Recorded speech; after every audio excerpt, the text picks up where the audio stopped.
remind our brothers in the police force as well that even though you might think we are not friendly with you because you have compromised yourself, but we also understand the difficulties you are facing. A DPO that has 500 men under his command gets 30,000 naira in a quarter to manage a police station with 500 men. So for him to buy fuel, he has to do extortion. For him to even buy stationery, he must extort somebody. In some cases, the elite will ask them to go and shoot somebody. The family of the person they have just shot will be the one to buy ampiclos for the policeman who is now sick after shooting the person. That is the nature of our country. And I've heard a lot from you, and I want to say it, and I'm not patronizing the police. We want to extricate the rank and file of the police from that slavish pension system. It is that pension system that have been making the police now say, take your pension before retirement. So, and I've consulted with DG. If it means that we do a nationwide protest for that, we are not doing it to patronize you. We will still deal with you if you do stupid things. But as employees of the federal government, you deserve housing, education for your children. You deserve to get paid more than a banker that you are protecting, because without the police, the bank cannot open. So, finally, I want to remind the legal IGP of police, Egbetokun, that he will never win this case, and he's going to lose like the rest of them.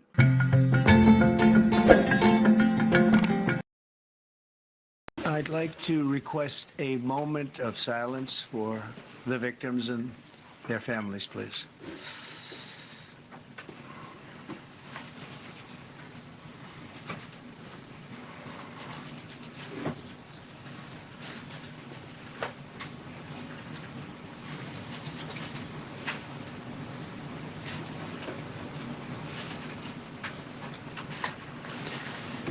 Thank you very much.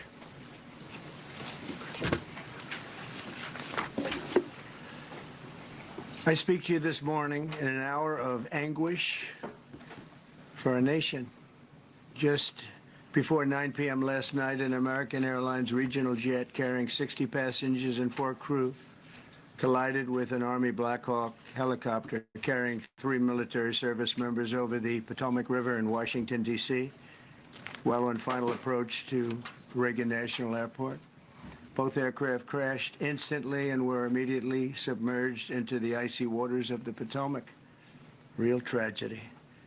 The massive search and rescue mission was underway throughout the night, leveraging every asset at our disposal, and I have to say the local, state, federal, military, including the United States Coast Guard in particular, they've done a phenomenal job.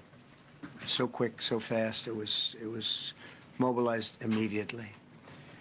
The work has now shifted to a recovery mission. Sadly, there are no survivors.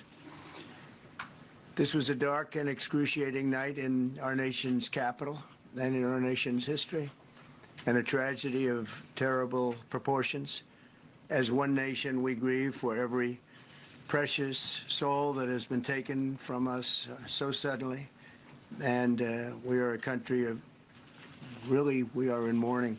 This is really shaken a lot of people, including people, very sadly, from other nations who were on the flight.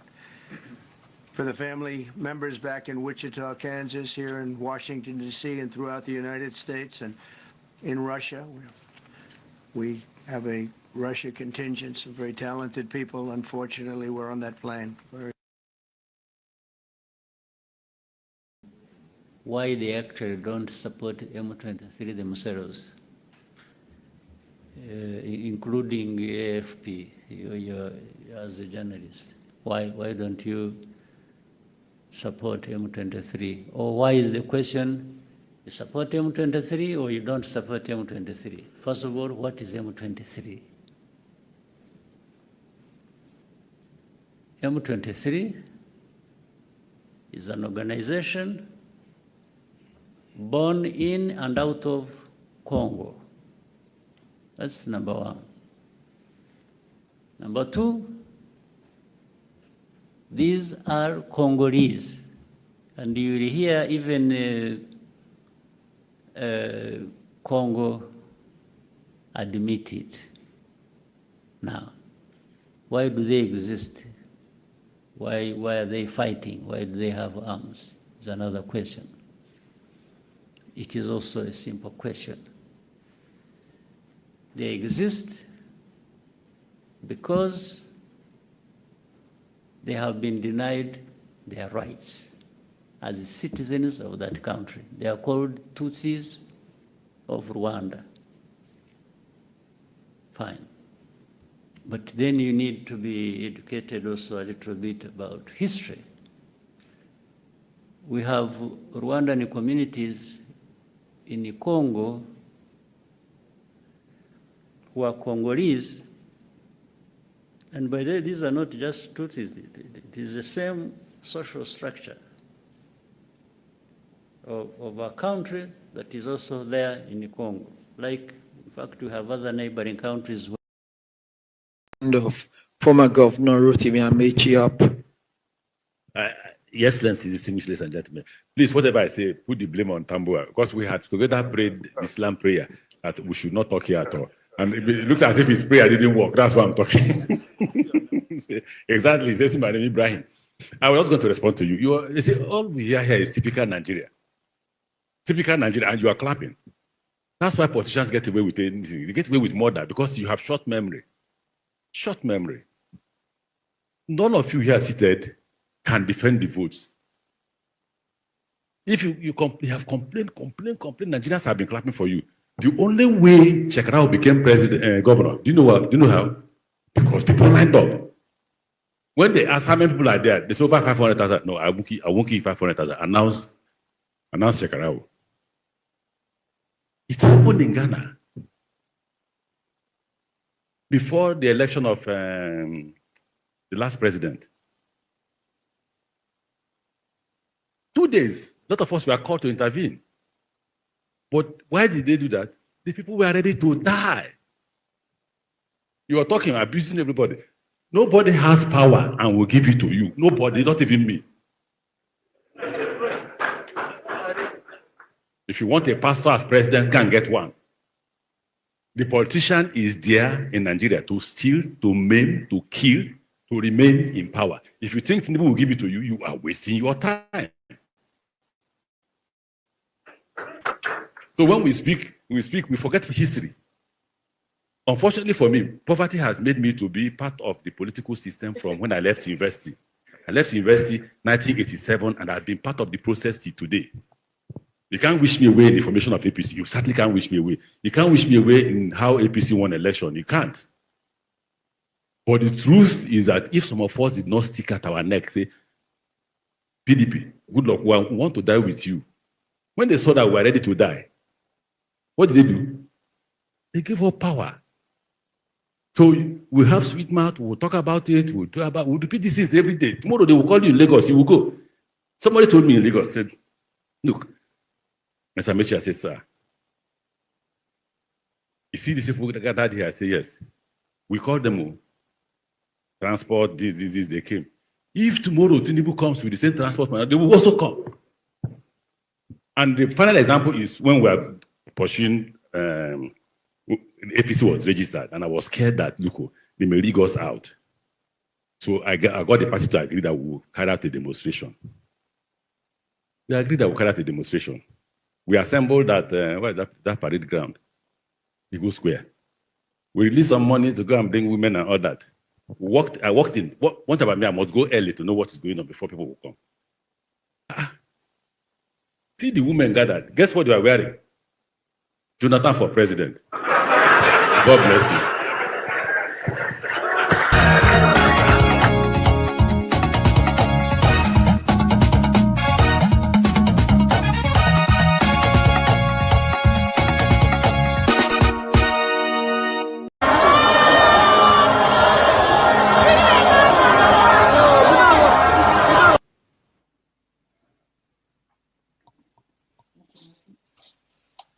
No, this rally make my blood pressure go up.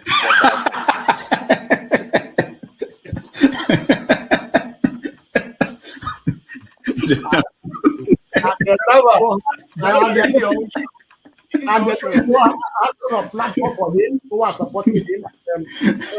I hope that Nigeria wins. I'm never going to wish any president evil so that I can say I told you so. No, I won't wish them evil. I hope. You see, I'm not praying. There's no point. I can't pray for Nigeria to be fine.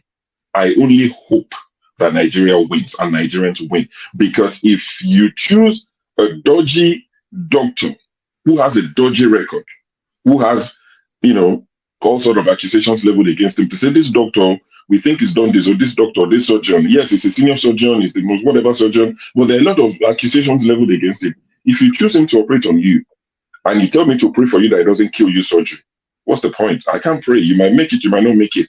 My prayer won't change anything. So I hope Nigeria and Nigerians win during Tinubu's 4 years. Thank you. And I am ready to die defending Nigeria in whatever way. When it is God's time for us to go, it is you not took my going time to God. You are ready to defend Nigeria.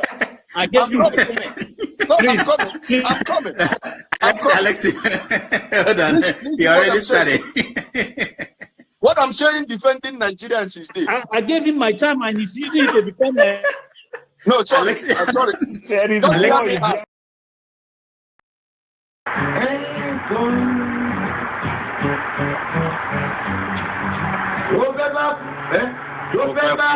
Tó fẹ́ kú torí ẹ̀.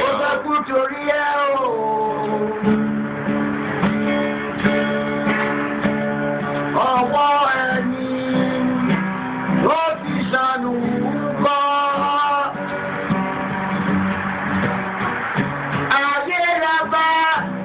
Ayé la fi sílẹ̀ sí.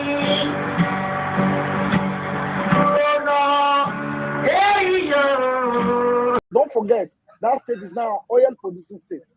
So they now have derivation, if you are not aware.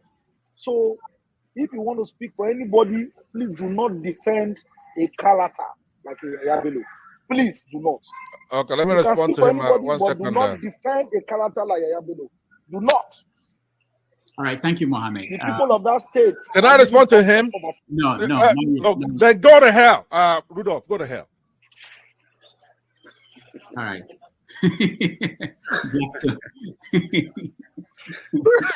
Rudolph, I've never seen this part of him before. My God. Tinubu is a criminal, yes, of course, a categorical grade 1 criminal. The only person more criminal than Tinubu in Nigeria is probably Babangida. But he's a criminal, and is he fit for purpose? Absolutely not. Should Tinubu be the president of Nigeria? Categorical no. Is there a better option than him? That is subjective. So show me who he is.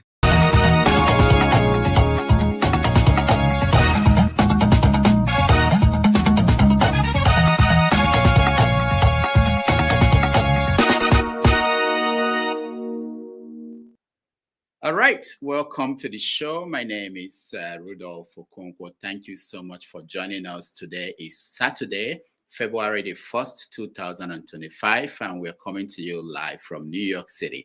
I hope you're having a good day wherever in the world you are. It's a beautiful day here in New York. I want to welcome everybody on the comment section, those who are watching at home, those who are already in the studio. We have a full day, just like every other day, every other weekend, we have a full day full of stories out of Nigeria, Africa, and the rest of the world. We're starting with United States, where we have the story of airplane crash that happened on Wednesday night, and then there was another one yesterday. And people are beginning to question how safe is the U.S. air travel structures. And we had the president, Trump, and the statement he made and the interactions that has been going on across social media in terms of the insinuations made by the president. So we're going to talk about that and the stories about how I really want us to discuss how the U.S. Congress, how they are vetting the Senate, how they are vetting people nominated to serve as what we call ministers in Nigeria. And we can compare that to what's going on in Nigeria's National Assembly, where we are seen our senators looking at the defense of budget that is going on in Nigeria. In other news out of Nigeria, we have, of course, Bola Tinubu, the president, has been trying to manage the economy, and we're getting several stories out of Nigeria about the economy, the budgets that they are defending, the different ministries. We also have El Rufai, who, as we know, is still a member of the APC, kind of captaining his own party, calling the people managing the country illiterates. In other news, we have Sowore dealing with the Nigerian justice system over the incident that happened in Lagos, where he had a kind of interaction with the police, and when he called the IG of police in Lagos. So that story is one of the stories in the news we are going to touch on. We touched on it a little bit last week, but now he went to court and they gave him bail conditions, and he is rejecting the conditions. So we're going to talk about that. Also, we know that Trump is deporting people, and we understand that there are 3,690 Nigerians on the list of people that are going to be deported. So we are going to look at that and what it means for Nigerians in the United States. Of course, the Afe Babalola situation is one of our lead stories.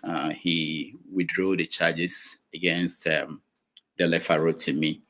A lot of people are saying that we wanted this to go to court so that the courts will rule about what is defamation and what is not. Anyway, we will touch on that. And finally, we have a Nigerian who just became a citizen. You know, when we are talking about people being deported, people are becoming citizens of Nigeria. So at the top of the hour, he will join us. His name is Valentine Offor. He lives in New Jersey. He became a citizen of United States just this week. So he will join us and tell us what it feels like in this time to be a citizen of the United States of America. These and other stories are what we are going to discuss on today's show. So if you want to be part of that conversation, please join us. We share the link again. In the meantime, thank you so much for those who have joined. We are going to begin the conversation in a minute.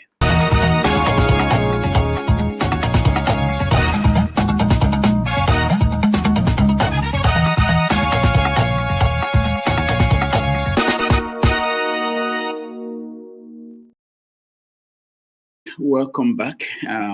Let's see who we have here. I see CM. CM, welcome to the show. Yeah, thank you. Well, what's the time? Yeah. Good evening. Good evening, Rudolph. Yeah, how are you? And thank you. How is the UK? Well, feeling great. Okay. Very cold. I wouldn't advise anybody to come at this time. Yes. All right. So we are going to begin with the people we have here. If you want to join us, if you're in the studio, please turn on your camera. If your camera is not on, we won't let you in. And we just want to know, first of all, what stories are you paying attention to? Anybody? Any story we missed? The ones that I didn't mention. Well, maybe I think I didn't start with you. Probably you must have mentioned it.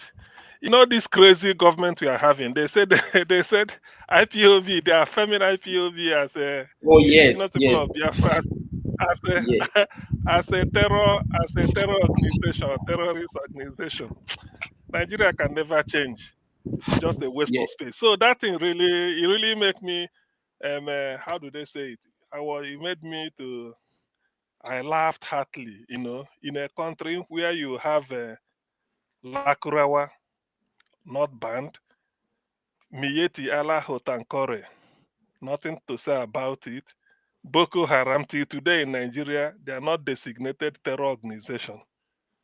ISWAP has taken root. ISIS is in Nigeria, and I think last week Was I the only person? Am I the only person that had it? They say there's a new terror in town, a new terror organization, not Lakurawana. They call it Achad, ACHAD, Achad.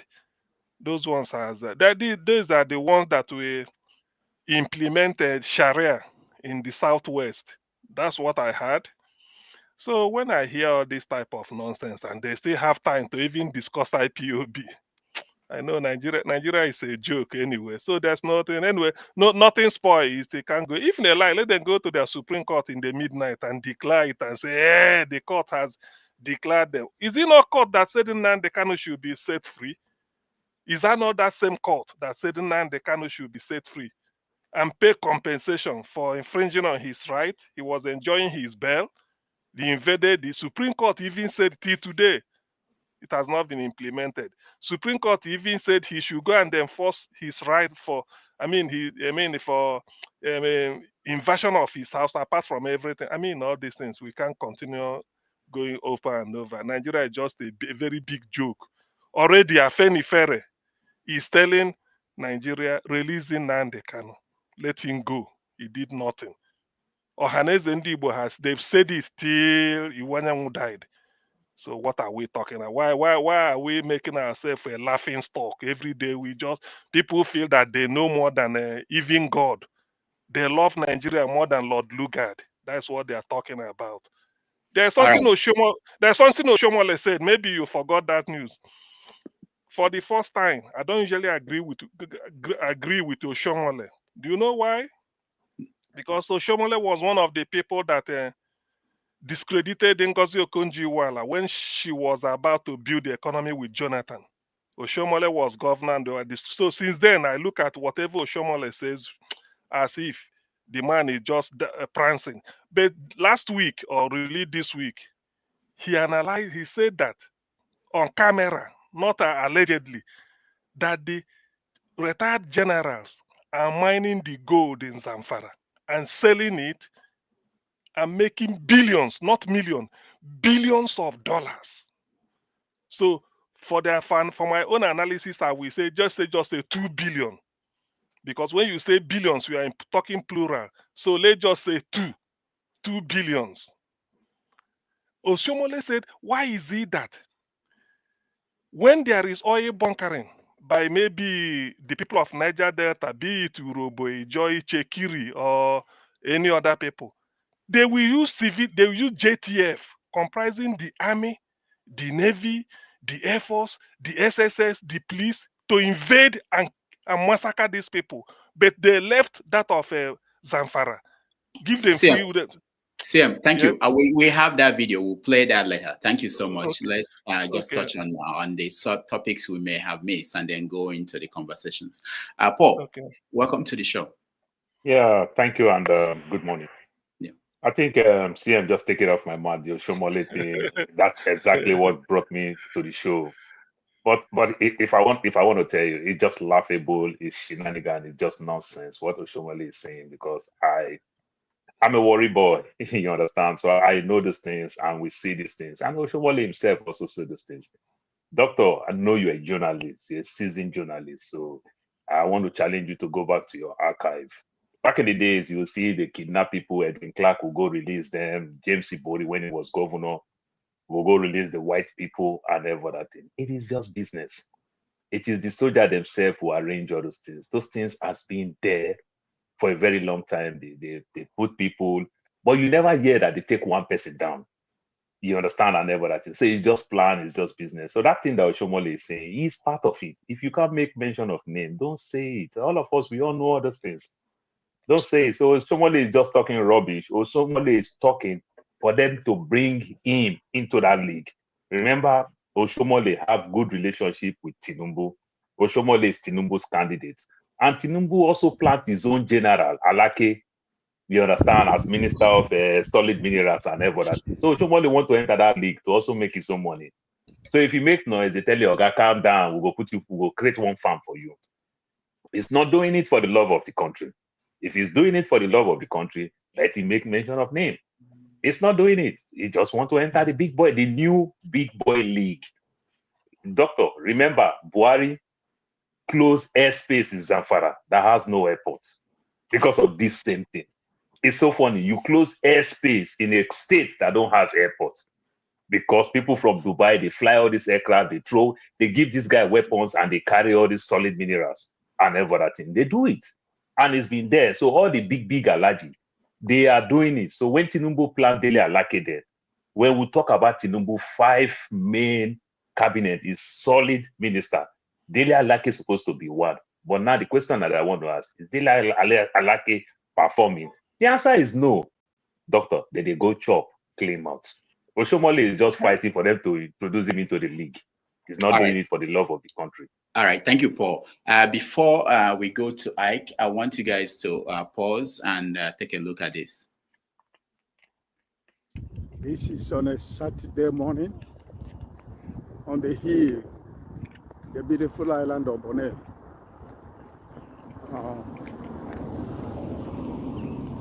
It's a place we come to take a walk in the morning or in the evening, depending the time you have. We come here to take a walk to see the beautiful nature, the beautiful creation of God. We are blessed and endowed in the island of Bonaire with nature. The way it used to be in my village many years back, where the grasses and the trees are left to grow and things are left to be the way it's supposed to be. This is nature for you, the beautiful island of Bonaire. As I take my walk this morning, just want to let my friends and family to see the beauty. The beauty of the creation of God is awesome. Is awesome.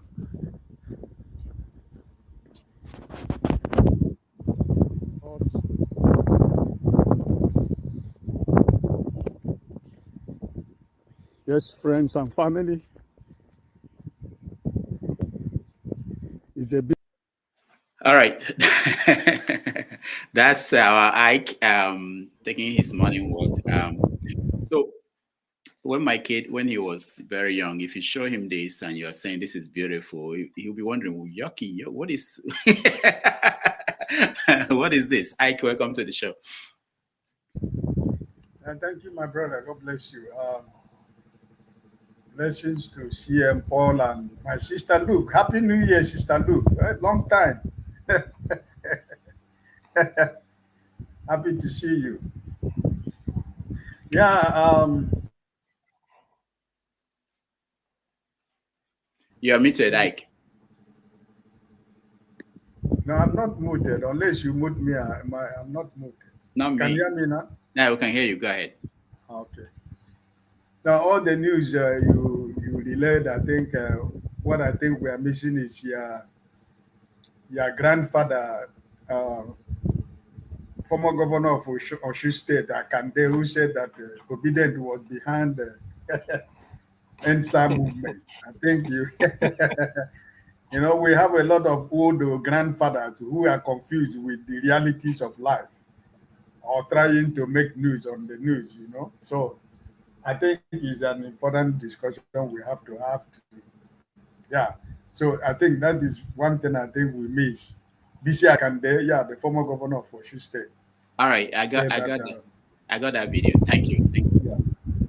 Okay, let's go to Madam Luke. Welcome. Happy New Year. Welcome, everybody. Good afternoon from over here. Good to see you. Good to see you. I'm like, I heard about DRC, and that was what really I was interested in. You know, I don't. But be it as it may, or as we have it here now, we might as well delve into it. I'm not exactly sure what we're doing with Oshomole there. But as the tribunal in Edo State is playing out, it's very interesting. We're going to go around this, what do you call it? Roller coaster again. And then at the end of the day, they will tip everybody into the mud with their tribunal case. I don't know why anybody thinks as long as Tinubu is on the throne that we were going to get any kind of justice or that anything is going to happen. So Shomale, I don't know what he's up to, but being that he's in the APC camp, I can't even discuss him because he's not worth discussing. So what I will say, I don't know if there's any other video you played because I was jumping between YouTube and iRock TV, so I missed some of the videos that you were posting. But this young man here that is enjoying the weather, please, where are you enjoying this weather from? Island of Bonaire, he said. Madam Luke, I live in the island of Bonaire. It's an island in the Caribbean. Oh, But, I see. we are more closer to the US. If I want to fly to US from my island, is about 4 hours to Miami. Oh, I see. I was confusing with the guy that want to fly to Holland, which is under the island is under the Royal Dutch Kingdom. If I want to fly to Holland, it's 10 hours from here to Holland. So I am more closer to you and Paul and our doctor. 4 hours and Miami. So you got it made. As anybody that is not going through the deportation process, or even your president is deporting people too. I don't even know what nationality is deporting. They say he's deporting.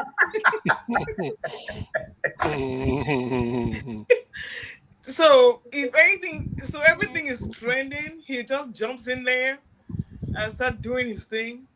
So I didn't understand it. I thought that was quite comical. So everyone is deported. So we have to get on the bandwagon and deported some people from where to where? Where did he take them to? Anyway, I'm going to leave that. I think Brother Kena and KJ will tell us more better when they join the platform. Okay. So I don't really have much to say. It has just started. So let's see what the next topic is. Dr. Damages, did you post anything else? Yeah, there were some other topics. So I think we are going to start with Trump and what's happening in America, and then we can go on to maybe Congo crisis. You already played the one for Trump, right? Yes. I started with Trump, the air crash, also the confirmation of the people who are appointed for his government. So we can look at that and look at the deportation, where we have 3,619 Nigerians. You lower your voice. I'm speaking here. So since you are talking about Trump is now the president, the new sheriff in town. Whatever he's doing, we are yet to see. I'm yet to see where we are going with all this. Unfortunately, we're just going to pay condolences now. We're doing it's no longer search and what is that? Rescue. Search and rescue anymore. It's search and recovery. It's unfortunate. These things will happen from time to time because we just not too long ago we were talking about the guy we lost from Nigeria, the bank guy. Wigwe. So you see, once in a while, that was just a freak accident because I do not know if the two pilots were drunk or what. I just cannot understand it. How they just collide into each other and then senseless lives. I mean, lives are just lost senselessly. So may their soul rest in peace. And it just tells us that life is very fleeting, and you just live your day that is going to be your last. Like it's going to be your last because you never know what's going to happen. Who's to blame? Nobody knows. And then talking about the deportation, the last time we discussed this topic, I was kind of like, I was kind of like irritated because people deport people every day from their countries, like including your lame president. But what I wanted to focus on was like, is there no better way to handle this? Every year you deport people. Every year you deport people. Every year you deport people. What happened to the pathway to citizenship? Whatever happened to that where you say you have these jobs that nobody wants to do? Can't they just register them somewhere? Give them some kind of permit so they can work legally without running from place to place? Because honestly, these are the jobs that nobody wants to do here in the United States. So what exactly have the Republicans and Democrats done to regularize the stay? I won't want to say regularize the stay because I don't believe in illegal migration. Whenever they want to come and work, they do something like what they do in Dubai. Everybody has a sponsor. For you to have a sponsor, and as soon as you come in here, you have to surrender your passport. There has to be a way they have to regulate this instead of breaking down churches, burning down houses, so that way it will be more regulated. And it will be easier for people to come in without, even the new fence he has built, people are already climbing over it. So my thing is, what are the solutions? What are the solutions to this? What exactly are the solutions? So that's what I really want to focus on. I don't care whether he's deporting people from Nigeria or whether he's deporting people from Yemen, or that's not the issue.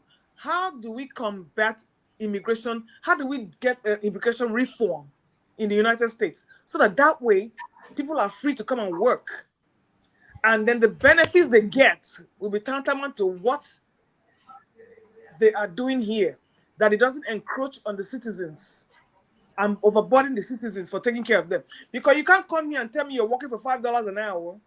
You pay taxes of $1,500 a year, and then you are getting benefits of $200,000 on the taxpayers' money.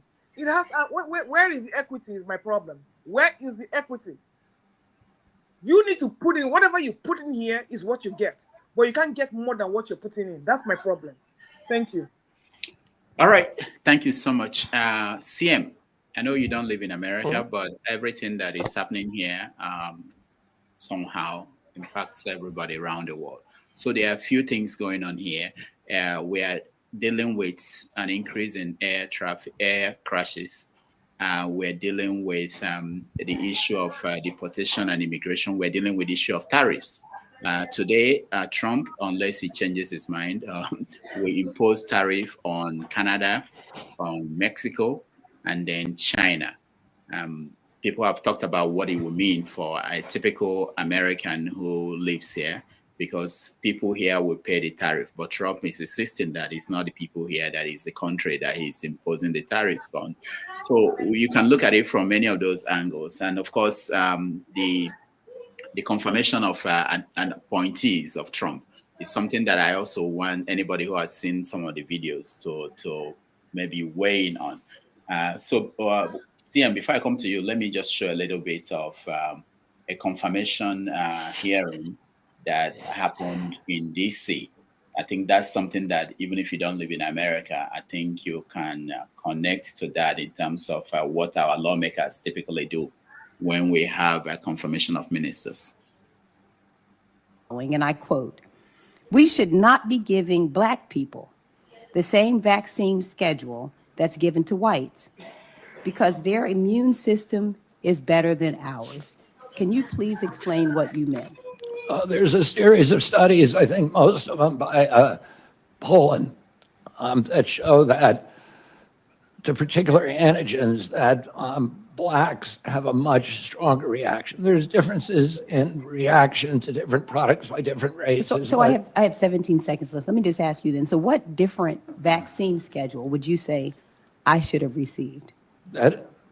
What different vaccine schedule should I have received? I mean, the Poland article suggests that Blacks need fewer antigens than... This is so dangerous. So you get the same measles vaccine. Mr. Kennedy, with all due respect, that is so dangerous. Your voice would be a voice that parents would listen to. That is so dangerous. I will be voting against your nomination because your views are dangerous to our state and to our country. All right. So, CM. Right. Okay, first of all, let me start from the air crash. Air crash, sometimes they're avoidable. Sometimes you don't know. You are not the pilot. Depends on the state of mind or what happened. Could be technical, could be Incompetence, I don't know, but my heart goes out to the families that lost those loved ones. Every accident is avoidable, but in this case, I wouldn't know what happened. So may their souls rest in peace. That's what I could say. While investigation goes on, just to prevent future occurrence, whether to stop flying at night or at one time, I don't know, or some type of aircraft, but and those are for technical details for those that are technically sound to determine. Now on tariff, I usually do not like the way Trump is approaching it. It's like Trump comes across to me now as a typical Nigerian president. You know, all those Buhari type of 2015. Crush them. You came in, we crush them. We do this, we do this. I don't know. Because tariff, this is purely economics and business. Remember, the people you are putting tariffs on whatever, business is you scratch my back, I scratch your back. There are things you may need from Canada, or those you are putting tariff can still gang up and then, you know, jeopardize your interest one way or the other. This is something that should be, you have to think it through. It's not something you do in a hurry. That's why I'm having a sense of foreboding that Trump is not up to a month in office and he's already talking tough as if he's a military. He could make a lot of mistakes. It reminds me of what happened on 29th May 2023 at Eagle Square. Somebody who's immediately he signs his name across the dotted line with shaky hands. The ink hasn't dried. He grabbed the microphone. What is it? A subsidy gone. No economic team. No minister for finance, no nothing, no cabinet in place, not even economic advisor. You just say subsidy gone, and then you now start to pick behind. You start paying subsidy. Let it not be that Trump will say all these things. 2 weeks down the line, maybe they now start to make amend internally because that is what he's trying to. That is what it's looking like. To me, I don't think it's well thought through, despite America being what it is. It don't just move from one extreme to the other. It doesn't, it's a civilized economy. That's what I will say. I may be wrong, but that's my mind. Then on deportation, man, this issue of deportation, self. Again, this issue of deportation, like Madam Luke said, I think I will closely, in fact, I will appropriate what she said because those people you are deporting, they are not the highly skilled people. They came for a purpose to help you. You know, in my part of the world, in Igbo, when you go to marry, the day you want to take a wife, the joke that day is to tell your in-laws, say you people should even praise me because what you cannot eat, I'm helping you to eat it. So you have to give me a title, that type of thing. The job Americans doesn't want to do, and some people are coming to help do it. It's not that they call it illegal or something. Let them make it a seasonal migration, something. Treat people with dignity. By the way, has they thought about the economic implication that the price of groceries, like some people are saying, will go up? Because if there are no people to go and help the farmers and there's little they could do. It happened here in UK when people growing strawberry was asked, he said maybe a supermarket may require 50 cartons, but he can only supply you 10. He said, why? He said, I have to supply others, so let me distribute it equally to maintain, to retain their patronage. I can't give you the much you want because there's nobody to go and pick them up. So I'm looking at it from that angle. Deporting people this way, it doesn't, because they all contribute, unless the person is clearly a criminal. You can pick the person out, you're a criminal, you are illegal, then I deport you. But if it's just because he hasn't got papers, but he's not committing any crime, that he's contributing, doing a low-grade job, and like Madam Luke said, they pay tax. So why? They do it the other way. Then on the appointees, well, for what it is worth, at least I've seen the exchange. Maybe because of the voice of RF Kennedy, I mean, is it not Francis? Yes, the Kennedy Jr. Maybe because of his voice is cracked or so. It might seem as if he's not passing his message across. But all I know about the American appointment is that they grill them. Unlike in Nigeria, where we come from, they will say take a bow. So in America, you don't take a bow and go. I don't think they say take a bow. So to that extent, it's enjoyable because you have to really show them, demonstrate your ability, and then they dig into your past. That is the most important thing. They dig into your past. Any shady this thing you did, that is where it will. I've had in the past under George W. Bush Senior. There's a guy called John Tower from Texas. He should have been Secretary of Defense. The person, he wasn't confirmed. Under Bill Clinton, Janet Reno from California should have been the Attorney General. It failed. I remember Susan Rice. She could have been the UN ambassador to UN. John McCain torpedoed it. So, I like the here because they will tell you why, and then they will bring so many things you think they don't know. So to that extent, it's good. It's good to me. So thank you very much, Rudolph. Let me stop. All right. Thank you, CM. You mentioned about Trump reminding you of African dictator. I just want to play just a few seconds of this skit by... That Trump is basically the perfect African president. You start to notice the similarities everywhere. I'm really rich. I have a great temperament. They love me anyway. I don't have to do this. I've done an amazing job. I was born with a certain intellect. God helped me by giving me a certain brain. Idi Amin, former president and best president of Uganda. The people like me very much. I am very popular. I am very powerful. I am the one who has got the money. I have got a very good brain. All right. So we are seeing that in everywhere. Paul, welcome. Yeah, just to Trump just to let CN know that sometimes to America also do bar and go, take a bar and go. They do it with Marco Rubio and every other thing. But Marco Rubio, even when they do it with Marco Rubio, they know him. They know everything. They did it with him in 1991. It was just easy for Marco Rubio, the Secretary of State. But on the flip side, like I told my wife, I don't think Trump is so dumb and I am so smart. So Trump is forgetting like APC is doing, What do I mean that Trump is forgetting? Trump forgets that he has won this election. It's time for him to start governance. So he's still talking like somebody who is campaigning. So these are the things. So the things you talk when you campaign, now that you have power, you don't do it. But sometimes he forgets, then he will quickly remind himself that, oh, I think I forget. Doctor, the people that Trump want to deport, is like, I'll use Nigeria, like these Nigerians that we are talking about. These are Nigerians who is in prison. These are Nigerians that they've already placed there for deportation.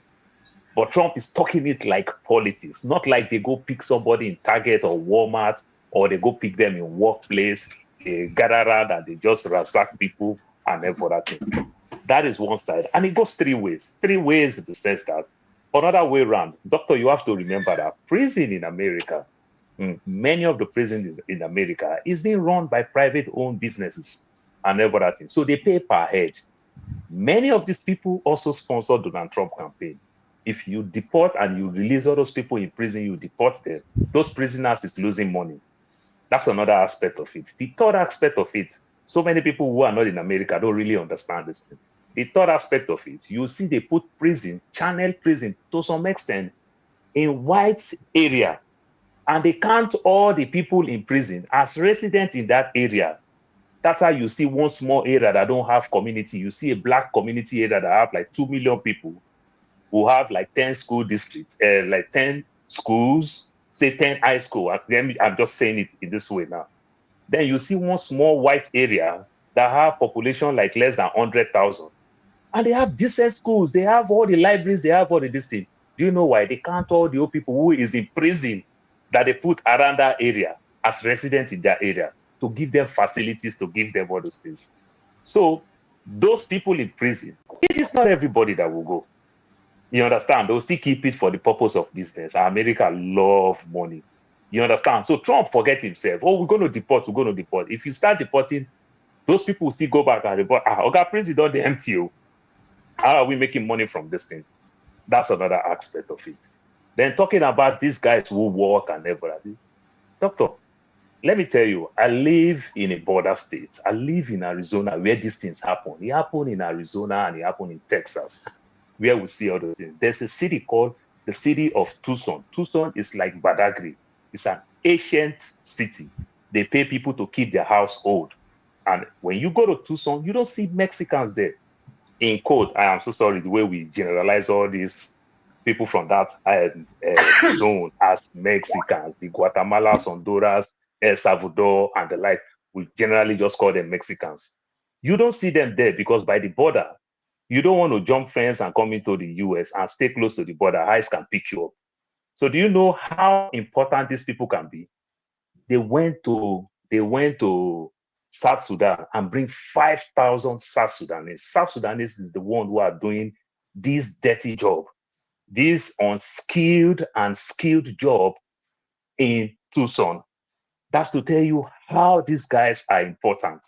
So where they can't find them in America, they miss them so much where they go bring on other people. Because no eyes will profile somebody who is very, very dark and naturally understand that these are people who come with visa through refugee program. These are the guys that are doing those jobs, and the likes. So what am I saying? In my area, they are building houses everywhere, construction everywhere, the farm, the everything. You think I don't know that all these people these are the people who don't have quality? No, they won't go there. You understand? So Trump is just talking tough, but it's not happening the way it is. My kids' school, they keep writing us and the likes and everything because so many American citizens today, American citizens, kids that were born in the US are not going to school because their parents don't have paper. The fear that if they hold your child, the parent would naturally come outside. So these kids are not going to school. It's affecting. The school keep writing me. The school write me this thing. They said they're going to work with us and everything. It's just funny, when we get all those things. So it's not as it is. But sometimes the media too is overblowing it. And it looks like I'm supporting Trump. But the way Trump is talking, it's affecting him. He's not doing it. They never went to school to go arrest anybody. They never went to school to go arrest anybody. You understand? It's FBI that went to school for somebody who called this nonsense talk and everything. Then the principal just say hi, but they never went to school anywhere in the 50 states. You understand? But the thing excuse me, Mr. Paul. What you just said just now was, it was very confusing to me. That's it. Where are you confused about? Are you trying to tell me that they went and packed people from Sudan to come to Tucson? Yes. I live in Arizona. You see, that is where you're confusing me because we have the same thing here in Georgia. These are people who went through the program. They are not illegal. Now you are confusing me. Now you are confusing yourself. I'm telling you. Then let me land. Let me land. If you confuse, then let me explain to you. You confused. Then let me explain to you to bring you up to speed. You say you are confused. How important these immigrants can be because they don't have it in Tucson. The city of Tucson take the pain to work refugee program to bring people from South Sudan to help them do those type of jobs. We are saying the same thing. Why don't they do the same thing to other people so that they can have a pathway to come and work? So there's nothing to get confused about now. So that's another aspect of it. You're telling us that because they don't have papers, their children can't go to school. No, they're not illegal. You are missing the thing. I spoke on so many things. I'm telling you how important these immigrants can be, these undocumented immigrants, whatever can be, where they don't have it, how the city miss these people so much. They have to take the pain to do it the right way. Let me tell you, the city of Tucson have one of the best school districts in Arizona. Do you know why? After they bring these people, they went to India to go bring 2,500 teachers. Sorry, about 500 math and science teachers, STEM teachers in India. You understand? They also have a very good school district. This is how important immigrants can grow your community. So you said, Mr. Paul, I understand what you're saying. Immigrants are important, but we cannot We cannot promote illegality. Is my problem. Dr. Damage, can you stop this so that the guy will finish his talk, please? I'm only asking you questions so you can explain to me. That's all I'm doing. We're still on the subject. Because I don't want to go back and get some kind of misconception. We all know immigrants are important. But what Tucson did was go through the legal channels. Madam, no offense. This is not time for rebuttal. Okay. I like that people just give it to themselves the right to become a producer, executive producer, moderator, telling me what to. I like that. On the comment section, people tell me how to manage the show. It's always interesting. So to some extent, hold on, Paul. As far as the conversation going on the panel here, I'm here. I think if I allow something to go on, there's a reason why I allow that to go on. So. Let's give that. So, Paul, finish up your thought. Okay, so what I've said is that this thing that happened after Bill Clinton left power, Junior Bush did the same thing. Thank God there's a man who's been in Texas for a long time. When Junior Bush pursued these so-called undocumented immigrants, this is how they migrate all the way to North. They left the state. The same Bush that said, you can come work citizenship work, what Madam Luke is talking about. When you work finish, you go back. The people who jump first enter, you arrest them, you call them name. Now you yourself now on your own now said, come work season now. When you work finish, you go back, you open door for them. So what Trump is doing now, you understand, by the time job report will be coming, houses, people can't pay rent, people are losing their house, people are losing everything. That's why I said, I don't want to see myself like I'm smart, Trump is dumb. It will come back and bite him. Then when he bites him hard, now he will think another way of doing it.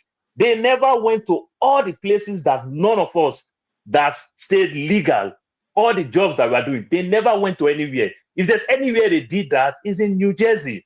And why did they do that in Jersey? They did that because Trump is behaving like a baby. It is the Attorney General in New Jersey that took him to court for the citizen thing. So for him to fight back, that's why he went to Jersey to just do that thing. It's going to bite back at him. And if he bite back at him, by the time people start talking, remember, Bill Gates owned the highest farm in the whole world, the biggest farm in the whole world. When he bite back, it will call for room for them to reform all those things. So what Trump is doing, it will end up become blessing, but Trump is very stupid the way he's going about it. All right, thank you, Paul. Let me just show a little video of what is happening in some parts of America as we speak. On every day, day in, day out, ain't nobody working, not a soul. The Hispanic workforce is pretty much gone out here. Our workers, the Hispanics, they will be up there. They don't want this to get wet. All those houses are sold, getting wet more than they have to and getting destroyed by the humidity. Well, they pay for them already. This is not good. This is not good. I'm not seeing a lot of workers here. I'm not seeing a lot of movement going on here. This is not good. From a real estate standpoint, if you're already under contract for a property that's under construction, expect a lot of delays. And if you're looking for a new build property, expect prices to go up because there is a ridiculous shift taking place right now in the workforce. And unfortunately, that check is going to be passed on to us, the consumers. All right. One thing I want to point out is kind of a correction, not really, but the diversify the topic. So, Paul, you were talking about the people being deported, the people on the list, 3,690. I'm talking about Nigerians. From what the government is saying, it's not people who are in prison. If you're in prison in America and you don't have your documents, what happens typically is that after you serve your time, they deport you. That has been the standard. There are people that they gave notes and said you have to leave the country. And if you didn't commit any crime, you are not going to be arrested. There are people they're already on the process and they have detention centers where they kept some people. Okay, those people, they are detention centers, and Trump is now trying to open another 30,000 bed center at Guantanamo Bay. So these are some of the things going on. So I'm just saying that it's not just, the story is wide and big. And there are people who are not on the list that are being picked up. you know, they could come to a house where they know somebody is, and then they see somebody who has no papers. They take the person too. And the people they've taken to Latin America, we saw they were kids, they were parents, they were, you know, these are not criminals that they told us that they were going after criminals. So it's expanding. But we are going to continue that conversation. But before we do that, I want to introduce someone. Doctor, real quick, let me use 30 seconds to answer one part of that aspect. Yeah. So in 2010, they introduced that, but I think it started working very well almost about the time that Obama left. So they discovered these criminal gangs, these internet fraudsters and the likes, like what they did with Hush Puppy. They discovered that whenever they arrest these people, when they arrest them in court, these people on their own will tell the judge, deport me. I don't want people to sleep with me in the prison and everything. So they deport them. They, even though those that have their papers, they revoke your paper from the court there. Then as you are coming outside, they pick you, they deport you. So they discovered that these people already take their loot out of the country. So they asked for deportation. That's what they did with Hush Puppy. That's what they are doing with those kids in Michigan and the likes. So what they do, if they catch you, a fraud person, whatever you commit any criminal thing, they put you in prison, you do the time here. So many of them now, Trump is changing some of those ones that instead of us to keep them here, send some of them out. Okay. You understand the thing now? Send some of them out. All right. All right. So before we continue this conversation on what's happening in America, which we'll do for another 30 minutes or an hour, we want to bring in someone who actually became a citizen, because we are talking about people who are being deported as we speak. There is someone who this week became a citizen of the United States. So let's watch a little bit of video from that. Yes, thank you very much for the question. America is good. We thank Donald Trump, the best president in America right now, that make it possible for us to become a citizen. I've been fighting for this for like 5 years now.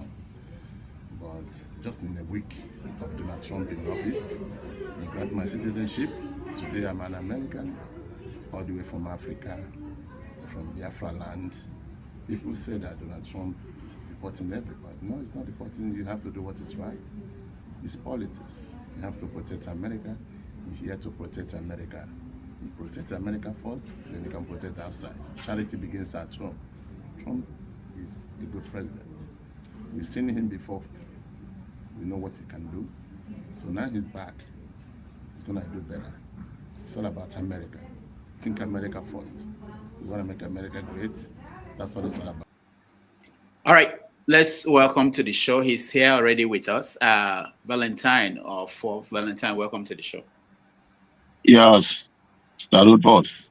How you doing, sir? Yeah, nice to have you. So you became an American. All right. Thank you for having me on your program.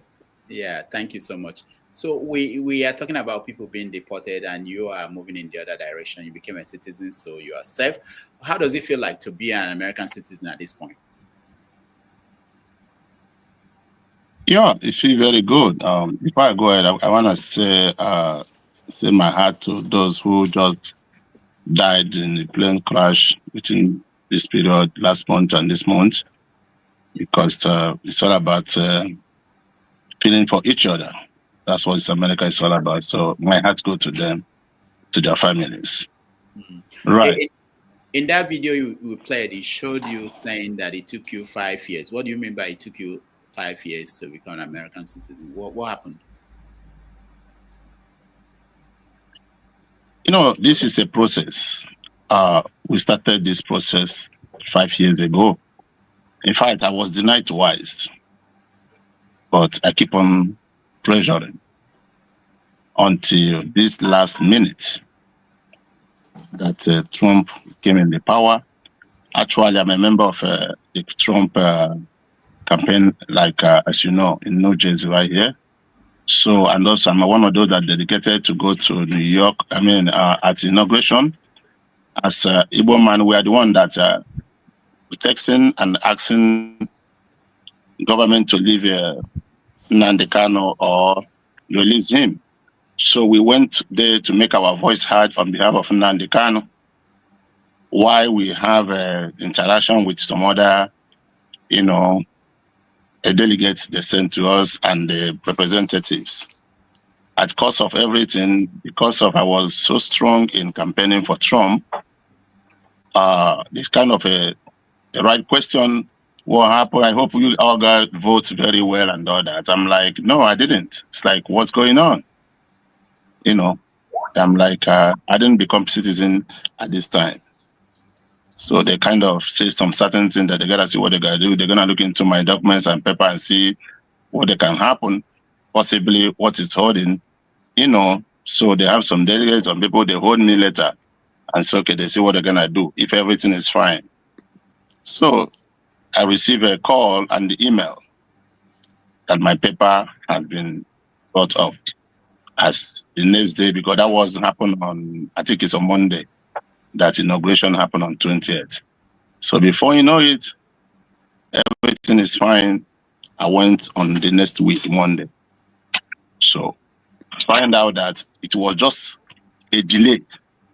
There is no reason for all this, because, you know, when they deny you American citizen or any of your application, they will give you reasons. When you look at the reasons, the document they asked me, I've already sent it to them. So I will only repeat it again. So this time around, it's like careful review of my documents and everything, and then it become what it is.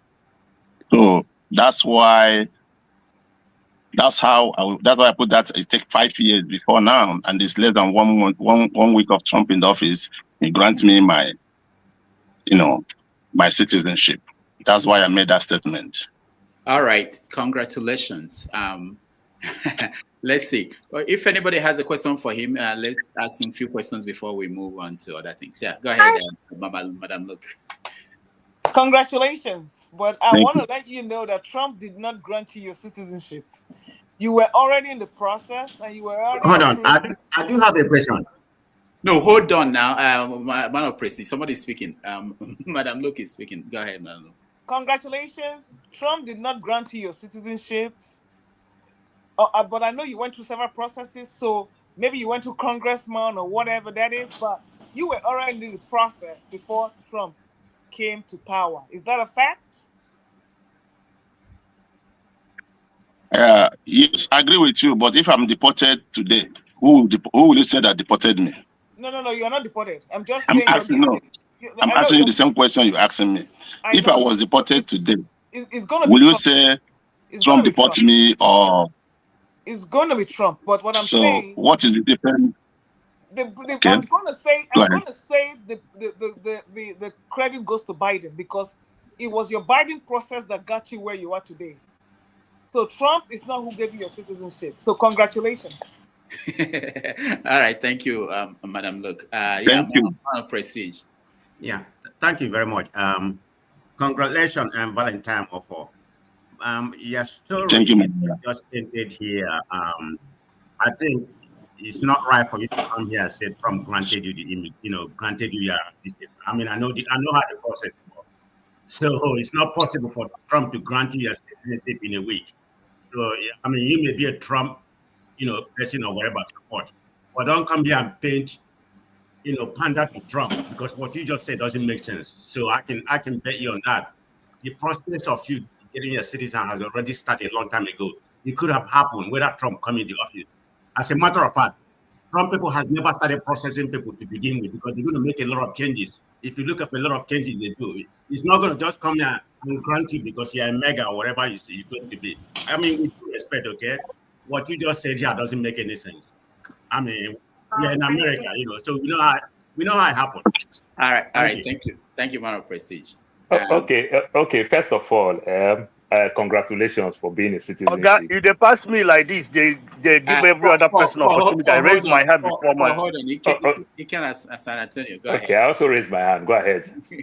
Okay, when you say what you said, when people look at it outside United States, who doesn't understand how processes go, they will believe that story. Okay, that story where you just tell, that is not true. Your process is, believe me, Trump would have deported you if he get custody of your process. I guarantee you that. Unfortunately, your process have already been granted. I've been an American citizen for 28 years. I know the process very well.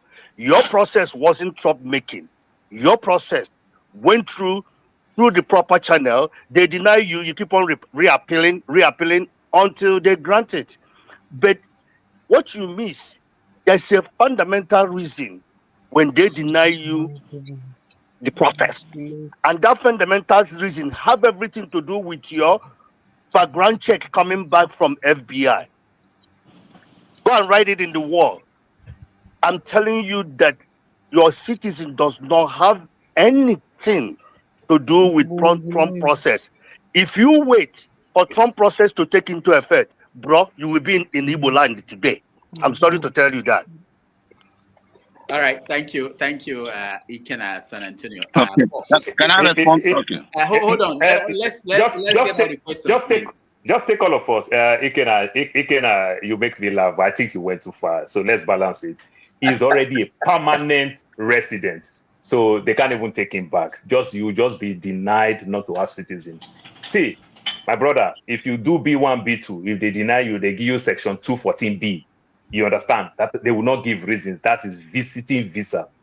For citizenship, they will tell you the reason why you are being denied. It comes in two ways. It is either your background didn't come the right way, or your citizenship interview, you either fail written, you either fail writing, or you ever fail verbal, talking English. Either of these three, you either fail these three parts, or your background check didn't come out very well. That is one aspect of it. Then another aspect of it that you didn't do very right. Please, that naturalization certificate is a very sensitive document. Next time, please blur that thing. Somebody can zoom it and take all your information. Please, you better go, maybe take that video down or go blur it. That's another aspect of it. Then talking about Trump, come on now. America have process where I can go to my congressman, I can go to my senator. I'm arranging to take my kids to White House. I will go through my congressman, not to go stand for outside like all of us do. To enter inside White House, you go through your congressman or your senator. These are processes that they've put in place. You follow the process like everybody follow the process. It's a process. It's the duty of your senator to do for you. I want to bring my mom, they delay me. I go to my senator and complain. I want to bring my dad, they delay me. I go to my congressman. It's a process that has been in place. It's not Trump. So Trump just came yesterday. You understand? Everybody will do that thing there. It is the Biden's own government that are there now. Trump has not even touched that place. So please, we can play politics, but come on now, let's balance what we are doing. Thank you, and congratulations. One more question for him, and then we'll move on. If anybody has a question for him, the only thing I want to add on what Paul just said. My brother, if you have green card and commit any crime, they revoke your green card and deport you back to Nigeria. It happened to my brother, and my brother cannot come back to US because it's automatic, especially when drug is involved. If you commit any crime with green card in America, they will revoke your green card and deport you. If you have a citizen and commit crime, you go to jail and come out. Unless if you commit treason or said, I'm going against America. That is when they revoke your citizen. So we just want to make sure that everybody understands that, sir. All right, thank you. Justin, I'll come to you, Valentine, after Justin. Justin, go ahead. Please. Coming from a young man that wants to better his life, I have two questions. The man on the right that is in San Antonio, please, how can I come and join you there? Me, I'm looking for how I want to jack back from UK. Because you are in the UK. If I be there, I'm even hoping that they should. Justin, we're going to have a special show. A special show for UK people who want to come to America. Who's in UK here? You know what I just found out? We'll bring a immigration lawyer. I'm actually talking to some immigration I think forefathers is in UK now. Yeah, he may want to come too. We're talking to immigration lawyers Do you know that when you exclude London, the whole UK is poorer than the poorest state in the United States? Where are you in the UK? London, obviously. Oh, okay. London. Okay. These countries, the economy in this country is shit now. London has fallen. God, everything that happens in America impacts us in so many ways. So many ways. Literally, the amount of Brits that have left for the United States and Dubai, especially, is like Dubai is just loaded full of British people now. Especially like from the more diverse background, like black people, all these Asians from England. You even know when you go there, there's so many of us there. Because how can an NHS nurse, for example, now be earning like 30-something K in British pounds. Even if you convert it to American currency, it's not even up to what people in the poorest American states are earning. If the minimum average salary in the USA is like a bit less than 60K, let's say Florida, which is below the minimum wage, because they earn below the average salary in Florida in You the done your research, USA. Justin. Yeah, it's one of like the states where they earn lower than the average. That they are lower than the average is Okay, still higher than I our. thought you said you won't talk to me. Okay, I thought you said you won't Yeah, talk to now me. because now I know say now San Antonio do day. Texas economy is good now. Texas, there's jobs everywhere in Texas. Texas, there's no No, way me I will go to he's Texas right, with Dr. my. Dame. He's right. Justin, so you know, Show is not happy that you're exposing the behind of London and UK. You know, there are a lot of UK people who are mad at you. Go ahead. We like what we're hearing. Go ahead. No, it's the truth now. It's the truth because if you look at it, I can okay. Me now that I'm about to enter the labor market now, when I graduate now, I'm even thinking in my head like, if I finish and I'm earning above 48K, and I'll be getting taxed 40%. Trump said it yesterday. I think it was yesterday. He came out and said that they need to scrap this income tax system in the USA. Funny enough, California, the highest income tax state in the US, their income tax is 13%, meaning the highest tax US states is still lower than the whole UK's income tax. Meaning me that I'm in London, they are taxing me more than somebody that is in California, the most expensive state in the USA. But you have That free is insurance. madness. You have free insurance now. Oh, you think it's because we have free healthcare? That healthcare, when you think about it, that healthcare is not that impressive. It's not that free as we think it is. All right, Justin, before we forget we have a guest, let's let him respond to us and then we can go back to our normal conversation and hopefully I will remember where we stopped. Valentine, respond to the questions and comments from all the people that spoke to you. Yeah, thank you very much, Mr. Rudolph, for this opportunity again. You know, every like 80% or 90% here make it so easy to say that the credit is not for Trump. But that question I asked them, nobody answered. If I was deported today, who would take the like all these ones? Everybody jumping around. Trump is deporting everybody. Trump is the one put all those criminals and all those that he's deporting. But you are putting it to him. It's not that we like to be, you know, kind of a compromise. He won't take it away from me. Trump gave me. I'm the first, if not from in Africa, in Nigeria, that Trump gave his citizenship. He take that glory from me. Valentine, and I know Valentine, hold on. You said you are the first. How did you know? I mean, this event happens everywhere across the country. How did you know you were the first from Nigeria? Yeah, that we have a statistic. We are not done. We have a statistic. We check out things. I'm not saying. I say if not. This is the question mark in my point. Oh. What I'm trying to say, at least I am in the lead point. So whoever are trying to take away the glory of Trump just because of you want to make a point, my brother. You are done well, but we know that if you ask you, when did I get my citizenship? We wouldn't say it is during the Biden time. So take it home at the back of your mind and argue with that. Then the other side of it is that I'm a participator. I'm not those who sit on the television and talk everything. I do campaign for Trump. I work with their team. We have a team.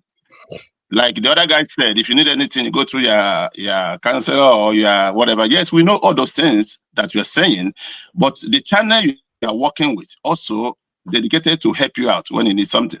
Like I told you, my file had been there for 5 years, right? And this is not a place to begin to explain so many things. This is but I'm telling you, after getting attention to me on Monday, which is 28th, on 27th, I have a receipt. If you want me to display some more information here, like email I got and other things, I can do that, but it's not necessary. I am the one wearing the shoe. I know what's going on. Everybody have his own story. We all making sense, but I'm telling you my own story, so I don't have to go into try to bamboozle it. Again, the purpose of what I said before is that we are delegated to go and make a voice online. The Kano report to Trump. And let him know that there is our brother Igbo man holding in custody of Nigeria unjustly, even when court have given all the judgment to release him, and he was holding there unjustly. So we are one of those who went there to do that. Some of you are here don't know some of those things that happen. We have a special, kind of received people that delegated to meet us. It's not something I come here to tell you. But what I'm trying to say, because of this thing, there's some things that happen behind the scene. Nnamdi Kanu, we are making case of. It's a case that is right now on Okay, no in the front problem. of. We agree with you. Hold on, my brother. When you are talking, I didn't say nothing. This is our. I think I have a opportunity to have in this program. Let me say what I want to say before I forgot. Okay. So we sent to go and make this voice hard for him. Right. The case is on the table. I didn't say I take it to him, but there's a delegate. There's some people who work on it. But we're the one that walk around to make Nigerian government to see, to release, because Trump is the one went through political injustice. Last time, you all know what happened to Trump and other things. So now he have a different mindset in this second time. So any person that is going through political treatment, he's care for it. Why I'm saying this is because I participated. I'm not saying you that tell me. I'm not reading in the newspaper. I told you I went there. I have evidence. If you want me to put some certain things on the television right here, I'll give you some evidence of what I'm saying to you. So that's why the story of my citizenship is different. Not everybody will go through what I go through or went through what I went through at the same time. So the purpose of this whole thing that gets me to this is to make voice hard for Nnamdi Kanu, so that the Nigerian government will look into his case and know that Trump is getting interest in that matter. But it's still a broad, matter that is still waiting for some certain documents and some certain evidences before we get to the end of it. All right. Thank you, Valentine. We have. Let me just say this before we continue. I will come to you next. Let me just say that we have a producer. We just hired a producer who is watching this show.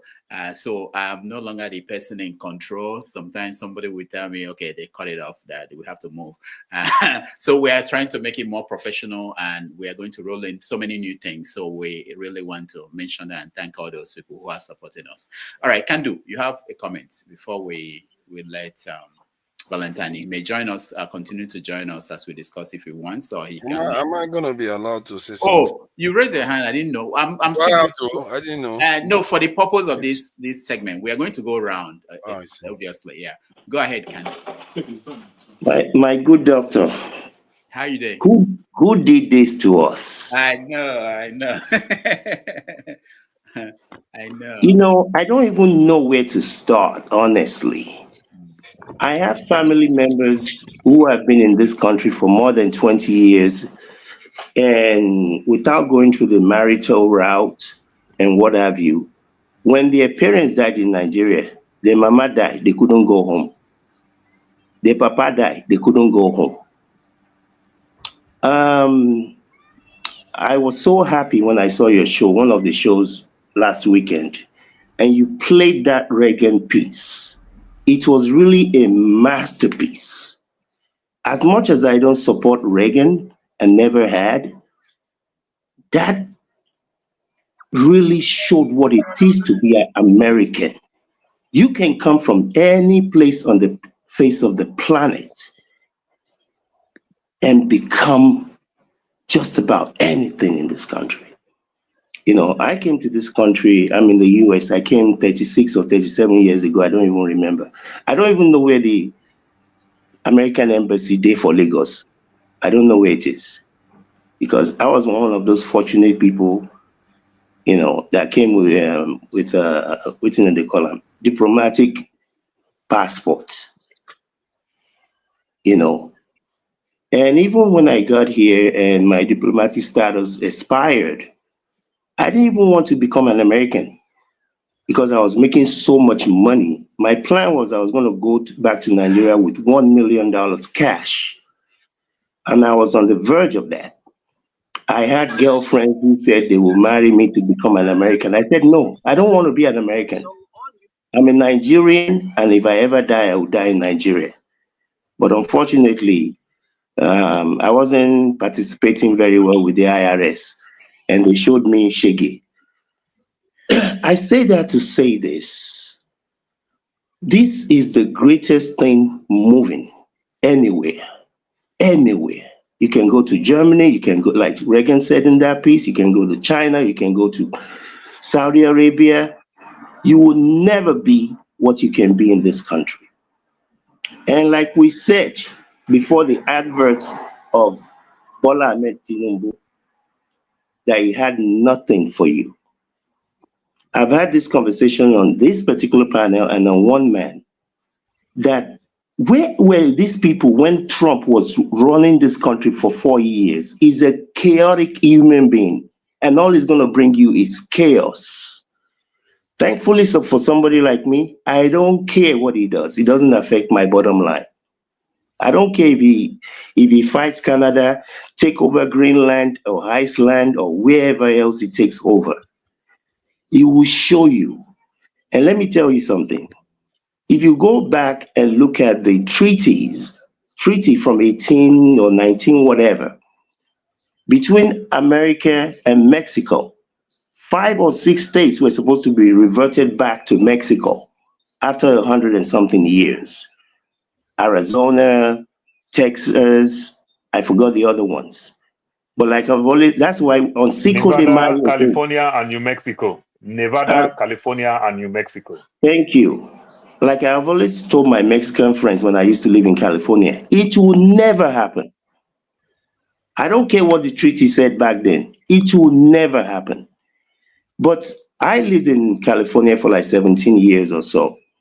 And we have a lot of Mexicans and other South American people that work. And like it's been rightly said, regardless of whatever is happening in some of the border states, this my Mexican / whatever else you call them, my good people, hardworking people.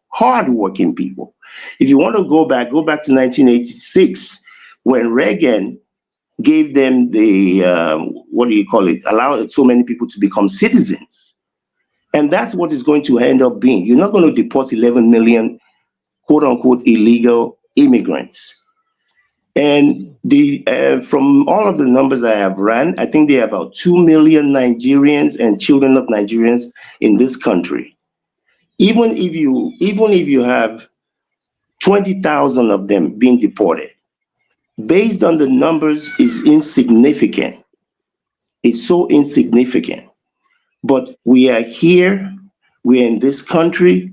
Even those who are illegally here are here.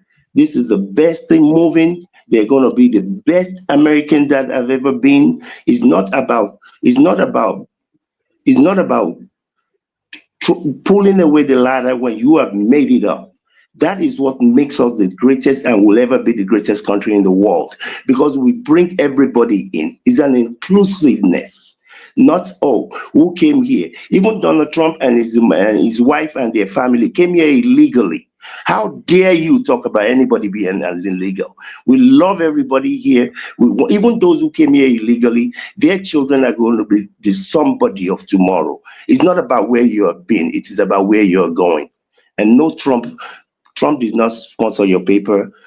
The people who write your paper, they have nothing to do with Trump. They don't know you. It has nothing to do with you. This is the same way people in Nigeria will be thanking their governor for doing his job. All you're doing is doing your job. It's not for you to be. Who cares if Biden was the one that signed your own paper, go self? Who cares? You're an American. Make the best with you and your family, and welcome to the greatest country on the face of the planet. Thank you. All right. Thank you, Kandu. The Americans will like you. Doctor, please, on the soft side, he said his paper started having problem 5 years ago. 5 years ago, it was Trump that was president 5 years ago. You understand? It was Trump that was president 5 years ago when his paper started having problems. All right. You understand? Let me see if I can remember where we stopped. So we're talking about Valentine. Thank you so much for joining us. You can continue to join and be part of the conversation if you want. You want to say something? Okay. One last thing. Yeah, let me give you.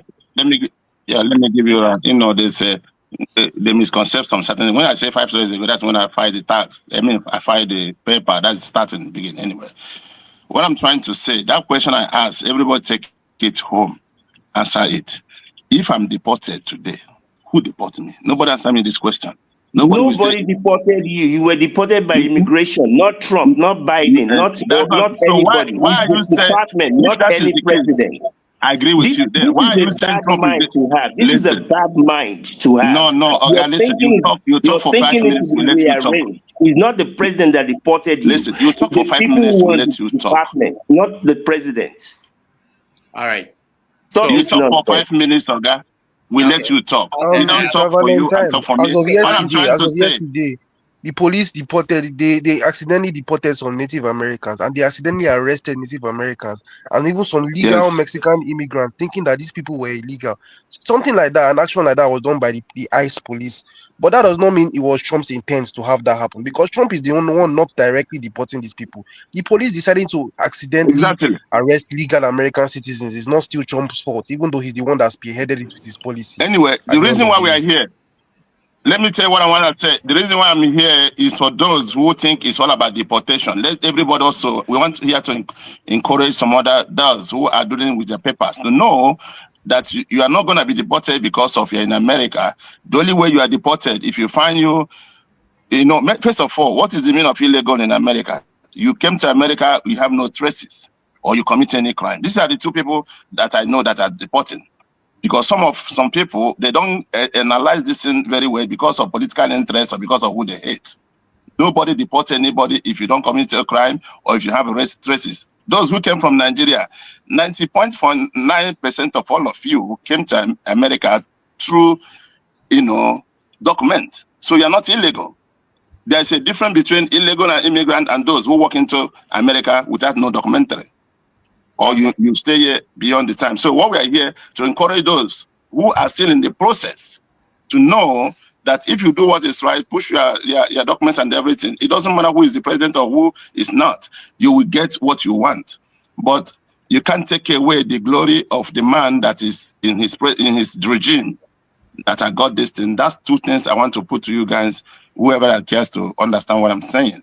All right. Okay. Thank you very much, brother, for giving me this opportunity to be here today. And then we'll continue.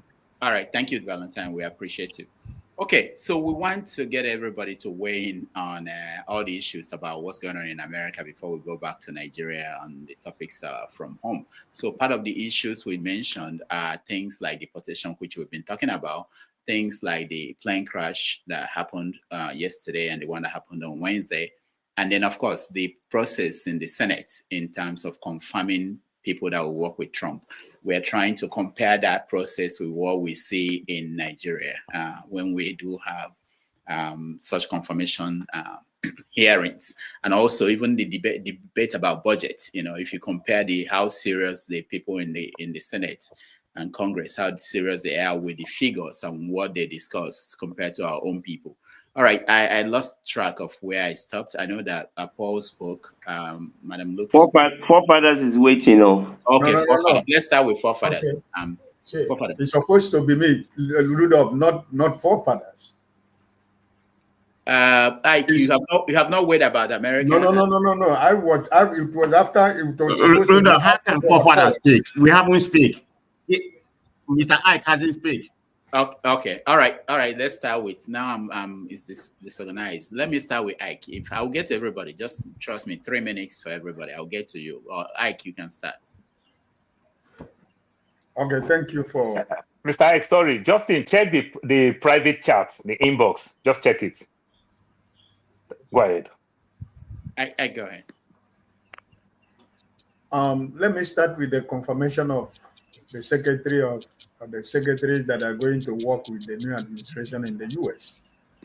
The case of Rubio, personally, I think I'm happy for Rubio to be Secretary of State because his experience in the Senate, and he has been an experienced senator, and I think he's a good choice for me, my personal opinion.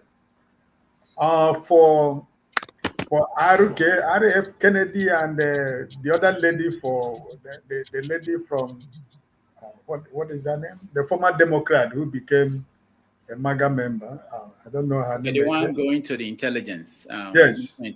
Okay. For RF Kennedy, I mean, for me personally, it doesn't qualify to be Secretary of Health in America. He has a lot of has a lot of controversial things he says and what he believes in. So I don't think, because he's going to be speaking for the whole families in America. So I think they have to tread softly with his own, nomination.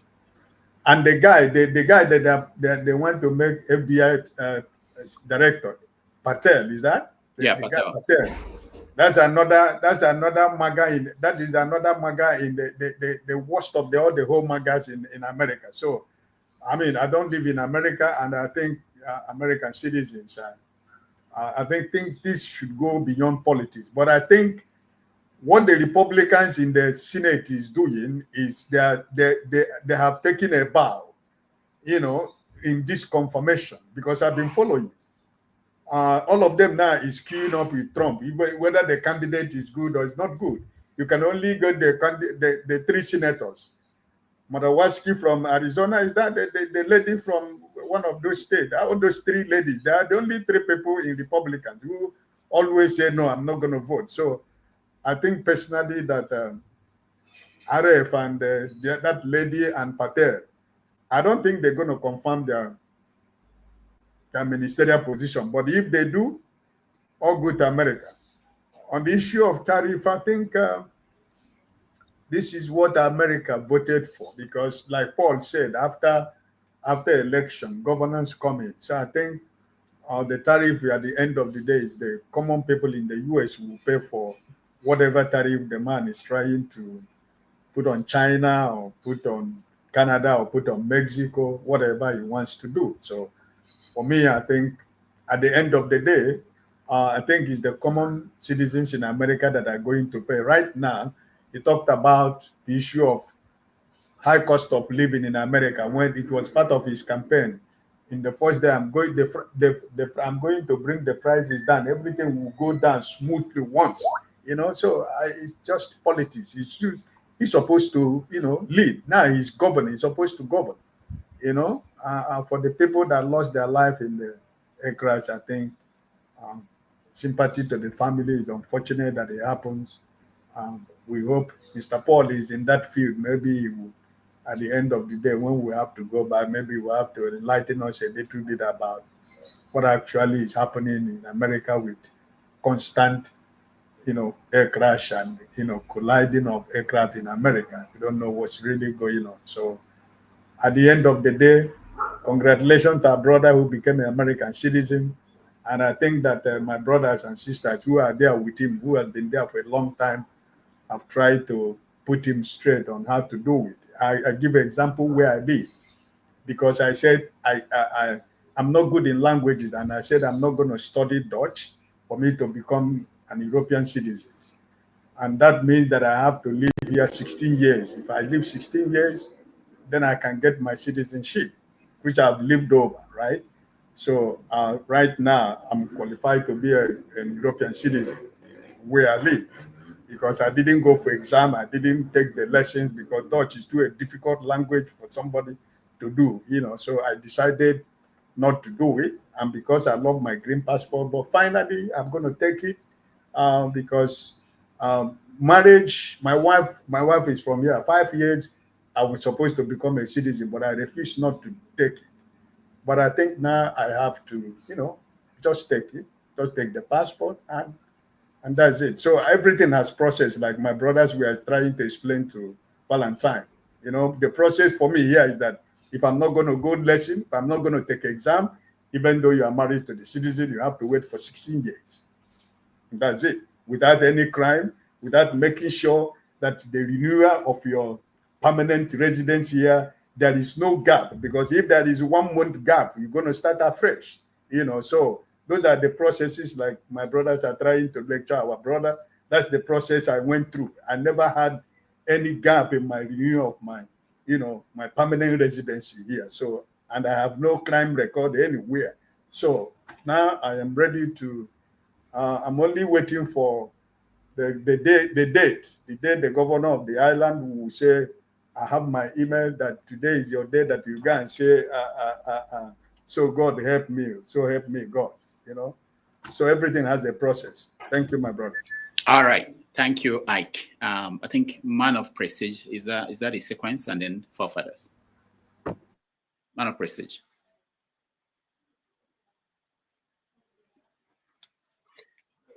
Please, I want to say something. And a lot of people will yeah, hate the thank fact you. that I'm Can about you to hear say me? this, especially people from UK. They will Yeah, hate me for just saying this. hold on. Can you hear me? Oh, okay. Sorry. Okay. Yeah, thank you. Thank you very much. Greeting everybody. It's nice to be on the platform. Let me start from where Mr. Ike started about the confirmation. That's the process of American politics, particularly when you have somebody like Trump, who want to be an emperor, because most of Republicans are scared of him. Even I thought they feel like some of them, like the defense secretary and some of Tosi Gabi and JFK, a lot of them are not qualified to be in that position. But they don't have any spine. They're going to cower to that, regardless. I mean, happened to Democrat, but regardless, it's part of the, it's part of the partisan politics. They're going to confirm all of them, regardless of Susan Collins. She has a regret. The lady from Alaska, McCaskey, she doesn't, but she has no choice. It's just where we are in politics, because she's afraid what's going to happen to her if she decided not to. So most of them is going to confirm. Forget about what's going on. If the defense secretary, the young guy, was confirmed, I bet you it's going to be 100% confirmation. But yeah, that's part of the politics. That's why election has consequences. So they want both houses, they want the presidency. So he has a right to get whatever he wants. It's part of the politics.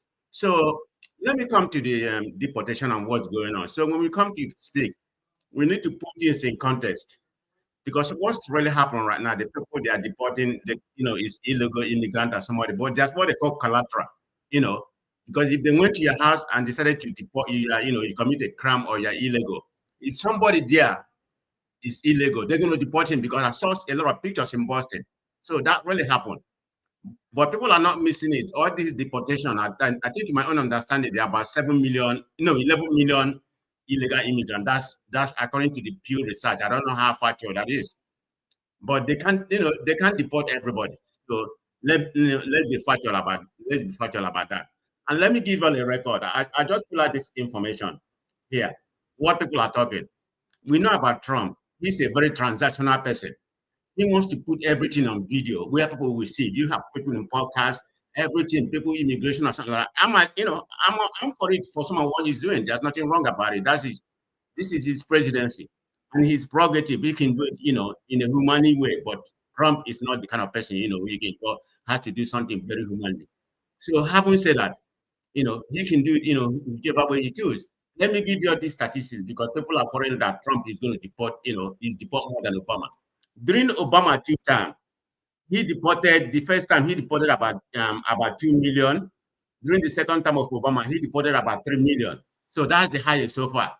Trump, during his first term, go and look at it, what I'm telling you. He deported 2,100,000 and 290. That's how much he deported. So Trump approximately deported about, 2 million during his first term. And Biden deported a total of 4 million, more than 4 million during his term, but it's not on camera. It's not on camera. Trump is a very transactional person. He wants to put everything on camera. So, say he's ready to his supporter, like people like KJ. I see my brother KJ smiling. He wants to please you. So you can say Trump is doing a good job. But that's exactly what he does. He may not deport as much as Obama deported. Anybody should go and Google what I'm saying. Biden deported more than 4 million, but people didn't, people didn't notice that he deported people. And most of what he deported was illegal people, people who committed crime and some other things. But Trump just want to put, all his show on the camera. Look at what's his name, Dr. Phil. Didn't you see him in Chicago? Patrolling himself like one of the eyes. I mean, what is that? Is he one of the eyes that deporting people? So it's about Trump being very transactional. He's just going to make it and put everything on camera. So, he's the president. So we see how things is going to pan out. I think the tariff against Canada, Mexico, and China is supposed to start today. So I don't know if you already started. So we see what kind of effect it's going to have on the economy. Then we can go from there. Thank you. All right. Thank you, man of Prestige. And let's go to Forefathers. Yeah, greetings, Dr. Damage. Thank you for having me. Greetings to the panelists, the chat, and the viewers. Yeah, I think I will second the condolences to the Americans for the crash that occurred recently, and obviously the fire in Los Angeles in the past, and for the grieving man of prestige. This is the third stage of grief he's going through. We have to understand people grieve all the time for the loss of their political parties. But that said, the deportation process going on in the US now, it's not only about the numbers, it's also about sending a message. And the people in the US support it. They don't care about those buildings that are, they are not being maintained by illegal migrants. They are hoping that their people replace those ones that are being removed. And they are also fighting a greater struggle that most people just think that they are just fighting for salary. That's not it. They are fighting for their own survival. They know what it took them to take that land from the natives, and they want to watch others take it from them. They are not going to engage in that conflict. They are not going to engage in it. And this is the fear that they have. Trump may not even be engaging them at that level, but his supporters know that. Steve Bannon has made that clear.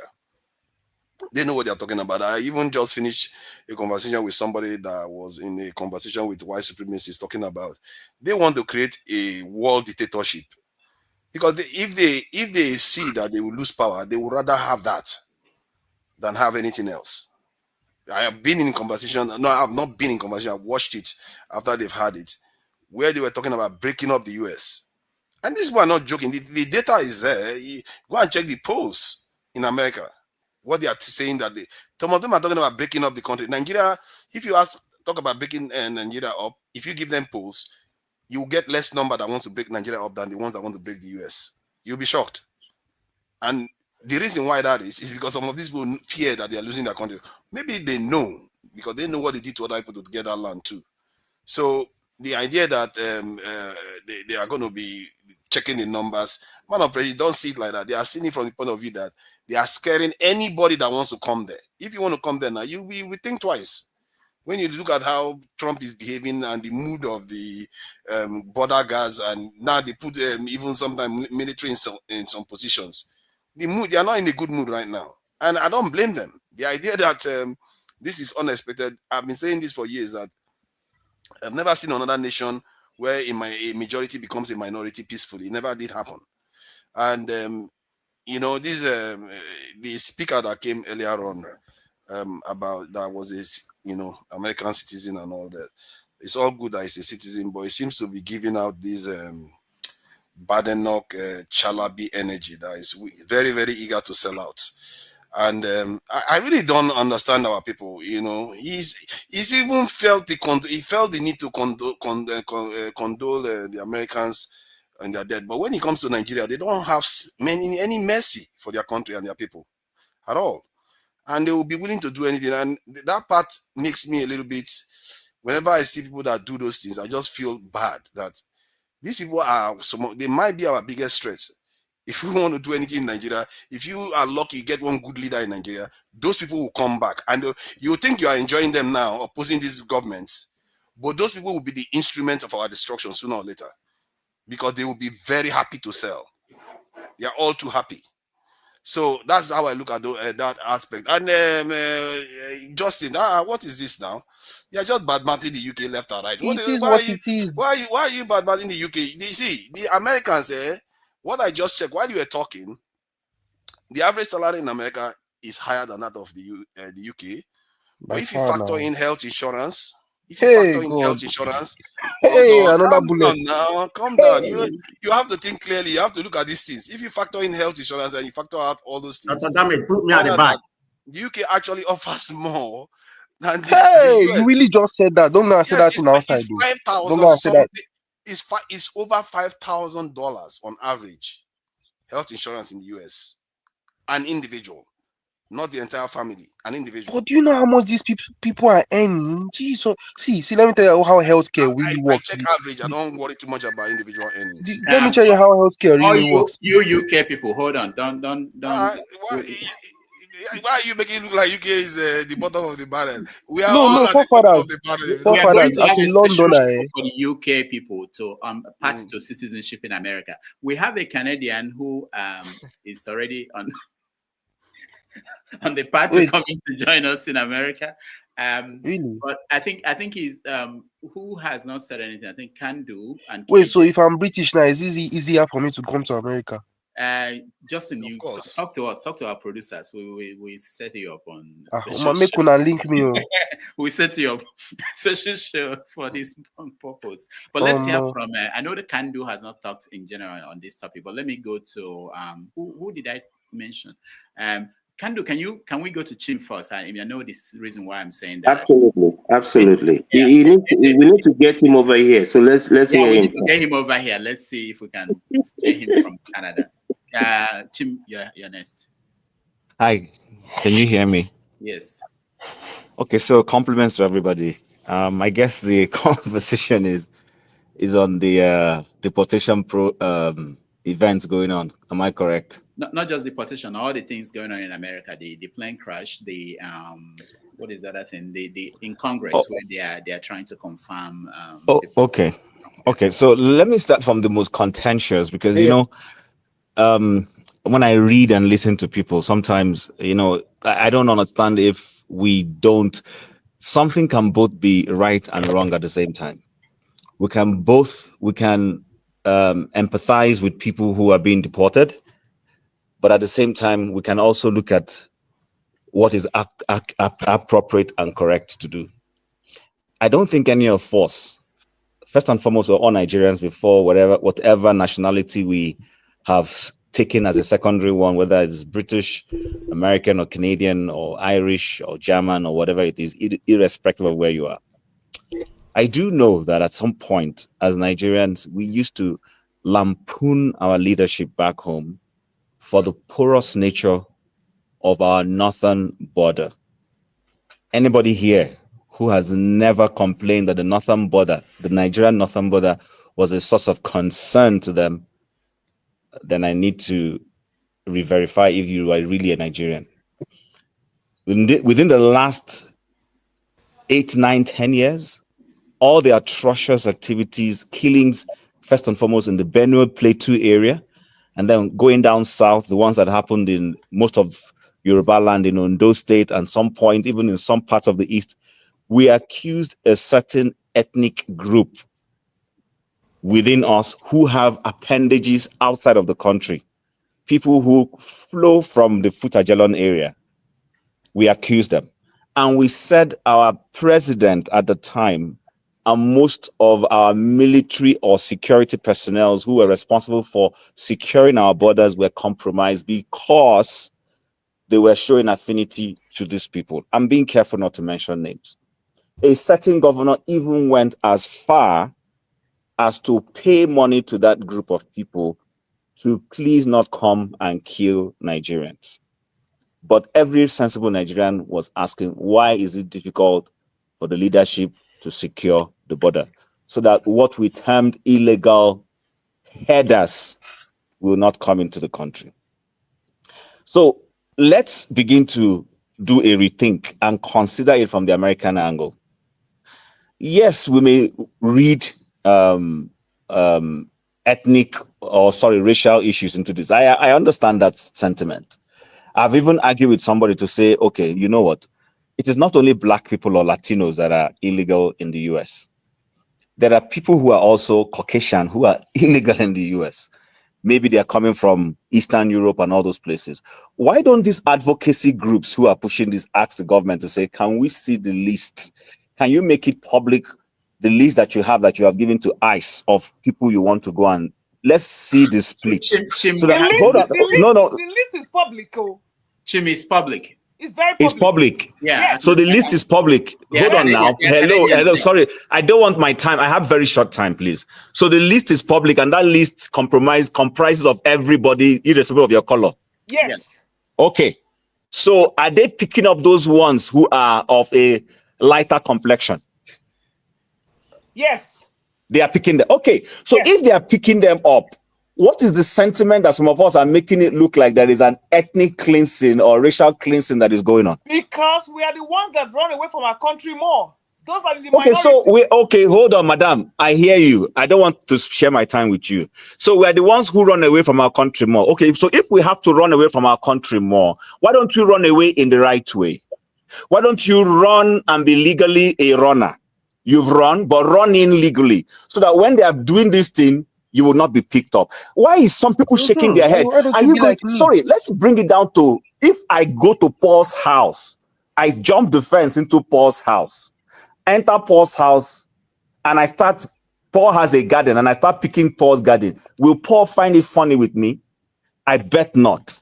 So when Paul is not going to find it funny with you, but Paul is okay. My brother, there are 5 Igbo states that Bros, are in the board of I NNPC. didn't. When I called your name, it wasn't for you to respond. Hello, Paul. You are taking my time. Paul, you are taking my time. Rudolph, please tell him. Please tell him. So, but listen, my sentiment is very straightforward, and I know that anybody understands it. If you're legal anywhere, you have nothing to fear. But if you're an illegal immigrant, you've overstayed your welcome. If the law catches you, fine. If the law does not catch you and you're able to run away from it, it's okay. But the point is, and let's all not forget this, the man said, we're going for those who have criminal records. If he's not doing that, the advocacy group should go against him. I'm not going to defend Trump on what is not right. Can I ask you a question, Chief? But don't ask me any question. I'm not here to answer questions. I'm not here to answer questions. I'm here to give my views.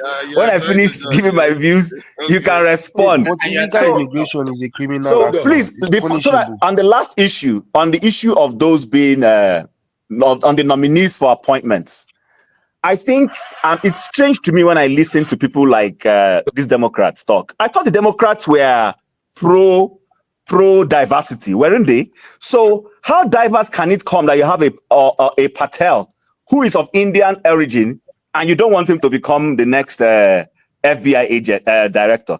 You have what's her name? The lady that what's her name? Sorry, Tulsi Gabbard. Tulsi Gabbard also has some measure of diversity. You don't want her to come in. And these are people who are Democrats originally, but this time around, Trump is appointing them. But the same party that was appointing a man wearing a skirt in a military uniform suddenly finds it difficult to accept people who really know the job. The same people who were voting one head shoving man like that had beard wearing skirt, suddenly today, they have a problem with these people. You know, sometimes when I see the kind of politics people play, I really do not understand what they are looking for. All right, Chim, for me, whether they confirm Tulsi or not, I don't care. What's my own? But the point is, it's good to always ask these people what exactly they are looking for. Somebody says he wants to make Americans healthier, and you are busy pushing and trying to defend Big Pharma, who are paying you and whom you collect stuff from. People think we're stupid. We don't know what's going on.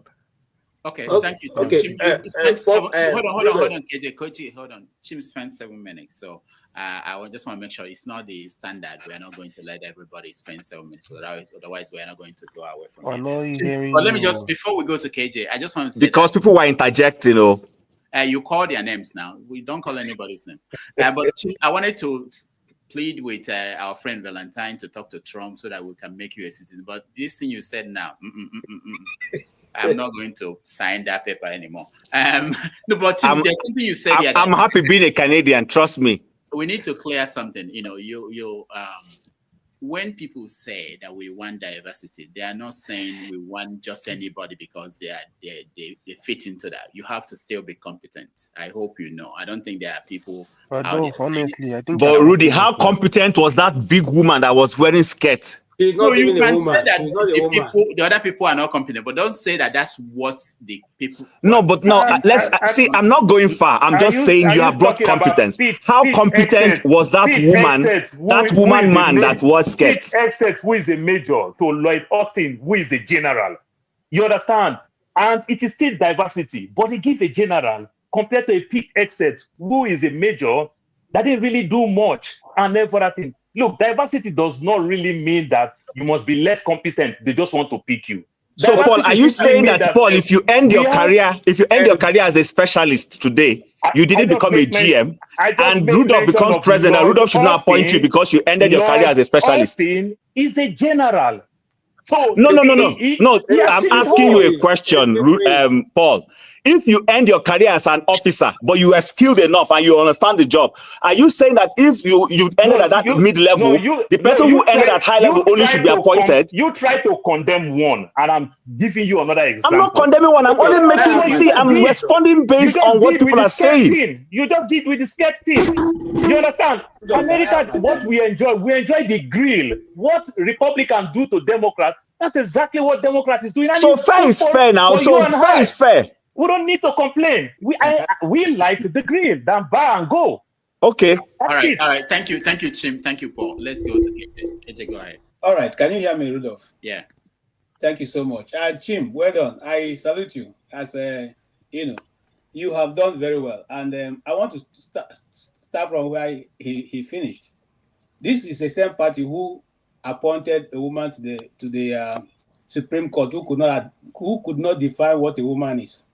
She couldn't define what a woman is, but she's in the Supreme Court today sitting. And you're talking of Tosi Gabbard, who is a colonel in the army, has 5 FBI clearances, have served in action 3 times, and you think she's not qualified to head that department? We're talking about what's the other guy's name? Pat, right? Yeah. Kash Patel, who is a renowned researcher, officer, who has also taken part in actions for America, okay? Who was also one of the top FBI guys in doing overt and covert operations. You are saying he's not qualified? We're talking about, what's the other guy? Let me go to the last one. F. Kennedy. Pete Hegseth.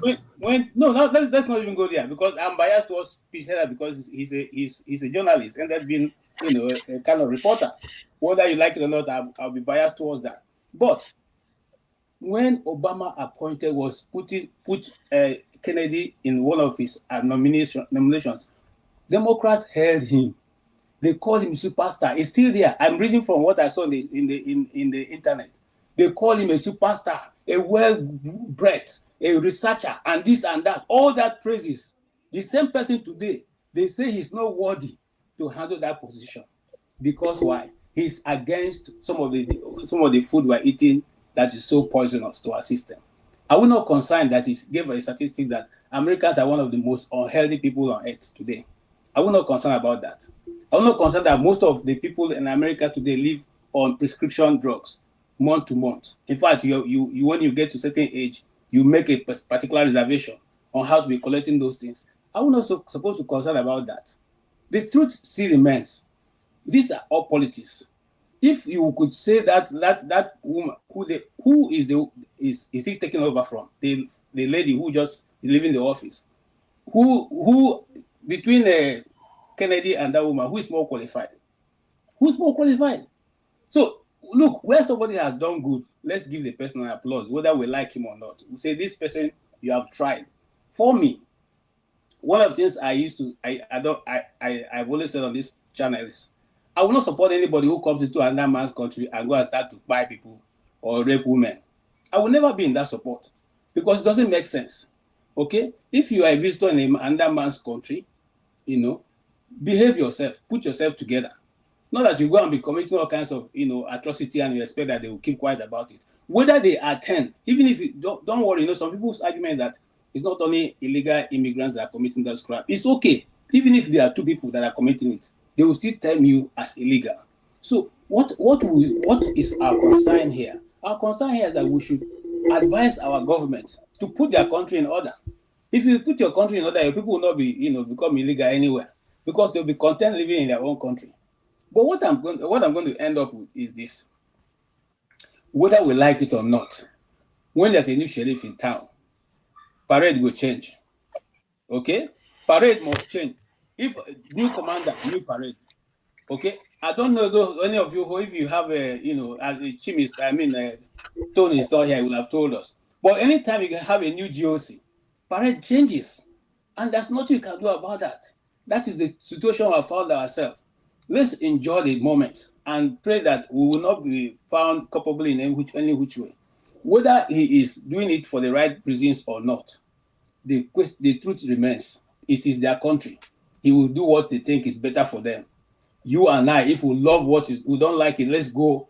This energy we are putting to find fault, let's put it on our own government and make sure that they also sit up and make our country more peaceable and profitable for the people, so that they don't have to leave. Look at what the young man in Burkina Faso is doing. Okay, look at what he's doing just in less than 2 years. Okay, this is I will not the same color. What's the difference between the Burkina Bay and the Nigerian? Nothing. So we need to come to a place where our leadership also will realize what to do and do it, because we have the ability, we have the brain, we have whatever it takes to do it. We don't have to leave Nigeria to go to anywhere and be told that we are illegal in those places. That's my own argument.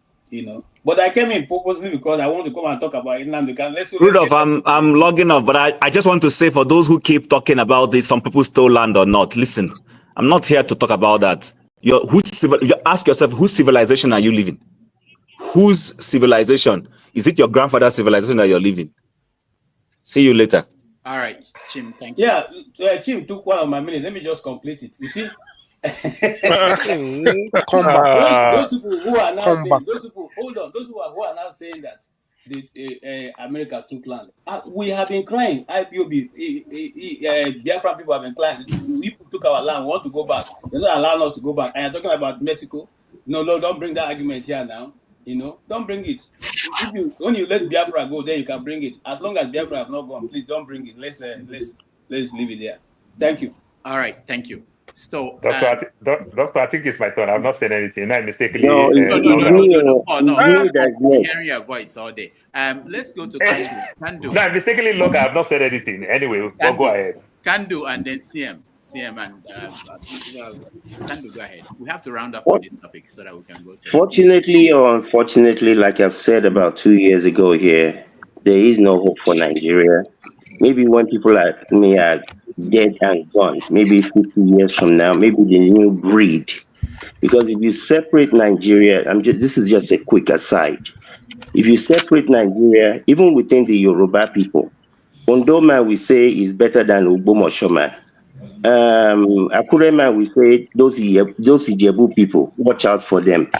In the East, some part of the East we say you're not Igbo enough. So this is not good. I don't care how much you take all the knowledge and intellect and the wherewithal that you've gained in all these places back to Nigeria. It's not going to work. You're just a different breed of human beings. It's not going to happen. So, but on the confirmation side, you see, and Dr. Damages, for the second time today, I'm going to say, who did this to us? Where does this type of thinking come from? That because the Democrats allowed somebody, because somebody is a pants-wearing, skirt-wearing, bra-wearing man, because they allowed somebody before, does that mean I have to allow you? Because other people allow other people?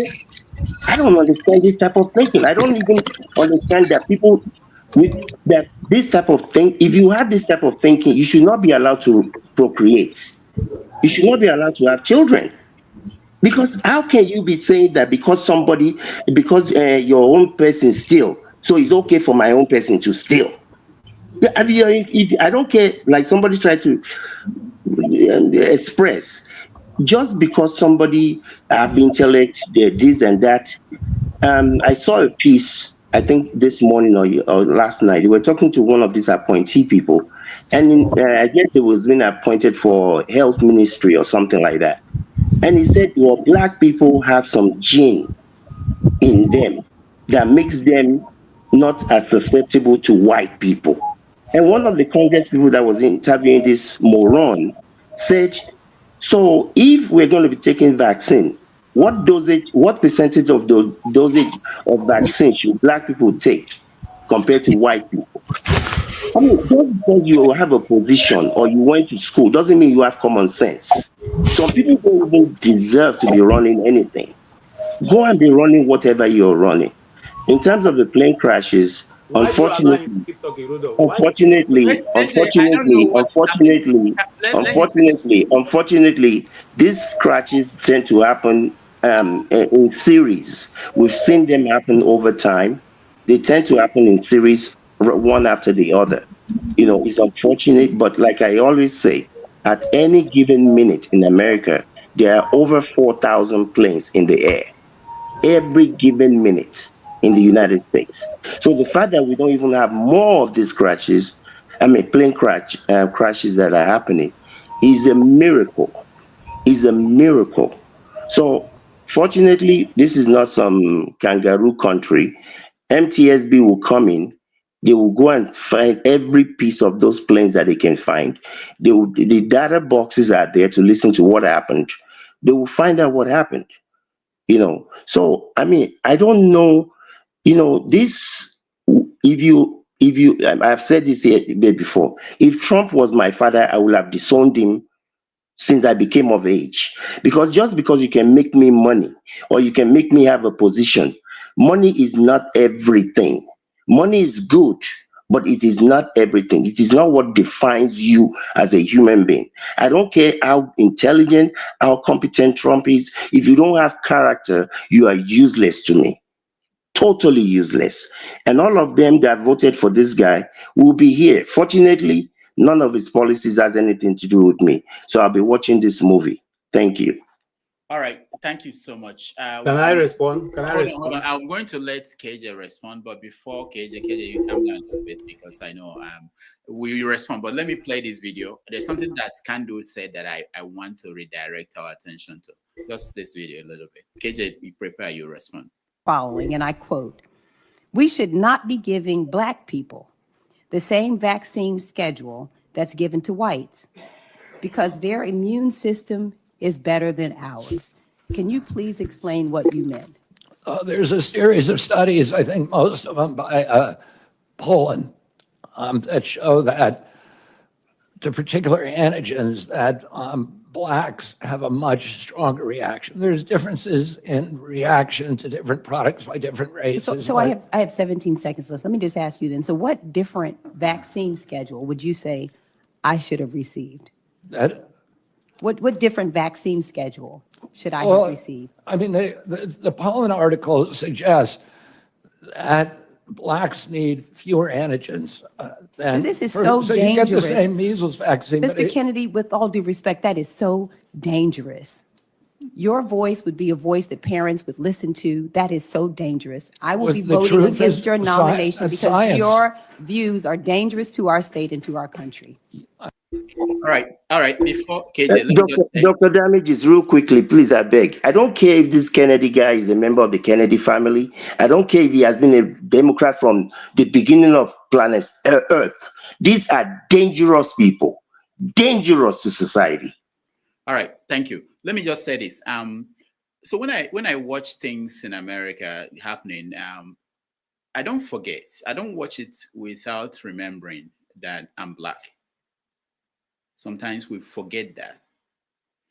The other thing I wanted to talk about is the issue of how we assess things. And I hope we will be able to get at the end of all these programs we've been doing, we kind of agree on something. I think that one of the reasons why Nigeria or Africa is the way it is really things I see all the time, which is that we think that this is our own. And if this is our own and it's wrong, or that their own people did that. In Nigeria, we see that a lot. There are people like Tinubu, we say that Buhari did a lot of appointments that are not credible because it's their people. So I will do the same thing. And that would be right, you know. Anyway, I just want to point it out as we continue the conversation. Okay. I was going to actually let out the dogs, but I decided to change my mind because I don't think it's worth me, exchanging word with people who have baked on ability to, to speak properly and unadvisably. So I will not even go to that route. But I will say this, as much as I think I have opinion and I have the right to air my opinion, does not give me the right to insult anybody. If anybody thinks that you come here and because you have knowledge, you probably be a professor in one of the Ivy League universities, and you bring your understanding and want to impose it on us, I don't think you're better than Trump that you condemn. You are even worse than him because I don't think he's trying to impose his ideas. So when you come to this forum, simply because you've lived in the US for 36 years or more, and you think that you now have a God-given understanding of what happens. My dog is better than Trump. My dog. Hold on. That is to show how very intelligent you are. Since you can compare your dog to Trump, it means that you are very intelligent and you have been able to display that.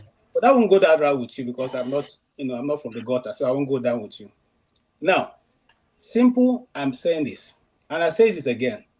The Democrats celebrated Mr. What's his name now? Kennedy. They called him the superstar that was ever. Yes, they celebrated him when Obama was going to appoint him. They celebrated him. In fact, he was so advertised. It's there. I'm not talking of what I saw on the internet. You can check it out. So I don't know what's happening with KJ. KJ, there's something with your connection, so it's not us. So I want to make sure that people understand. It's not. Okay, can you hear me now? Okay, yeah. Now, the thing is this. What I'm simply saying, my own is this. If you don't complain about Buttigieg when he was made minister, secretary for transportation. If you didn't complain about him, you didn't complain about the woman who was taken as a chief judge, as a justice who could not define what a woman is. Why do you find problem with the next set of people? What the clip you played of him trying to explain what it means by the different listings is understandable. If one is arguing from that point, it's a different point. But you and I know that truly, a black man's gene is stronger than the white. You know that. You know that. How many of our people are getting all these vaccines in the communities and they're still growing? How many? In the US, I know that when a child is born, you get up to 40 or more vaccines before you get to the age of 7 or 5. Okay? How many people give those vaccines in the communities I'm coming from? It doesn't exist apart from polio that you're giving. So simple put, and that's not even my bone of contention. My bone of contention is simply this. Once you have a new brigade commander, parade must change. You like it, you don't like it. The man didn't campaign to get there and allow you to stay. All right. KJ is frozen. We will continue. I think the next person will be CM, I believe. But before CM speaks, I just want to point out. KJ is in Trump ward. I just want to point out one thing. I hope people have been watching this confirmation process for years. KJ, are you back? Yes, I'm back. Okay. Let me just say this. I'm watching this confirmation process for years because what you will notice if you've been doing that is that if the Democrats is in power, okay, the Republicans will be the ones that will be asking tough questions and will be praising the candidates of the Democrats will present their candidates. If the reverse is the case, that's exactly what happens. But what I think is important for people to know, because when people watch, I make sure they understand that what is important for people to know is that all these things that are going on doesn't really mean that at the end, these people will not be voted in, because in this case, the Republicans, they have majority. There may be few cases where they will lose at the end, and they will only lose, they will not get the votes if only Republicans are against that. So that's important. So when KJ, you mentioned that when they asked the Chief Justice, the candidate, to define a woman, it's not that she doesn't know what a woman is, but it's that being the politics that is playing in the country and the confirmation process, she cannot say anything that is outside. I can play you a video of who was the candidate in this current confirmation, where they asked a simple question. Even Kennedy. Even Kennedy. Simple question they didn't answer. So it's something you should take with a grain. You see, Rudolph, that's where I have my problem. That's where I have my challenge. You are able to explain that of the Democrats, but when it's on the side of the Republicans, you don't want to hear their own explanation. That's my challenge. She was there, she couldn't answer because of the politics. Why now, if he's a Republican, you want to insist that what the person didn't answer is a problem? No, okay. It's not. Let us know. Kennedy, in the Kennedy's case, why I picked that, there are so many videos of them messing up or doing what they always do. Why I picked up the Kennedy one is that this is something that should concern us as Black people. This is just, when it comes to when somebody is talking about medicine and the person is trying to tell you that there are some vaccines you should take and some you should not take, or that that's a dangerous spot to be. Dangerous place. Okay. And if that doesn't raise alarm. Let me say this. Mr. Kennedy prides himself as somebody who have taken more than 40 years doing research over different vaccines that have been given. Did he do research or reading research that other people did? I don't think almost everything. He has done all of it. And those who are in the, I'm coming, sir. I'm coming. You see, I try as much as possible to balance what I'm talking about. Not because I want to come and talk here, but because I want to have an understanding. Why is he so confident he's not a doctor? None of us was questioning Bill Gates when he was asking that vaccine should be given to everybody in the world. We didn't ask on what pedigree is he standing to make those assertions. We all accepted and gave our hands for it to be pumped in. So now in this case, we are talking about this particular person who has taken time to do the research and has worked with other people in the industry who have said about him that this guy knows what he's talking about. But that's not the case. That's not my quarrel here. All I'm simply saying is that if you elected KJ as the president of America, irrespective of what you think, I will call my own team, I'll call my own people. That is the reason why I won. I campaigned and I won. You should stop campaigning and accept it. The more they're condemning and saying anything about Trump doesn't change the fact that Trump is going to be there for the next 4 years. And he's going to do what he wants to do. So why don't you relax and enjoy the ride? That's simple. It doesn't mean any other thing. Simple. Thank you, KJ. All right, where are we? CM. Okay. I think Rudolph, if you agree with me, this issue, whether it has outlived its usefulness, we've trashed it. Why can't let me nudge us in the direction of Sharia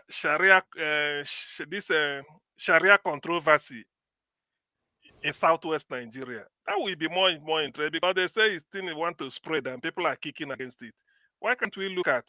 Oh, we have other topics we are going to. I just want to hear from you and Uzo, and then we go to other topics. We have so many other topics we can. Doctor, you mean I won't contribute on this topic? I won't contribute. Remember, I went out. I left. Generally on this Trump deportation. Go ahead, CM. Yeah.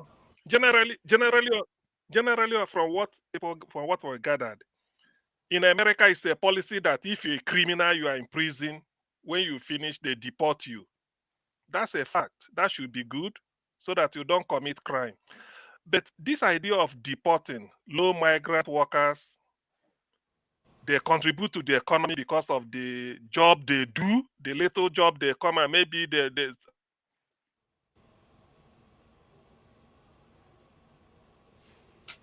all right.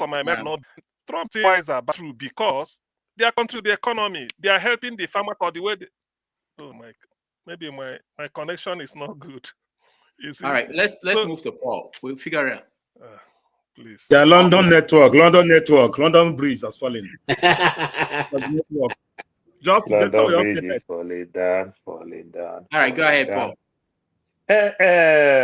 It just beat my heart when Chim was saying some of the things that he's saying. See, there are certain rules in America that people should understand. Like, for example, now, very many of us that come to the US with visiting visa, there is room for I-485. You understand? Where you can do application to change your status and every other thing. And they tell you, they say, the day you become a citizen, you marry an American citizen, even if you commit so many things, all your sin has been forgiven. So these things are there. So if Chin think that he is so lucky to get what they call an express visa to Canada, some other people come with other routes. In America today, there are over 198 different pathways to citizen. You understand? So you can commit certain things and everything, and your sin too can still be forgiven. You understand? When we talk about the pathway that Reagan did, great. Obama did the same thing. Some of these immigrants were so scared when Obama said, go and do the right thing, go outside and apply. Some people trust, some people went. Some people even did the very funny way. They went and they come in through the wrong door and stay here. Then they tell them that, oh, it's time for you to apply. They go through the wrong door and went back and they came. Some people out of panic that how will I go back? Where will I start from? Some people didn't go. So Obama did that and everything. And Junior Bush did something like that too. When he sent these people, he affecting. So when we talk about immigration is one of the most cardinal points that they use for campaign. Democrats will use it to win election, and Republicans will also use it to win election or lose election. It goes both sides. You understand? So when we talk all these things, which state is the biggest, reddest state in America? It is the state of Texas. That's where you get more of these so-called immigrants. You understand? We'll talk about the second biggest state of Republican again. It is Florida. This is where you also get these people. They see these things. Florida is big in farming. You understand? Like the state of Texas. So these things are there. You understand? But they just play politics on it from both sides. These are the part that Madam Luke tried to emphasize on. And then the way Trump talked down on people, looked down on people, you understand? It's just so painful. But it has been there. And it will always be there. They play politics with it. None of them is ready yet to say, let us just do it more of a better way. But both sides play politics. Then KJ, remember what Bernie Sanders asked ROFK? He asked ROFK that is health insurance for everybody. Is it good? The guy make mention that how will everybody have health insurance when some people will abuse it by people who are smoking? Everybody have health insurance in Canada. I just came from Canada some 4 or 5 months ago. People smoke there now. People drink there now. People have health insurance in the UK. People smoke there. People drink there. But everybody get a universal health insurance. So politicians will always do what they know how to do best, to play politics with any topic that doesn't favor their own ideology. You understand? So that's exactly what the Supreme Court judge also did. They play politics to favor their own ideology.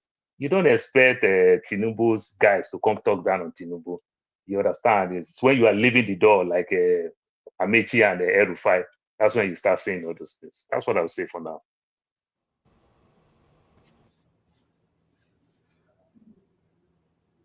Doctor, you look like you mute yourself. You mute yourself.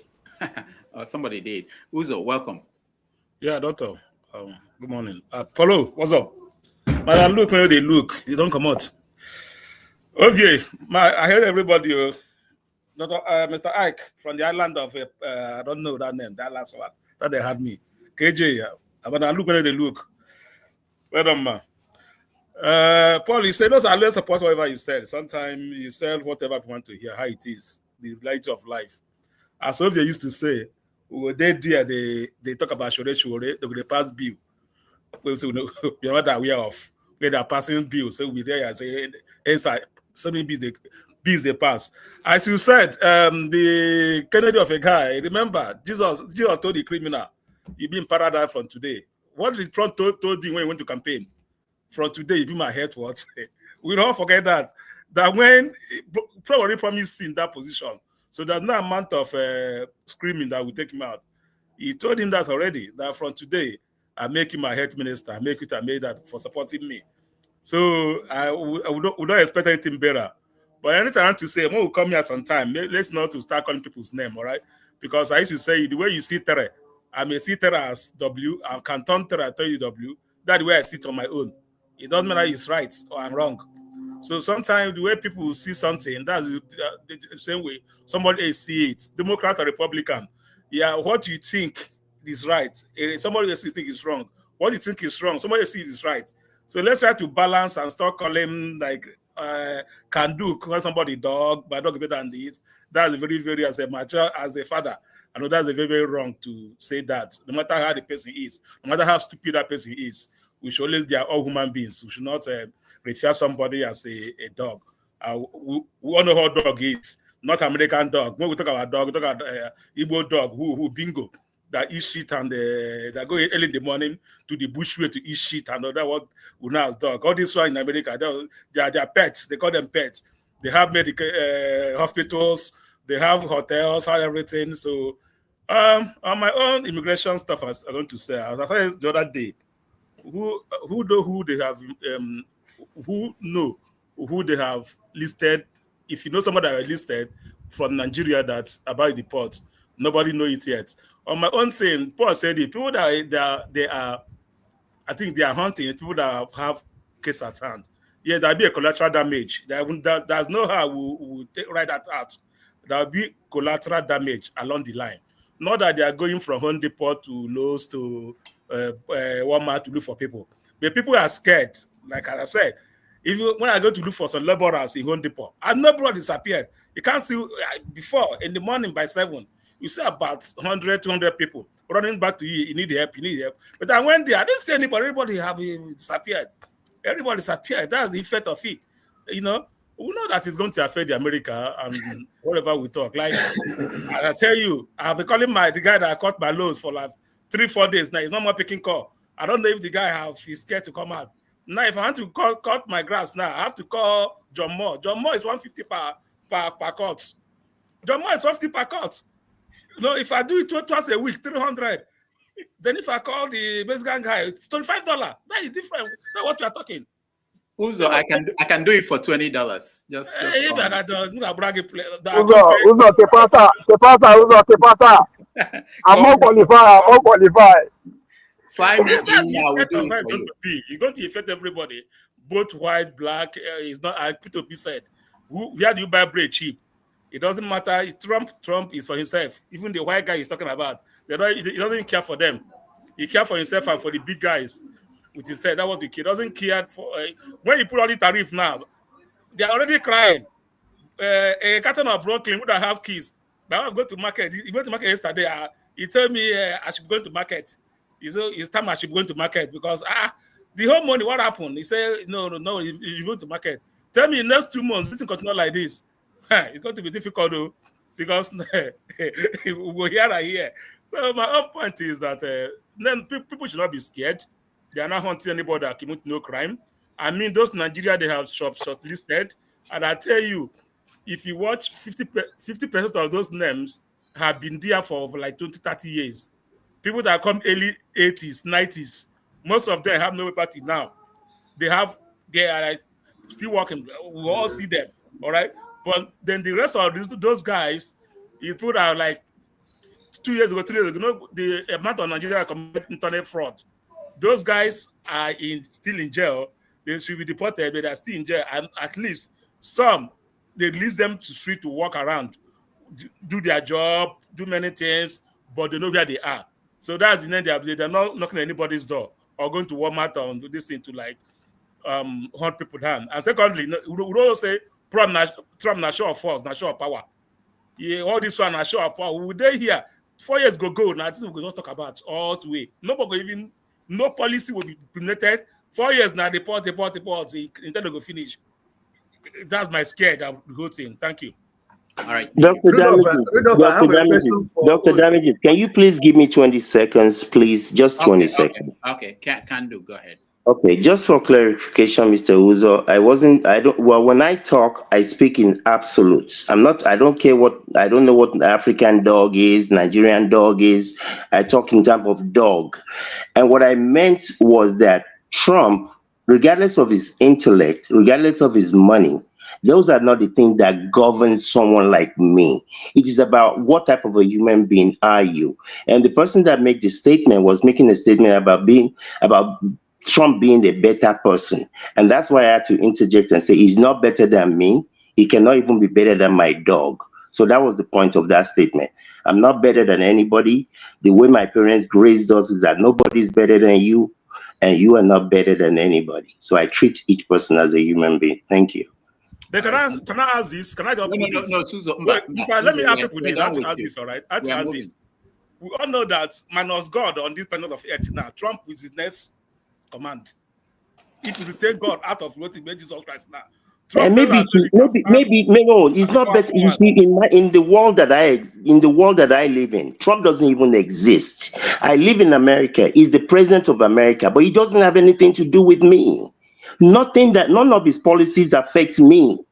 Maybe even when the groceries are up, and the guy wrote to $10 per. It's not. You see, it's not going to rise to $10. And even if it does, look. There's no point. It doesn't matter. He might be the God of everybody else, but the Peking with my own mama born is not the God of me. It doesn't have anything to do with me. Thank you. All right. I have a question for us, Dr. Damages. All right. We are rounding up. We have to. Okay, just question. One. Uzo. Biko kọwara m ihe peti wu na n'Igbo isi nkịta ndị Igbo wu nkịta nke Amerịka wu peti. Gịnị wu peti n'ala Igbo? Biko kọwara m ihe peti wu n'ala Igbo. Mr. Ike, Mr. Ike, esi nkịta ka Igbo wu bingo. No, nkịta ka Igbo wu bingo. A na-akpịa bingo. America we can call America own, which I go use here now. I don't see myself. Dog whether they call it Andrew. America does put Andrew, but now Nigeria have bingo. All right. Translating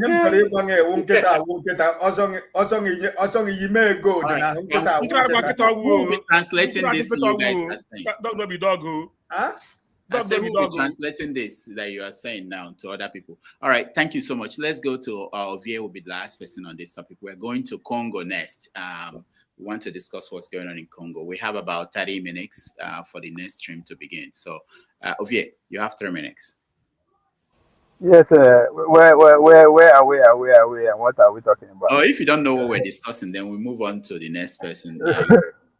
I think I started listening when I hear you guys talking about Kennedy and We're talking about things going on in America today. We're talking about the plane crash. We're talking about Trump's deportation of Nigerians and other people. There are actually 1.4 million people on the list for those who were looking at numbers. 1.4 million people on their list, but there are only 3,690 Nigerians. There may be other Nigerians who are holding Ghanaian passports and Liberian passports, but as far as we know, 3,690 Nigerians. The other thing we talked about is the confirmation of secretaries who work with Trump, and wanted to say what is going on there, how it mirrors, if any, what happens in Nigeria. No, I mean, there's no difference between the Senate here and the Nigeria Senate, the confirmation.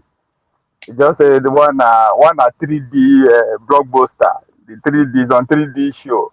Because when I was listening to the hearing, I just can't help. At every interval, I remember this our show here. That the same way that this when you hear somebody say, because that man has gone over in 7 minutes, he has done 10 minutes, me too, I must get my time. I was like, this is Dr. Damage at his best. So it's what we be in a nutshell. So just as our own come by down, go. On a more serious note, on that type of what's his name, RFK Jr. I mean, you can't help if you understand the power play in America. Those are just they are not speaking for the constituencies. They are not speaking for the people. They are speaking for the donors. That's what that's about. Well, the funniest thing is that when you understand the correlation that brought Trump to power, then you will be surprised if RFK Jr. no scale through, because you need to go and study the Maha movement, make America healthy again. That's a real movement that started 2016. That finally find their way into power. They are the coalition. That's what the RFK Jr. campaign was all about. So there's the coalition where all you need to do go listen to the speech when they're in Arizona, where Paul Day, when they welcome into the. Listen to that speech. Listen, that's where the movement actually resonated. So it's part of the coalition that actually got him to where he is today. So I'll be surprised if you no scale through. That means that the coalition no get power, no reach again. Then if you also understand the future of food, the future restaurants, right? The cloud restaurant as they call it, which are pretty much everywhere now. Then you also understand the silicon angle to the coalition, which also in calculation with the RFK Junior. So just so more to it than all those shout they shout against themselves. So that's why I'm talking about the same. It's the same thing that is playing out there that is playing out here. And on deportation, you're talking about 1 point something million. Out of how many? China is in at like 11, I mean at 20 million. I don't even understand. I mean, nobody I don't 11 understand to why it's 14 million. well, what is the difference between deportation today, last year, 5 years ago, 10 years ago, 20 years ago, 10 years ago, next year, 5 years time, 50 years time? It's gonna be the same. Now how you use them to paint your narrative, it ain't matter. Right? The Democrat don't have to use it as a narrative to win election. No, it's already. I mean, they play that in the long with it. They actually using to some people consciousness, so they don't have to use it. So the Republican also have to like use it as a form of power. So not be saying that there's nothing different with what is going on now and what is going on. What happened before administration? I don't know why where una dey, which office una dey. I dey street. If I carry my phone show you now, go see where cone and everything there. Everyone, everything normal, everything they go normal. But when you decide to listen to TV or watch internet, you see everywhere they are like, where are all these things happening? I mean, I want to be on the show too. I want put the camera, but I don't see anything. Everything they normal. But again, I understand. It's all part of the narrative. That's what American election is about. Festival. The policy that is at play now, they don't set time before Trump was born, before anybody was born. Any American that is alive today, the policy that is at play today, senior everybody. So I don't understand why is with the always I go affect. Why I go affect? You know, it doesn't matter. So it has nothing to do with Trump. Again, I listen earlier. Somebody talking that Trump give me paper. No be Trump give me paper. Trump give me paper. And I can't help than to just zoom into, you know, back those days in the plantation when they would argue within themselves. They capture me. No, I will really join. They sell me. Nah. That's exactly what I understand the conversation is going. It doesn't matter who give you. They bring you here for it. They come work. Shut up and work. It doesn't matter where you work. Work. That's what you are here for. So the idea they say, now this one give me power, this one give me, it no matter. I still them put them. The people then bring force come here, come work, and you will come here willingly. Now faith now the same. That's what you need to understand. Do what you are here for. You don't get problem. You don't go. You know we don't have anything to worry about. So it's the way we approach all this conversation is as if we are not ready to learn from the real things with the carried away with the narrative. Let's actually go into the real what is actually going on, right? What's actually going on? No be all this Trump. Real policy have been signed. When Trump they sign all those agenda, all those things, another thing was going on in Davos. All are the same. So you now understand even Trump said is inconsequential in what is coming to us. We are the receiving end at every junction. So when CM they does make people forget that, let's talk about the Sharia law. I felt that, man, that's what we should be talking about. Because that would define going forward. That's the Nigeria we will see today. So collaboration to how the America they move. That's what we should be actually talking about because that's important, right? Now, Tinubu is not going to use a Muslim ticket again, but they see Sharia courts they spring up in his own territory. What do they want to use again? I mean, there's a conversation to have once he bring that record, but again, I understand say with America, we don't have to worry about what no concern us. It doesn't matter what we think or what we do. We can't do it. We just nothing to change. Okay, we have to go. Thank you. Thank you. Let me just say thank you everybody who have been joining us and talking to us and participating. Tomorrow on 90 Minutes Africa, we have Franklin Obunweze. Dr. Franklin Obunweze will join us. He's a lawyer and a consultant. Most of you know him from Switzerland. He will join us to discuss Trump's policies since coming back to power, the crisis in Congo.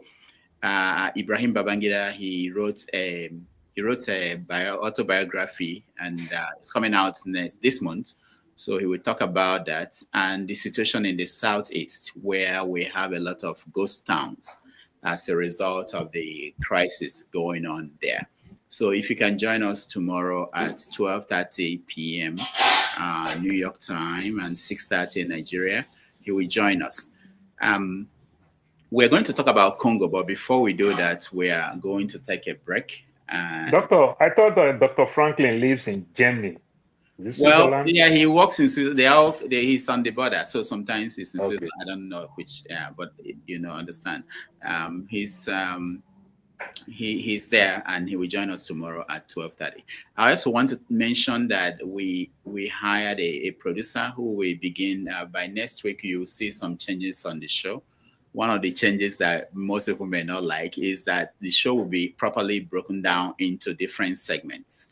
So like today, we were going to handle 3 topics before we move over to the second stream that will be manned by forefathers. But we have been talking about one thing, although it's broken into 3 for 3 hours. So there will be producer who will help us to be more disciplined and more professional, because we want to take this thing to a different level. So, okay, Doctor, let me ask the right question. I hope the producer is also not from the UK. No. Dr. Damages, I'm glad that my brother Show finally got the job. I will call you and talk about the salary later. The Show is not the producer. Show is actually the executive producer. That's on page. Wow. That one is on page. Mr. Show, different level, executive producer. Producer, he doesn't get paid. But we will do that. We will introduce our producer. Ijebu. Oh, Show is here. Okay, Show, you can speak for yourself. How much do you get paid? 0. So yeah, but the executive producer is watching us, so we will implement some of the new ideas. It will help everybody, help us to cover most topics. The way you see it on TV.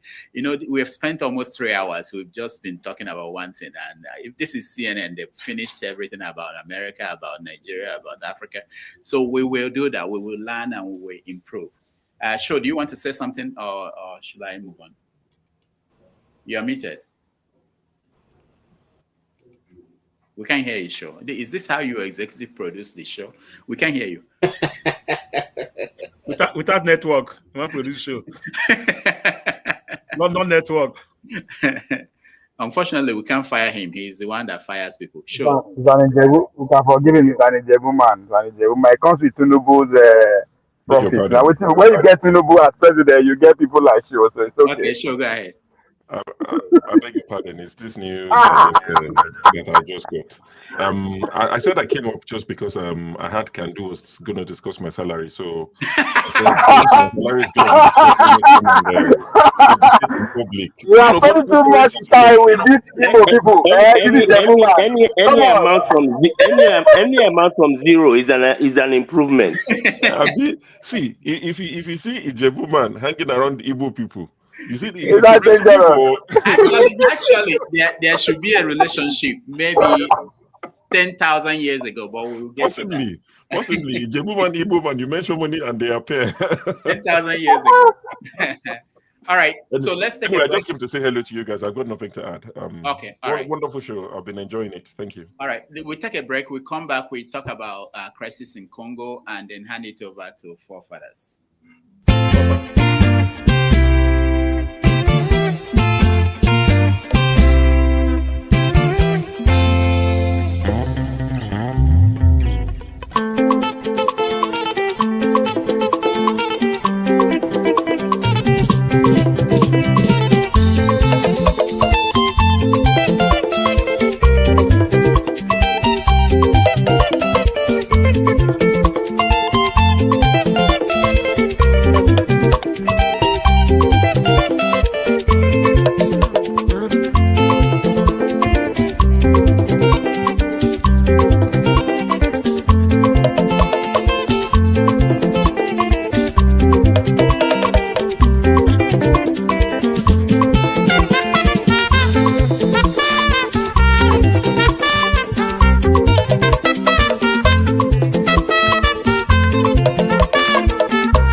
All right, welcome back, everybody. Thank you for staying. We are moving on to the current topic, and the topic is Congo, the crisis in Congo.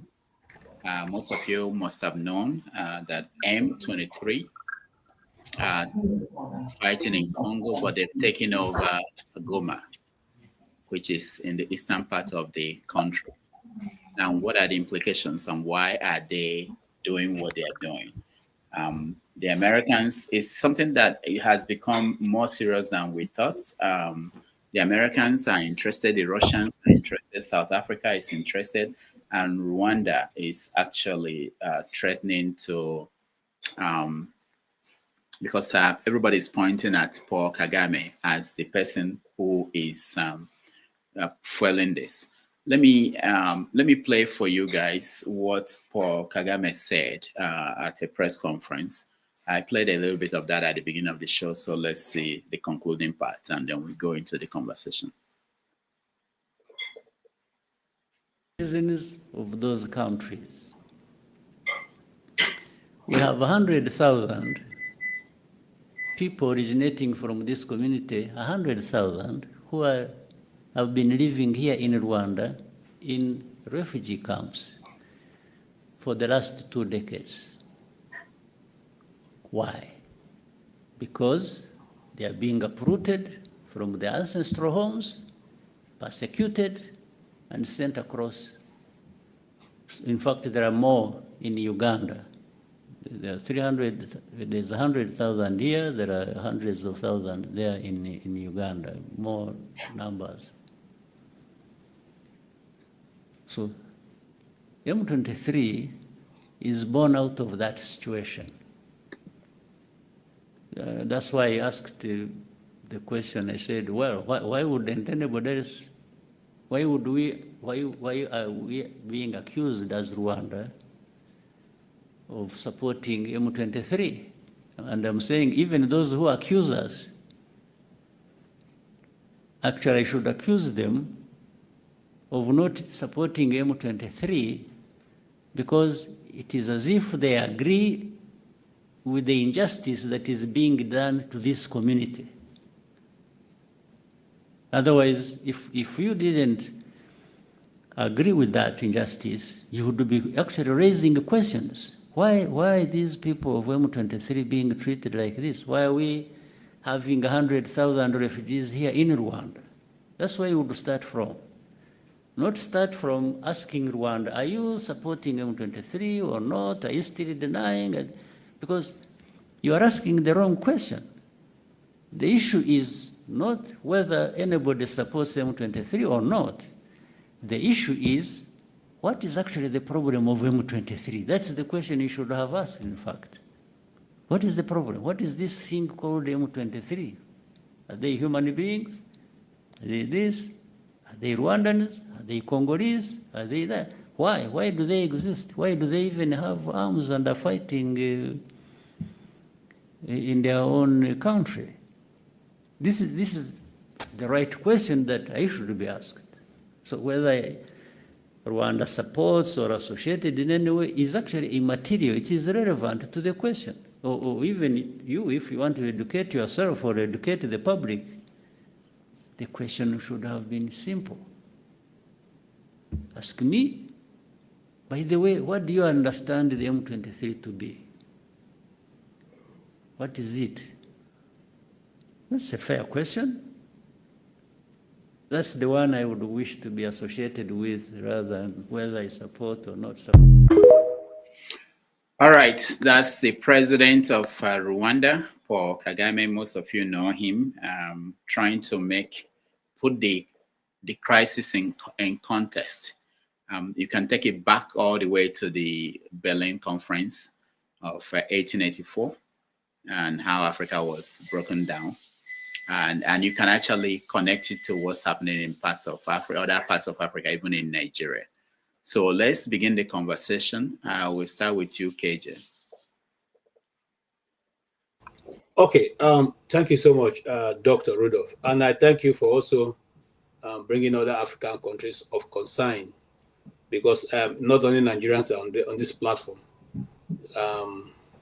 You see, the Rwandan issue is so pathetic, and I totally agree with Paul, Kagame, even though I don't agree with him on a lot of points, because I think from being a celebrated Democrat, he has almost shifted a little bit into the far left, of becoming more like a dictator.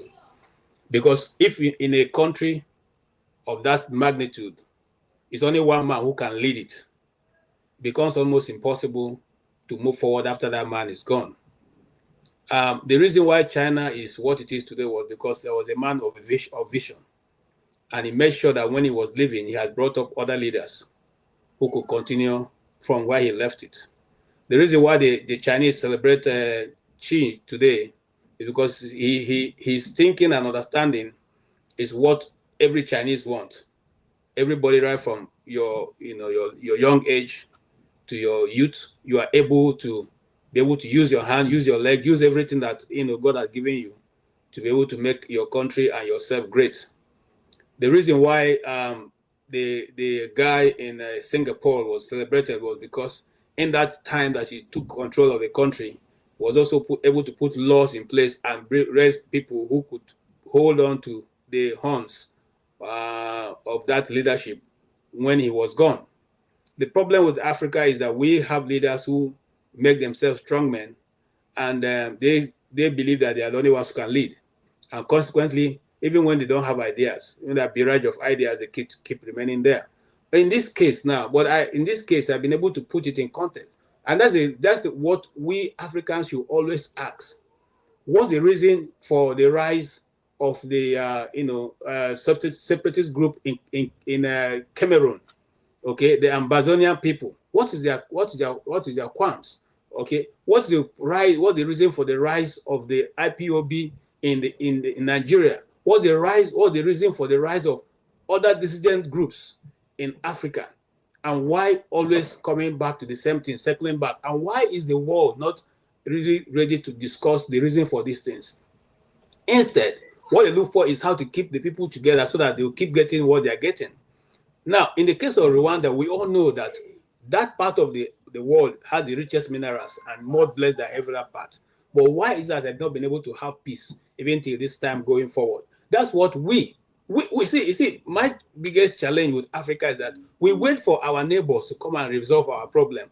We wait for somebody to come from far away and say to our neighbors and our brothers and our sisters, hey, you do this, you do this. Oh yeah, there should be peace now. I declare peace. And then we will keep quiet. But when it is us, we, sitting around the table to discuss, we will not agree to come to an agreement.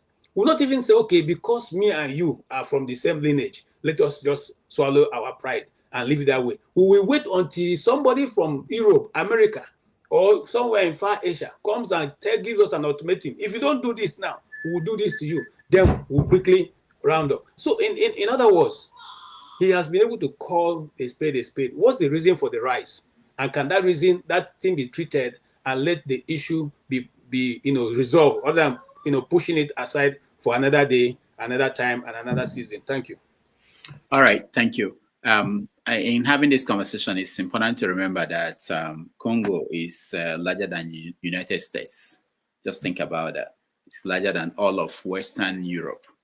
And if not for the riches in the soil of Congo, the interests of the rest of the world will not be there. Congo is so important to the world that all the powers of the world are interested in what goes on there.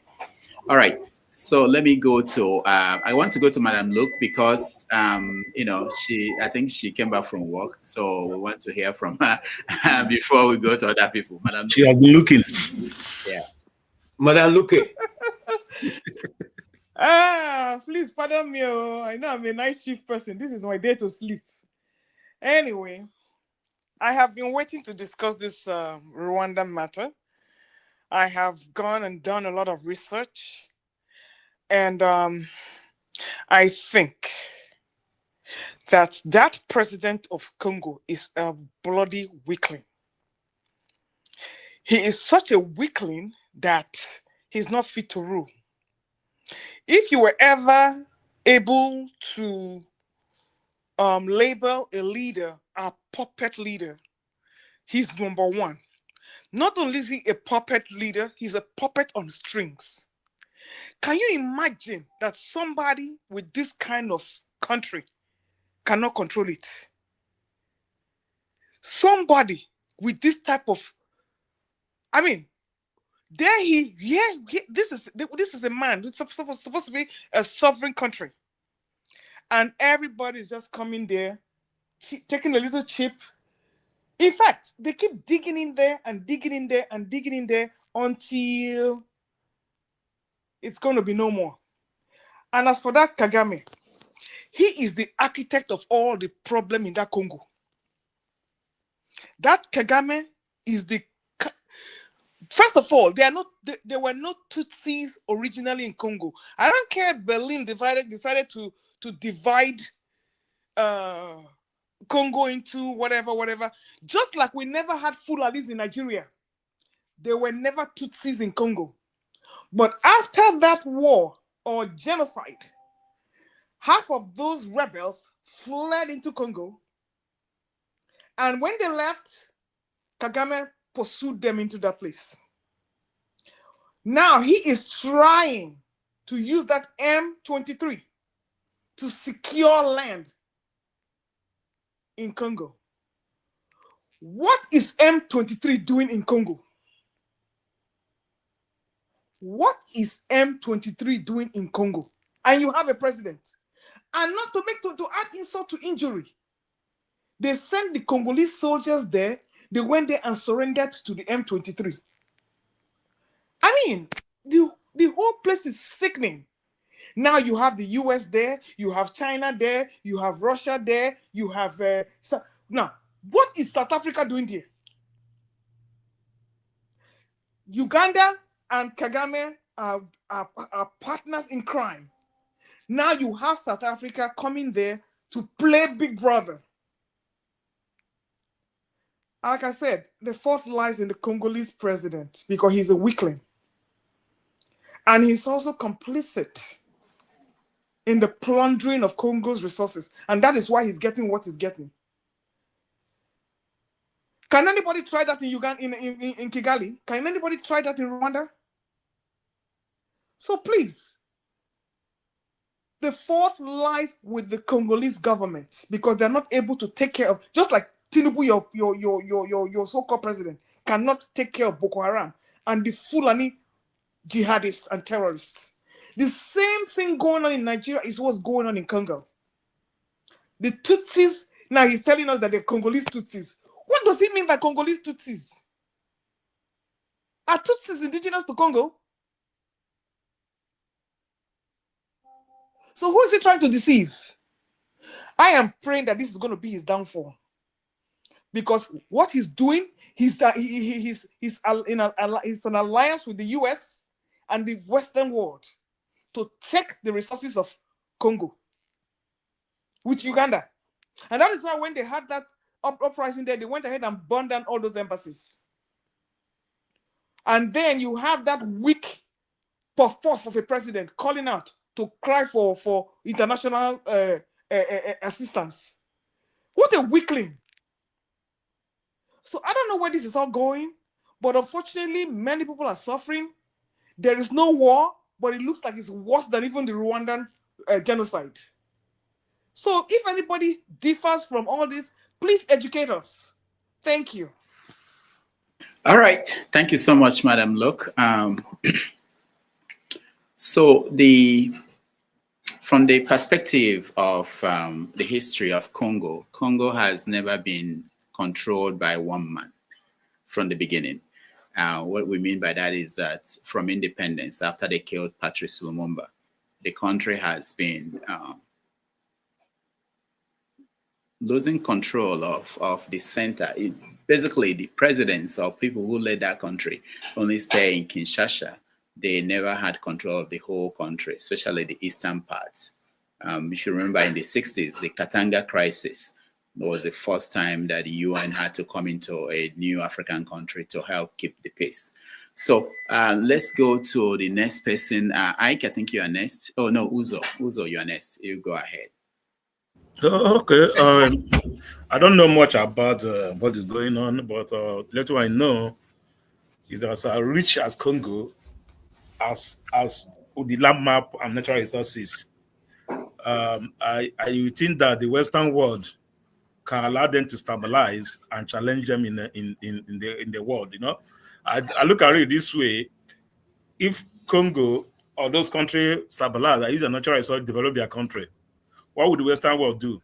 So the only way out is let them keep on fighting when we make the whole resources out. Just like they are, just that the way it is. There's nothing too well about it. Let them fight with big resources as Manalu said, that China, they are all over, everybody's there looking for the honey. Nobody want peace to reign. Nobody want peace to reign. And people, the indigenous of the land, the countrymen of the land are not seeing that. It's just like Nigeria, the same thing. Imagine Nigeria is still being stabilized. We make use of our natural resources in the our oil in the south, our gold in the north, cocoa and this in the south, in the southwest. What will Offor be doing here? What Offor be doing here? We have a Bonvita company. We have a coffee company. What Offor be doing here? So for we to come here, for the Western world to still keep us down, they will make sure that it's not stabilized. We live on their loan. I give you, I give you, I give you, I give you. We live on that. The same loan they give you, still return it back to get something you need. They loan you $1 billion. You use $2 billion to go and buy a fighter jet to fight our people. So what is the essence of it?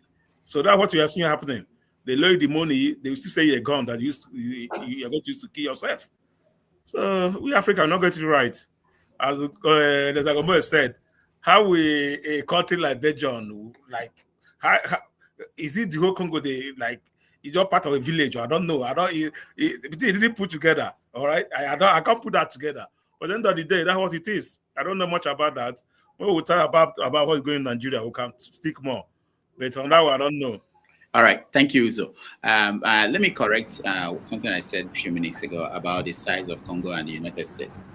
Congo is actually not larger than the United States. It's about 2 million and something square miles. United States is big, especially if you think about all the islands and other parts of like Alaska that is part of the United States.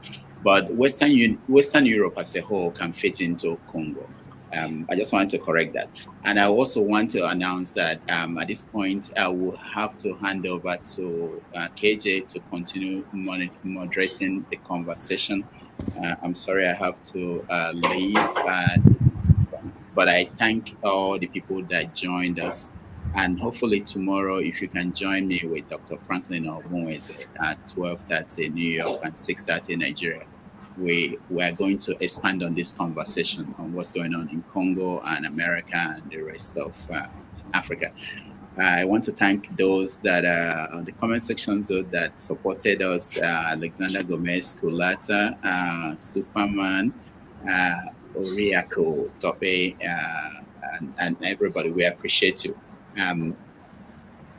KJ, please continue the conversation. Thank you, Uzo. Thank you, Ike. Thank you, Ovie. Thank you, Righteous Man. Thank you, Paul.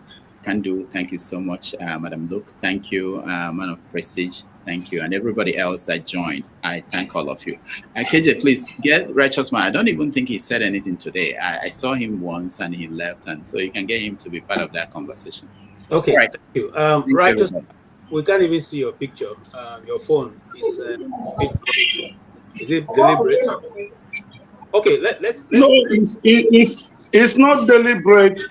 Myself, I was kind of being surprised that the picture is blunt. I don't know what is responsible. I am very shocked to see it this way.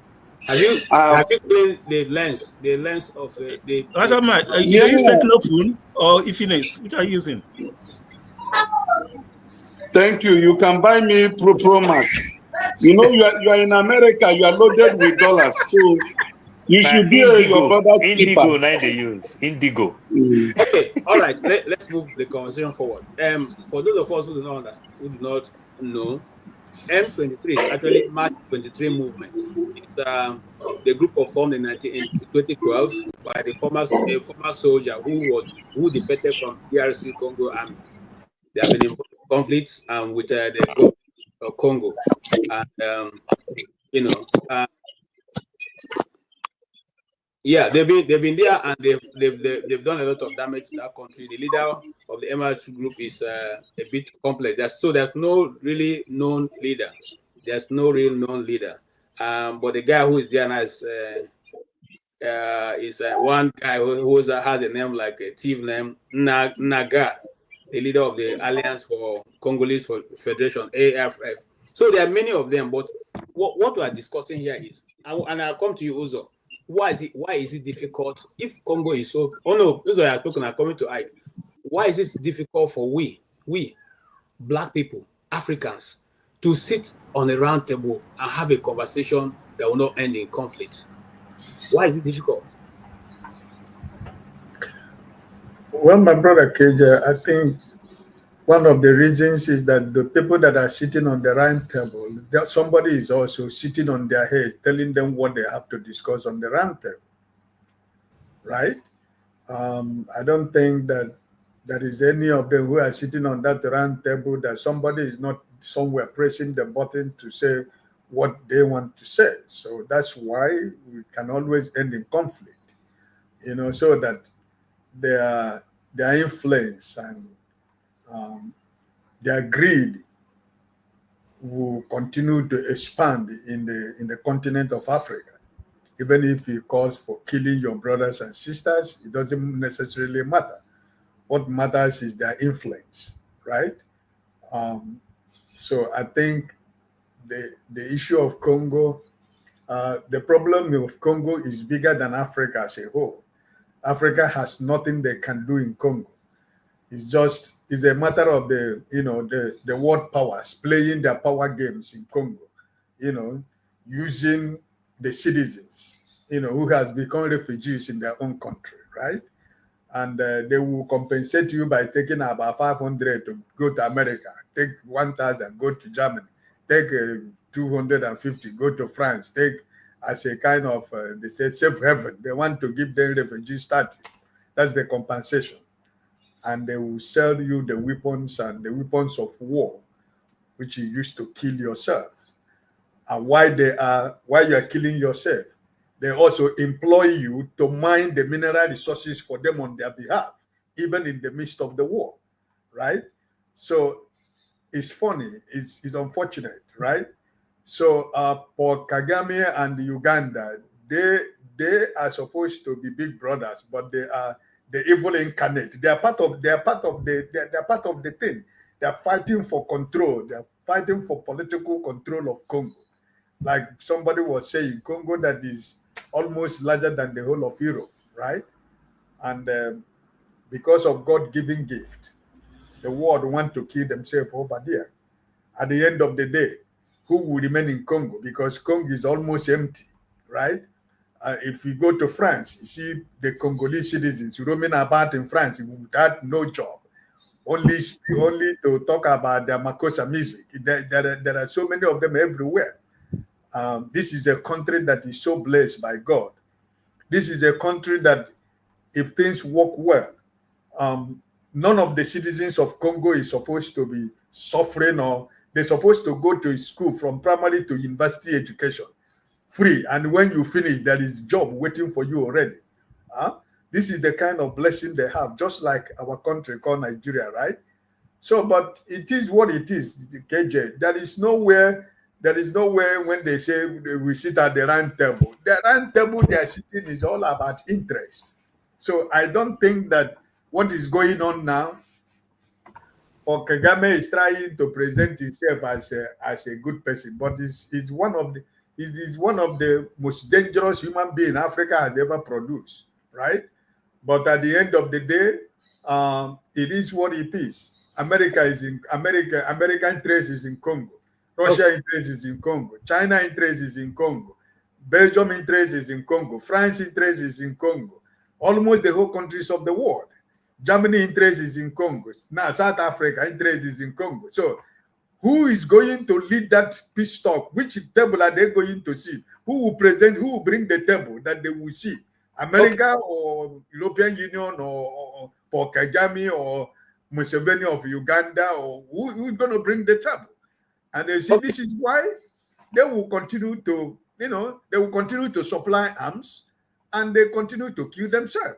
If not, the rebel leaders in Congo, how many do you have? More than 100 rebel groups in Congo. And if me and you, like this group, we are here now, about 10 people or 8 people. You can form our own group in Congo. That's what it is. You go to any country today, they give you some arms, and they give you some arms, and you give them any little portion you people are controlling, you give them that portion to continue to mine. This is what is going on in Congo, my brother. So anybody who is telling you that it's going to be a lasting peace in Congo, you're just deceiving yourself, because it's not going to happen. Okay, thank you, sir. Yes, Ovie, I don't want to say we're going to time you, but maybe you have 3 minutes to go ahead and do that, which you need to say. And I'll come with you with a different question. I'll come with a different question. KJ, I've not spoken. No. Oh, okay, I'm sorry. Let Ovie finish. I'll come to you. Just 1 minute. Ovie, agreed. Congo have the richest resources in Africa, as in terms of minerals. Is there a way we can split the country, or what's the way forward to bring peace, lasting peace to that piece of portion of Africa?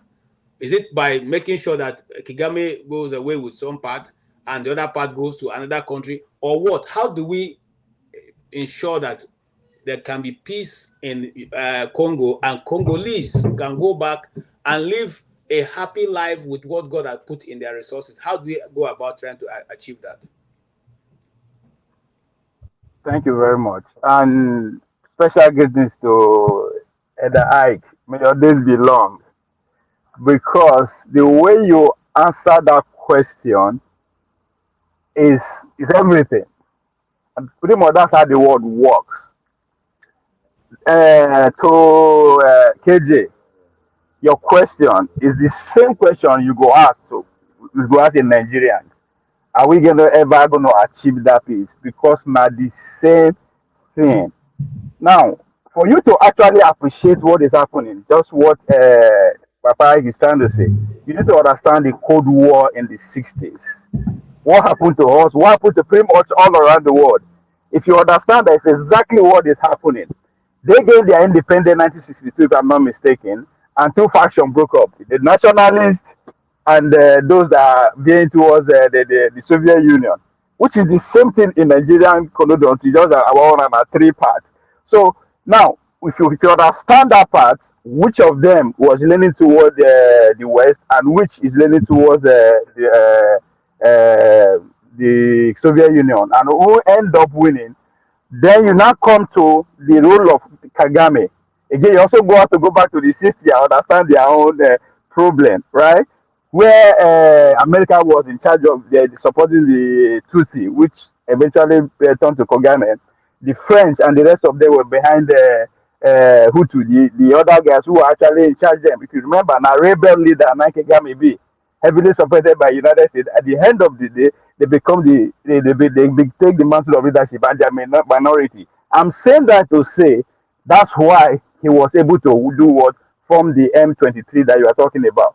So none of us, when I say none of us in the African continent, they produce weapon.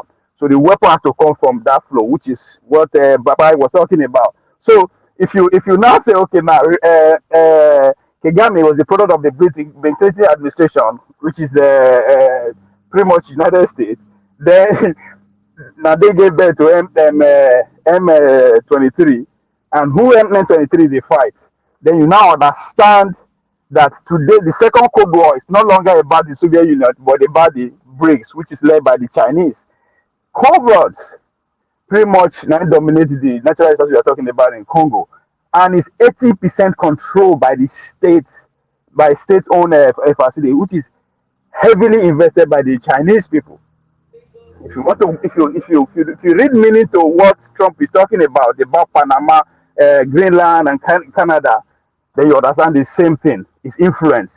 how do we not just contain China influence in Congo, but pursue them away, which exactly that's why they killed the likes of their leaders, who was a strong nationalist then. So all these things connect until you understand that, which is why I said the Ike actually just put it in a very simple time.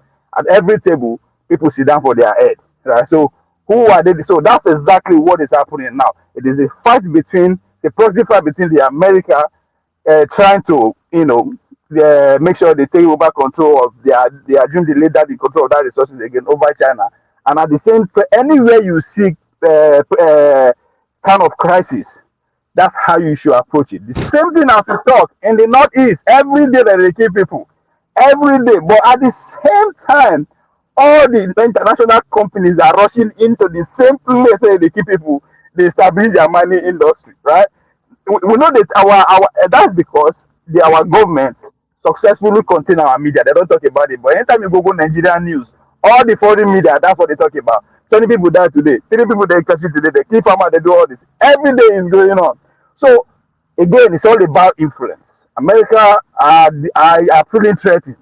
We have right to feel so, right? So anywhere their influence is being challenged, they have to go after it, and there's going to be pressure, and that's exactly what is happening in Congo. So it's United States supports Rwanda and whatever to just reduce the influence that the Chinese have over the government, who are controlling 80% of the resources. So only God knows. I just as Baba talk, I don't think we are in position to actually solve the problem. Just as I've always said, it's one thing for you to know that you are not free. It's not your fault that you are a slave, but it's your fault for you not to know that you are not free and you are a slave. Not you cannot get out of it. So we need to understand that we don't own or control our resources. You say now God given, yes, but can you protect it? You can. You only own what you can protect. That's how the law of nature works. Anything where you go to protect, now you own. If you cannot protect it, you don't own it. Thank you. That's how it works. Thank you. Ovie. Ovie have driven the point home, and I think we'll continue from there. Mr. Righteous Man, coming to you. Ovie has said anything you cannot protect, you cannot own. No. So that means that we in Africa, we are all vulnerable. Maybe one day, people who have more power can just get up and own us. Now, in the case of Rwanda, is there a way that Rwanda can own itself by being able to protect itself? Is there a way? Or how you are? He's gone away. Okay, so let me reverse back to Man of Prestige. Man of Prestige. Make mistake. You said Rwanda. Are you talking about Congo or Rwanda? Sorry, Congo.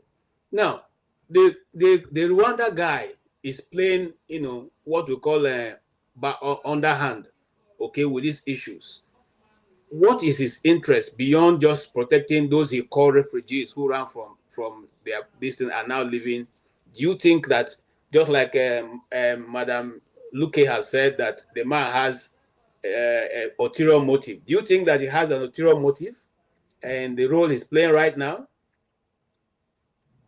Yeah, greeting again, second time for everybody.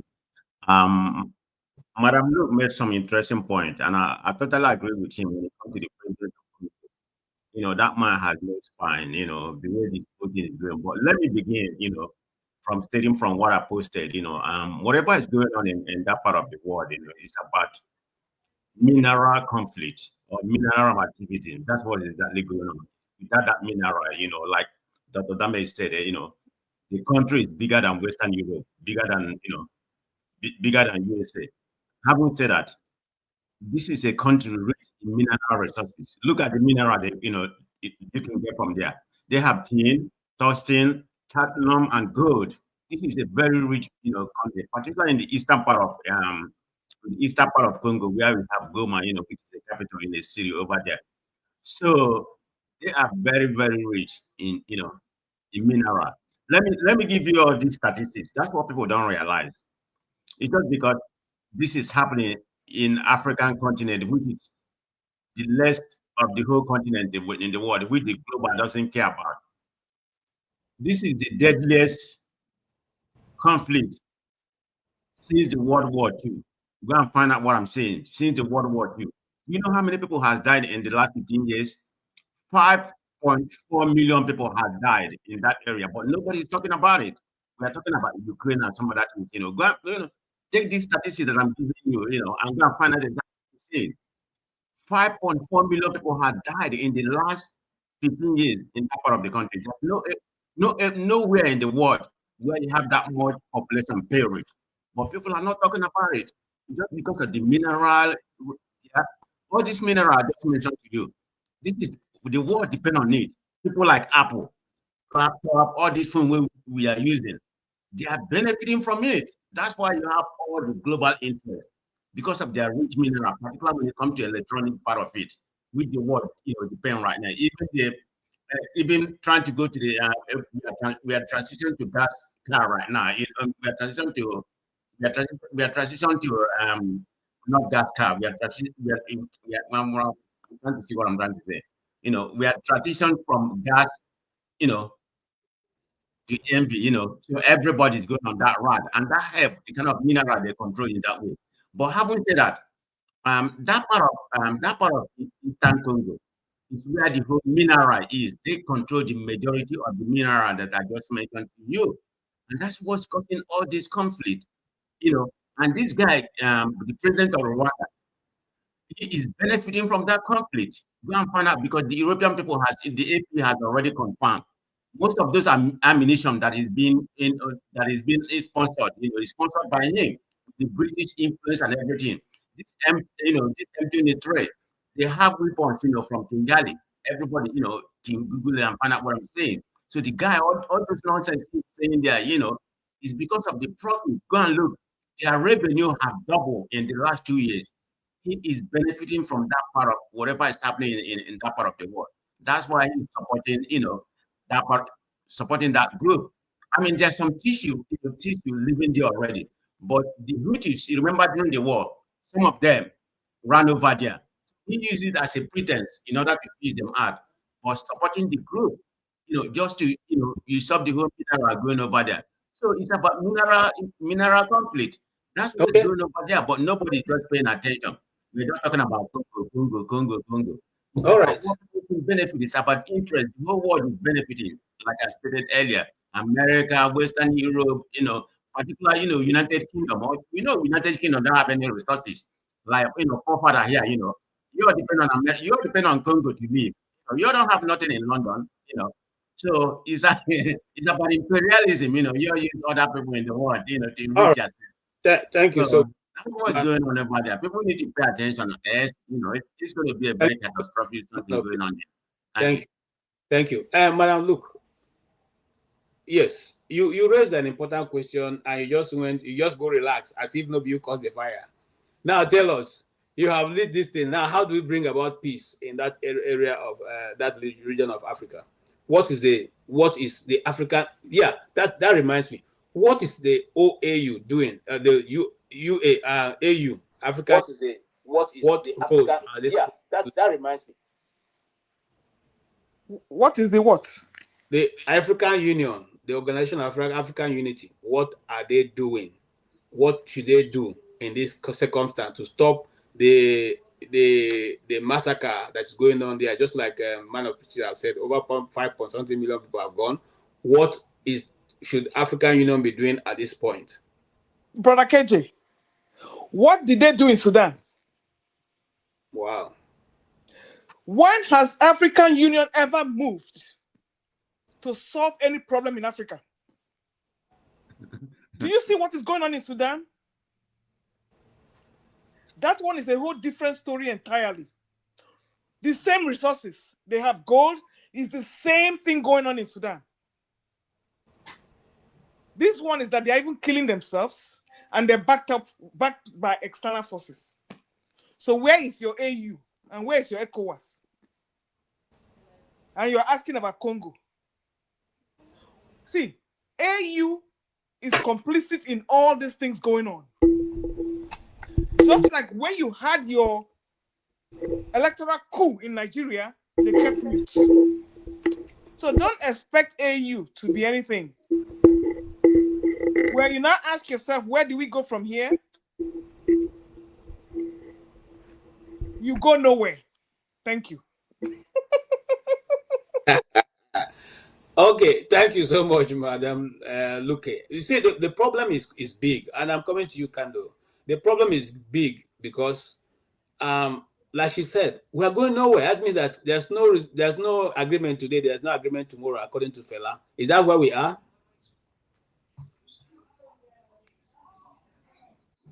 Is that me, Mr. KJ? Yes, sir. Yeah. Before I go into that, and let me read according to Google, what is leadership? True leadership involves inspiring, empowering, energizing others through passion with a clear vision and setting positive example. It involves helping a team to achieve goals, involving helping others reach their full potentials. Whether it is in individual leadership, leading an Abebe or Abule in my village, a state, a country. There are not too many people in the world I see as leaders. And as long as things are your God, things, money, achievements, position, as long as those things are your God, you will never be a leader. Um, Paul Kigali came there for all the right reasons back then. After the slaughter of almost 900,000 human beings, mostly by machete, neighbors macheting each other. That is why when people tell you those Igbo people are your problem, or those Hausa people are your problem, or those Yoruba people are your problem, be very, very, very careful. You don't have leaders. There are not too many leaders in the world because a true leader understands that everything comes to an end, including you yourself, Gogon. You will end. No matter how much wealth you amass, it's all going to come to an end. If you're a true leader, I don't care if the British colonized Nigeria for 200 million years. A true leader does not allow what he or she is going to gain personally to direct what they do that will be in the best interest of their people. So whether it is the guy in Congo, the guy in wherever, or the woman, true leaders don't care about themselves. You lead by example. People see you. That is why I say about certain people that if they were the people that born me, I will disown them because they don't have character. They don't have leadership. That's what true leadership is.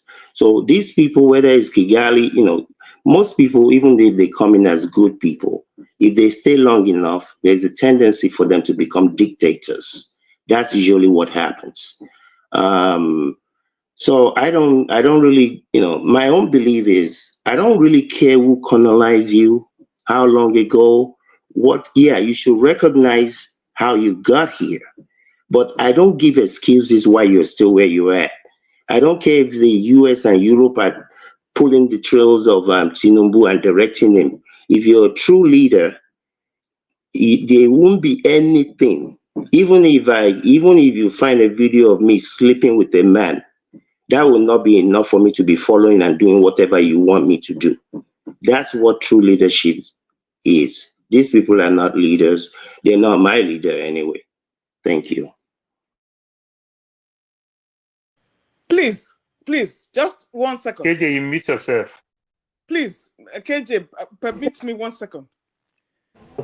Can you imagine that somebody is writing in the chat that how is Kagame, one of the most dangerous people in the world? That man, he's next to Hitler. Let me tell you, see someone like Burkina Faso that just came 3 days ago. You know what? That man is so smart. He even mentioned the fact that he should hand over to the civilians. See the uproar in Burkina Faso. They told him, you go nowhere. You're going to stay there. This is someone that said he wasn't trying to even, I don't know if he was sincere about it though, but he just mentioned it that it's time for him to start transitioning to civilian rule. The people refused. Kagame is the opposite. They've been begging.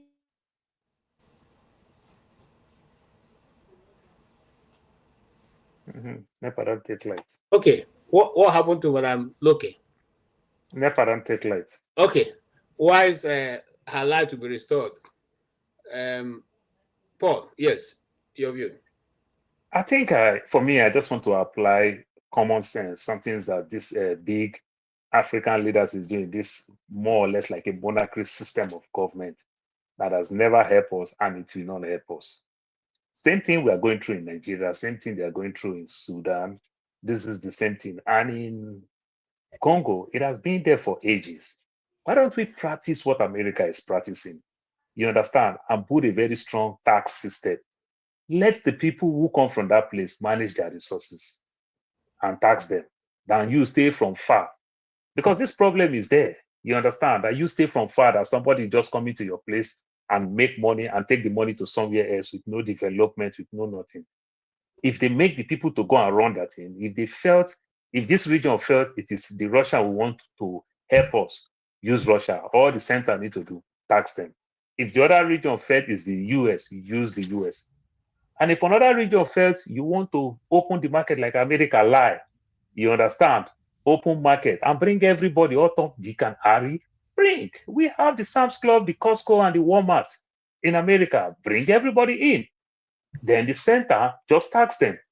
You understand? But a situation where we are still looking for this big man president, it will not work in our part of our world, because if the big man president does not carry the people along, they will use the people to compromise him. That's exactly what they did with Lumumba.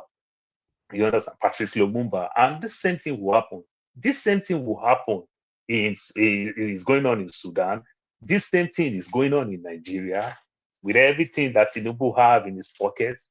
But for the fact that Tinubu can play ball with the US, nothing going to happen. They're going to leave Tinubu alone. This same thing is going to happen. You understand? But what I'm saying is that if every region can manage their resources and pay tax, then we'll get very strong, effective, you understand, center that will so much tied to their tax that they want to monitor you so that they can take their own tax. And education, education, education. Look at a country called Botswana. Botswana reminds me back in the days when you used to go to school, you go to your liaison office, you go collect your bursary. KJ, I know you collect bursary. I don't know whether some of the young people understand bursary. I do. They finish. Okay. Yeah. Do you know Botswana still collect bursary? Botswana, that school in America, they have full scholarship. Not scholarship that book one university in America gives scholarship. Scholarship from your government. They collect their money. These guys are groovy. When you see these guys, they graduate, they tell you that they are going back to their country because freely they can come to the US. The statistic is not there for them. I'm not coming back. I'm not going. I never that thing. So these are the things. But also when you don't educate your people enough, look the way they are using their people. What is the minimum wage? What type of jobs their people are doing there? You understand? They are using these people below what I would even say people go through slavery era. You understand? People are dying while they are mining all these resources and the thing, and they have government.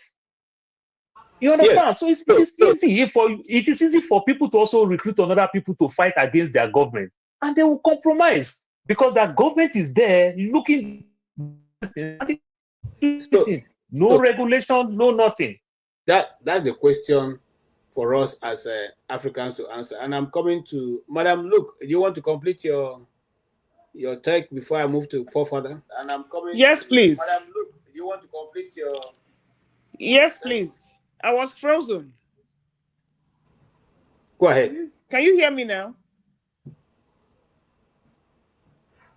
Yes, we can hear you. I don't know where I stopped. I was saying that Paul Kagame, I was comparing Burkina Faso.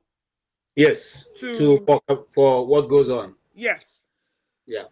This young man, Sowore, has been there for like 3 years, And he has, I don't know if he was sincere, but at least he was courteous enough to even suggest that he wants to transition to civilian rule. The people took to the streets. And they were like, no, you go nowhere. On the other hand, Kagame has refused to leave. There's no opposition. He has silenced everybody left, right, and center. Like Uncle KJ rightly said, when somebody feels you're the only one who can rule a place, that person got to be the most dangerous person on the planet. Because you cannot be the only one who can rule a country. You have set the standards, you have set the pace, you have set the culture. Let somebody else rule. But the man is not ready to let go. Like I said, his appearance speaks for himself. You know how you can eat and eat and eat, and you can never look well. He does not even look well. But everything that is going on in Congo, he is complicit in it. Like Boom Boom Ray said, Hutsis and Tutsis, whatever, yes, they were in Congo. But you need to find out, how did they get there? We all have boundary neighbors. We have Republic of Benin. We have Cameroon. We have Badagry. Never have you had any problem with our neighbors. Only the Futajalon ones. When we first had the languages in Nigeria, the three main languages were Hausa, Yoruba, Igbo. Did you see Fulani there? But now, Fulani has taken over the whole country.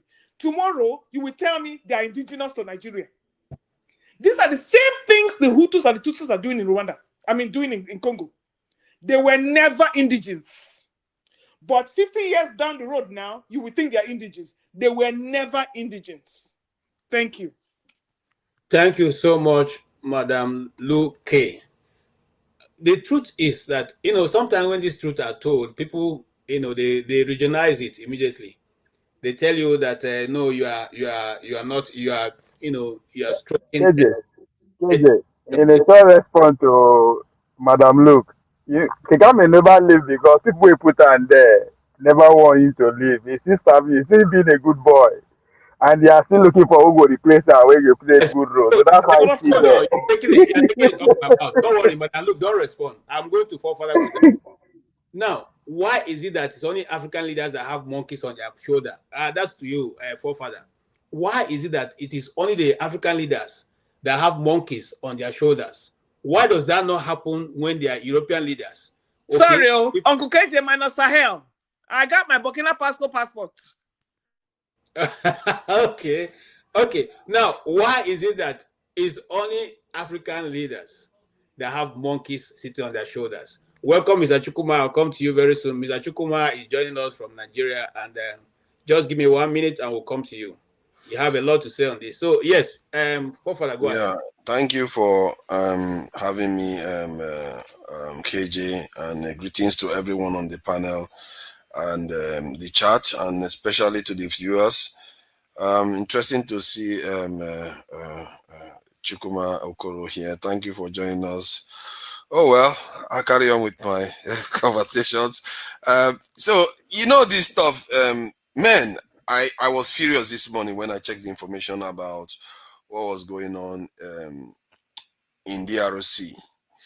Because sometimes it's good to look at the underlying data. That's how you know the evil that is going on there. If you want to call it evil anyway.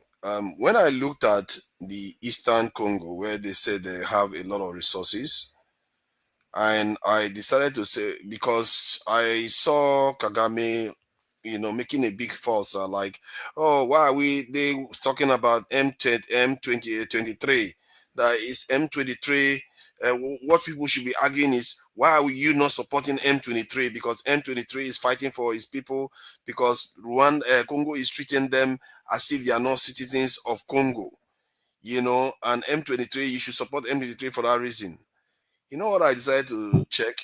Okay, M23, okay, they are Tutsis, okay, fine. They are Tutsis, okay, they are citizens of Congo, fine. They shouldn't be discriminated against, fine.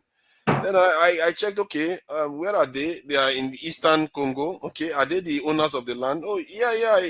Kagame made it sound as if that is what is going on. I was like, okay, if that's the case, that's fine.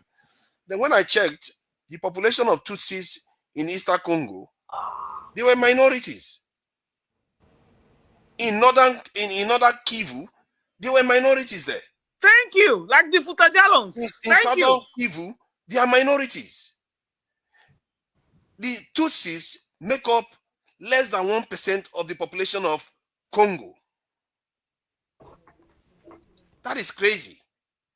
Less than 1% of a population is devastating the nation because Rwanda is behind them, causing chaos, pretending as if it's because of the discrimination against the Tutsis is why they are doing it. And their troops are inside Congo right now.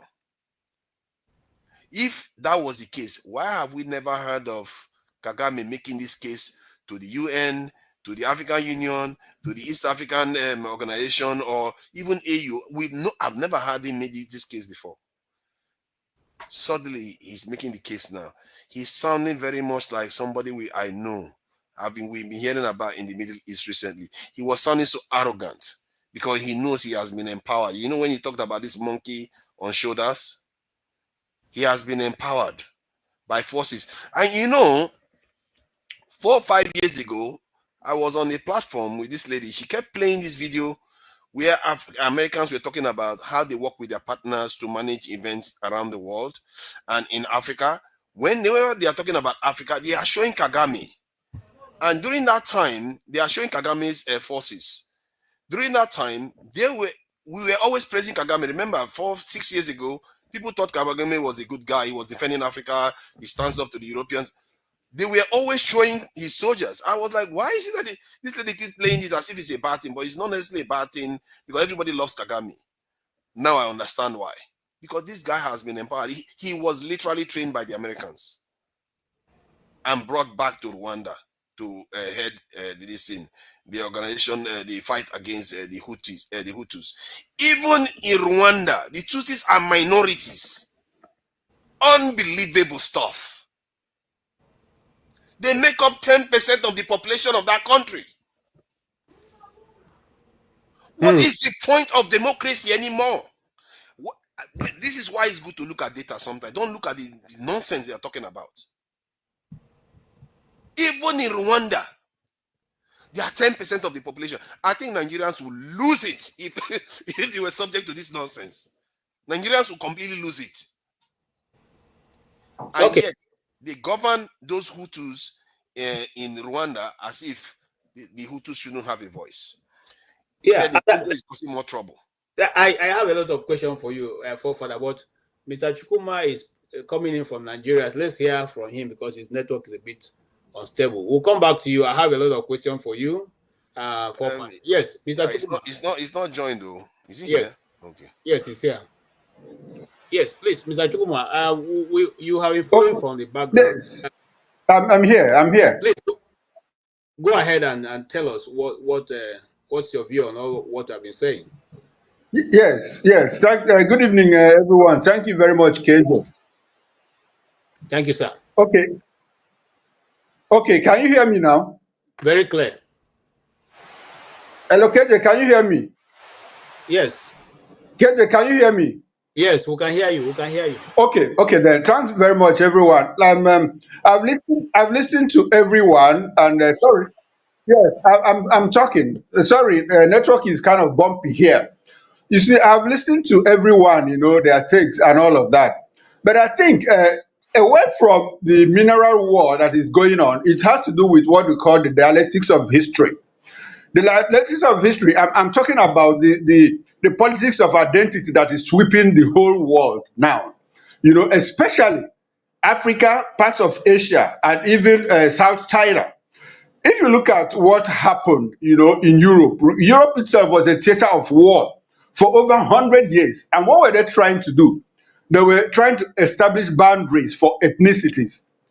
That was what Hitler did when he wanted to unite the whole German race in parts of Europe, in Poland, in Austria, in Germany, and even parts of France. If you take it away from that, you also recall that recently, Putin is doing the same thing. He did that same thing in Georgia. He also is doing the same thing in Ukraine. To do what? To unite the Russians. You know, any other thing could be used to, to smoke screen the wars, but it's just a politics of identity. So, and George Friedman, if you know George Friedman wrote a book in 2000, and he was trying to position how the world will look in the 2020s, and that's exactly what is happening. At that point, he said that, look, America should empower Pakistan so that there will be a buffer against India. That was why it wasn't a difficult thing for Pakistan to acquire nuclear weapons after India did. So what Paul Kagame is actually doing is to ensure that the Tutsis are united in one sovereign ethnic group, sovereign ethnicity, like a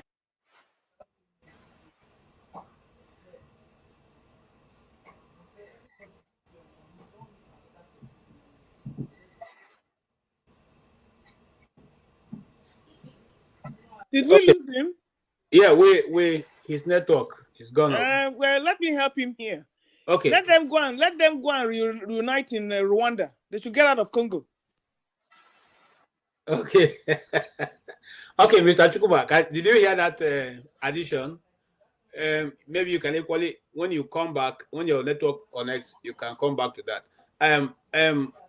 Yes, let's move on to Forefather. Forefather, you have spoken so passionately about what is going on now. What's going on now in Uganda? I mean, in Rwanda and Congo.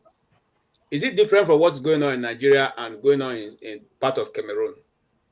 If that be the case, if they're not different, why then are you not shouting about that one also with the energy you are shouting with this one? No, it's very different. The reason why it's very different especially when you look at the fact that they barely make up any major population in Congo, massive one, that's less than 1%. Is just, you can't have less than 1% cause so much trouble in the nation. Sorry, Mr. Forefathers, let me help you here. Do you see the amount of nationalities in Congo? Exactly. Unbelievable. Hey, the ones I've not even heard of. Nobody talks about them, and Tutsis are somehow like a ton everywhere. I really don't. And as a matter of fact, what Kagame is doing is bringing Tutsis, the tribe, in front again. He's making it about tribal issue when it shouldn't necessarily be about tribal issue. Now, in terms of whether it reflects, that's how does it, compare with what is going on in Nigeria? Nigeria is not even close to that. Nigeria is very unusual in Africa. We've not had one leader that ruled us for 10 years, not to mention continuously one group continuously ruled. Nigeria has been governed. They won't let you survive in Nigeria. Nigeria, as a matter of fact, Buhari was looking for exit by the time came. He couldn't wait to leave. So Nigeria is quite different. Okay, I'm not sure I will agree with you on that last. Kagame has ruled Rwanda for 25 years and he's still there. Mr. KJ, they can rule by proxy, but you will get out of that place. You will not stay there. You see, let me even say this, Madam Luke and Forefather. I don't think, and I don't want to put my opinion here, but I don't think that if anybody wants to rule Nigeria and for that long, he will not do that. And I'll give you an example. Apostle just tried now. You should try now. Apostle just tried now. Maybe you should go and try it. I'm coming, ma. Wait, Mr. KJ, about a chop apple. You know how you want to do it? I'm coming now. You see, the how is what I want to tell you, talk about. But however, let's not deviate. But you see, Nigeria is heading towards one party system now.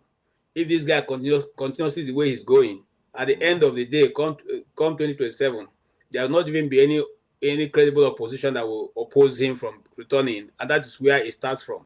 It's a spiral, fall. Okay. With the kind of tribes we have in Nigeria, I beg, no talker. Okay, you see, the thing is that this is what we have been saying in Nigeria. We say if they rig this election, they can't. They rig the election. We stay there. Benin of Lagos, they do the same thing. What's it happen? Mr. KJ, I promise you. They can't try it anymore. They carry 4 person. No, Mr. KJ, I promise you, come 2027, Nigeria go see Shaggy. Don't even try it. My sister, I wish I can agree with you. But let's move ahead. We are coming to the Nigerian issue. So, Forefather, Since Chukuma is not back on. He's Okay, here. Oh. yeah, he's here. Okay. Yes, Mr. Chukuma, please, can you conclude your I'm back. Admit me now. Admit me. I've admitted you Yes, now. admit me, KJ. Yeah, you are in. You are in, sir. Okay. Can you hear me? Can you hear me Very now? clearly. We can hear you clearly. Can you hear me? Okay. Okay. Madam Luke asked me a question. Can she come back with the question? Yes, Madam Luke, your question again. I said, yeah, he's trying to reunite the Tutsis, but can he do it in his own Rwanda there since they are indigenous to Rwanda? Hello, Madam Luke. Madam Luke, can you come again with the off question? his camera. Maybe that would be better.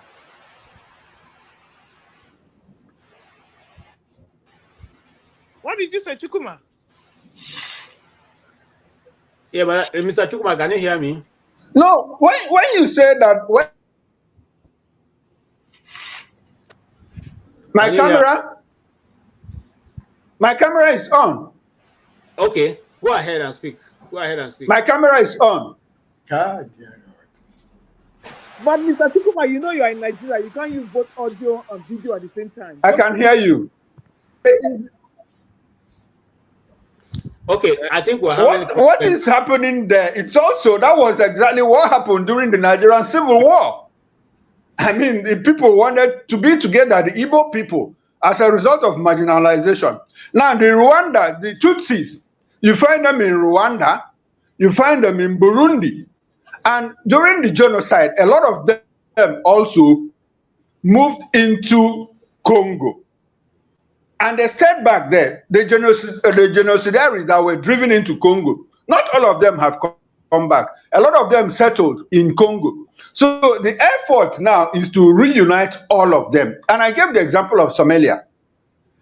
It happened in Europe. Are you now saying that Hitler should have confined himself to Germany simply because he wanted to unite the Germanic race? It's like asking Putin to remain in Russia and unite the Russians in Georgia, in Ukraine, and all of those areas. It won't happen. They are looking for space, living space. Mr. Chukuma, they are very. So what is going on in Congo is simply a reflection of the politics of identity. Mr. Chukuma. Like I said, any other thing apart from that is more like a small screen. It has an element of economic imperialism because Congo is rich in diamonds. So everybody, both the Russians, the Americans, even Paul Kagame and South Africans, everybody is looking at the mineral. But behind all of this is the fact that, look, we want to be together. That is just it. If you turn it, you will still come to that same conclusion. And it's happening in all parts of the world. Look at what is happening in China, between the Rohingyas and all of those people. That China is trying to say, no, you can't belong here. But they want to belong where they are, where they should belong. Somebody said, you see, I cannot like what I am if I don't hate what I am not. It's a fact of life. Over time, globally, migration, both whether forced or willing migration, has caused problems. In Albania, during the Yugoslav war, what happened in Kosovo? The problem in Kosovo was because at a point, during the Serbian invasion in the 14th century, in 1389, that place was inhabited by Serbs. But when Belgrade opened and had more opportunities, the Serbs moved and Kosovo was occupied by the Albanians. Now, at a point, it became a contestation. Who owns Kosovo? While Albanians were dragging it, Serbs were also dragging it. But originally, the place belonged to Serbs. So that is what is happening. The Bantu migration from North Africa that ended where they settled in Rwanda and Burundi is exactly... Okay, Kejo, you said somebody's interjected. No, go ahead and conclude. Someone interjected. Go ahead and conclude. Okay, so in my conclusion is this. There is a concept called uti possidetis in international relations. What uti possidetis clearly did during the decolonization period was that, look, in order not to cause problems in parts of the world about boundaries, you should leave the colonial boundaries as they were. as they were drawn by the Europeans. In South America, you had the Spanish, draw up boundaries there in Argentina, Peru, Nicaragua, and all of those places. If you go to Asia, they also had the same problem. Why did Malaysia expel Singapore? It was simply ethnic. That was what gave birth to the crisis. The problem in Africa is that we are unable to moderate our differences to the point that Europeans have moderated their own differences and they're able to live together. Forefathers who live in the UK, in some parts of UK, the Welsh and the English don't see themselves eye to eye, true or false, but they are able to moderate those differences because over time they have built institutions to accommodate those things. If you go to the US, when you talk about the critical race theory, it's all about racism. Institutions of government that were formed to support and what again? To entrench racism.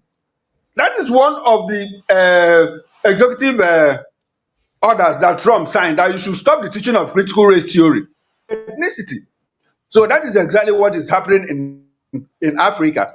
There will be more wars going forward in Africa until those boundaries are redrawn to accommodate ethnicities, or we are able to.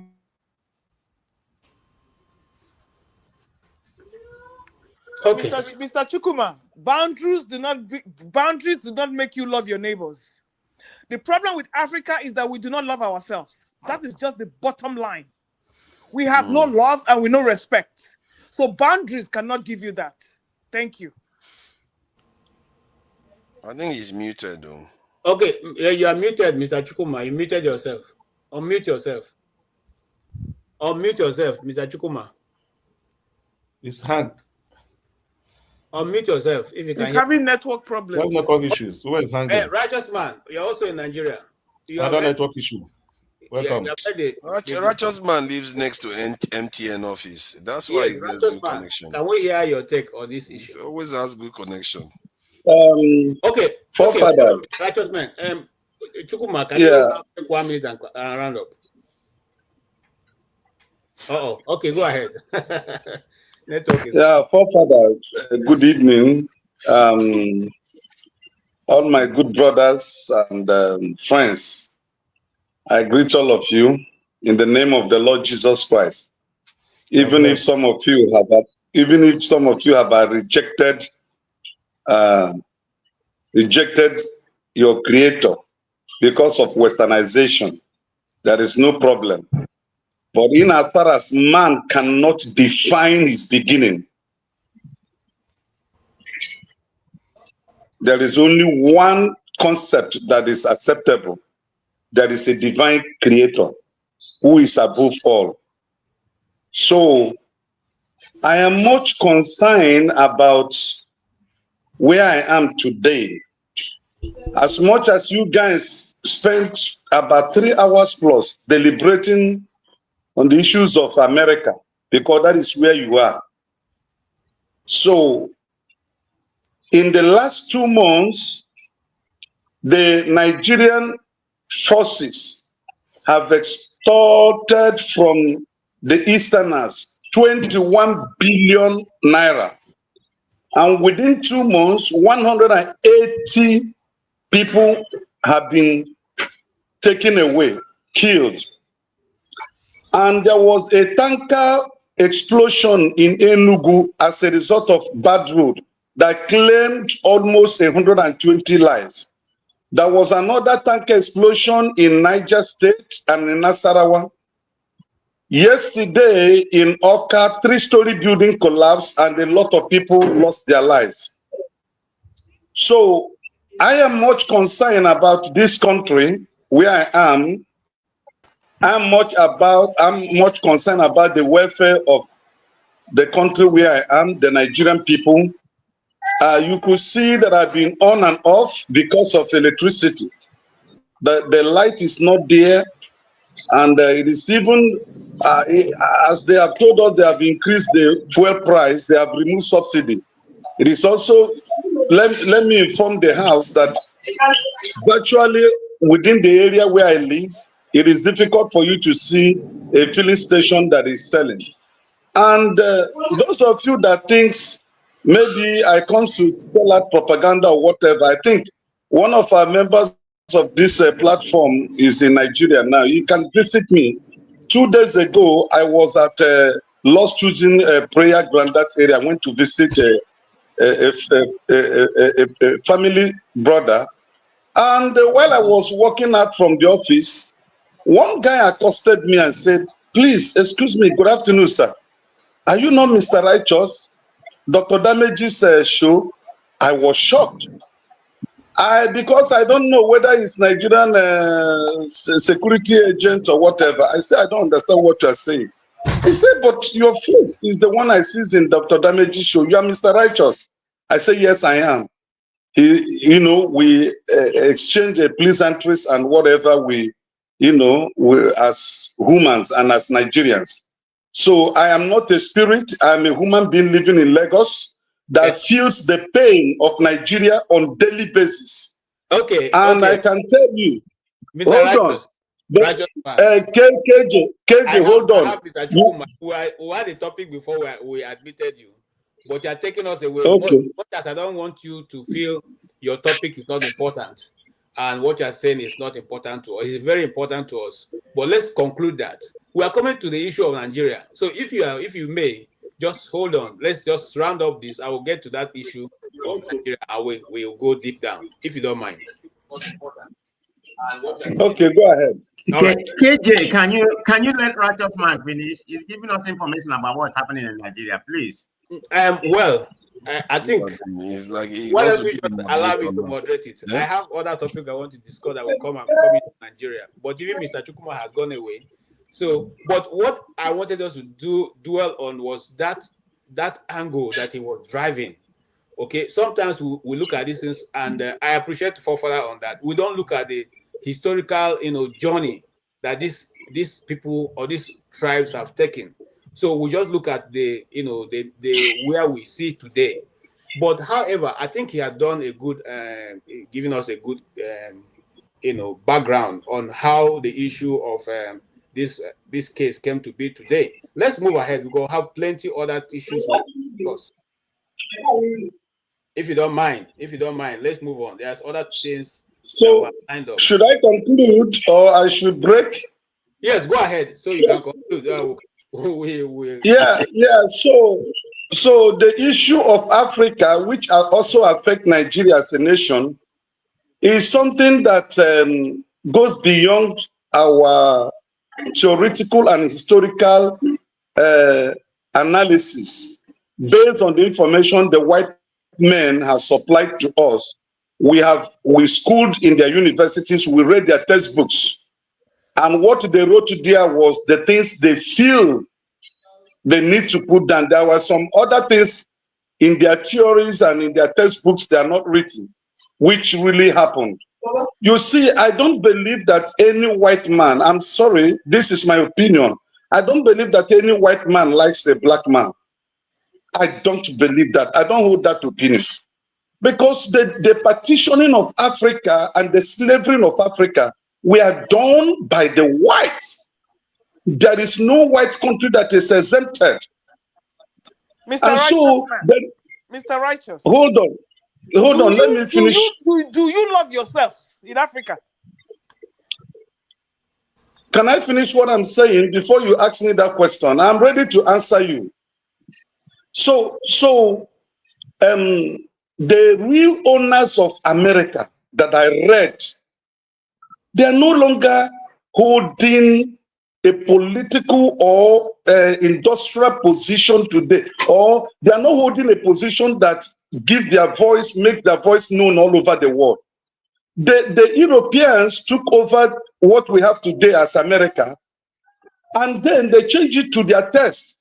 That is the same way they partitioned Africa, divided Africa, created boundaries that never existed, and they made us enemies of ourselves. And it is still the same Europeans which extended to what you have today as America that is also holding the Congolese captive. There is a quotation in the Bible that says, "Can the prayer of the mighty be set free?" Can the prayer of the mighty, the lawful prayer of the mighty, be set free? Is it possible? Africans are lawful captive of the Western world, and it will take the end of the earth and the beginning of a new world for Africa to be free from the shackles of the Western world. There is no way. Look at what is happening in our politics. Look at the number of people that are being killed in Southeast on daily basis. The Western world is not reporting it, but what is happening in Gaza, they are reporting it. The killing going on in Congo, how many have they reported? Do you know how many Nigerians that died on daily basis? Where is CNN? Where is MBNC? Where is BBC?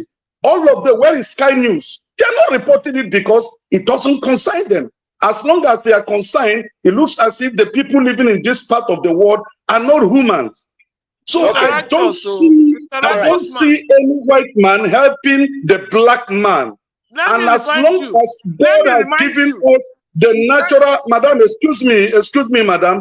As long as God has given us the natural resources that we have in Africa that cannot be found anywhere in the world, the white man will always cause division and exploit those materials for the betterment of their people. That is why the leadership in Africa, they make sure they mastermind and give us the weaklings, those who are not supposed to be our leaders, to be leaders. The good leaders that emerge in Africa were all assassinated by the Western powers, which is proven today in history. Labeg, Mr. Righteous, Mr. KJ, wait. Righteous man, that same Oyibo God is the same God you are worshiping today. That's your creator, white true. man that they brought. It's not true, madam. I'm not worshiping Oyibo God. I am not worshiping the religion they brought to your Africa is what you are carrying on your head right now. I am not worshiping Oyibo God. The God I'm worshiping is the creator of heaven and earth, and it's not a white man. Neither is he a black man. Let's moderate. Thank you for that submission, the righteous man. We are not going to allow ourselves to be dragged into where you guys are going. So we'll gradually pull back to our major topics for today. And we have discussed extensively. I want to move on. Now, in the days past, we had a very shocking news coming from Nigeria. And this news was by a former governor of one of the Western states called Mr. BC Dele. He said only lazy Nigerians are hungry. In other words, Nigerians are not hungry. Sorry, BC Akande. Yes, BC Akande.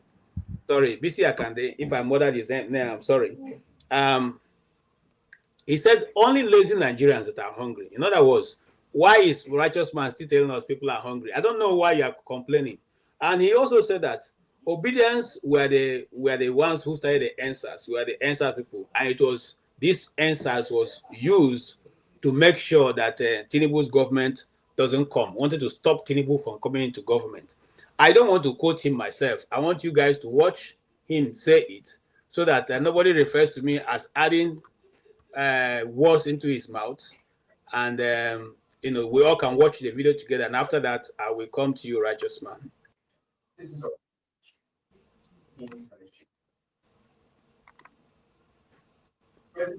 Answer was aimed to be the end of Tinubu. Did you say that? Yes. NSAS was designed to be the end of Tinubu. Can you expatiate? Those behind the NSAS knew that's what they were doing. Who were those behind it? What do you call them? The obedience. The obedience? The obedience were behind the NSAS. You're behind the NSAS? Yes, it was manufactured from America. And so brought in just to stop him. But who are the obedience? I said the obedience. So who are the obedience? So who are the obedience? The obedience came from America to do the NSAS and later became a movement to form a party, and they couldn't form a party and join whichever party. You know, I thought obedience was tied to Peter Obi. Well, maybe Obi's party, I don't know. Maybe Obi's movement, I don't know. But the obedience were behind the NSAS. So it was well planned? Planned. Organized with a lot of money. From America? From America, yes. How come Tinubu did not see this coming? Not every ambush is detected.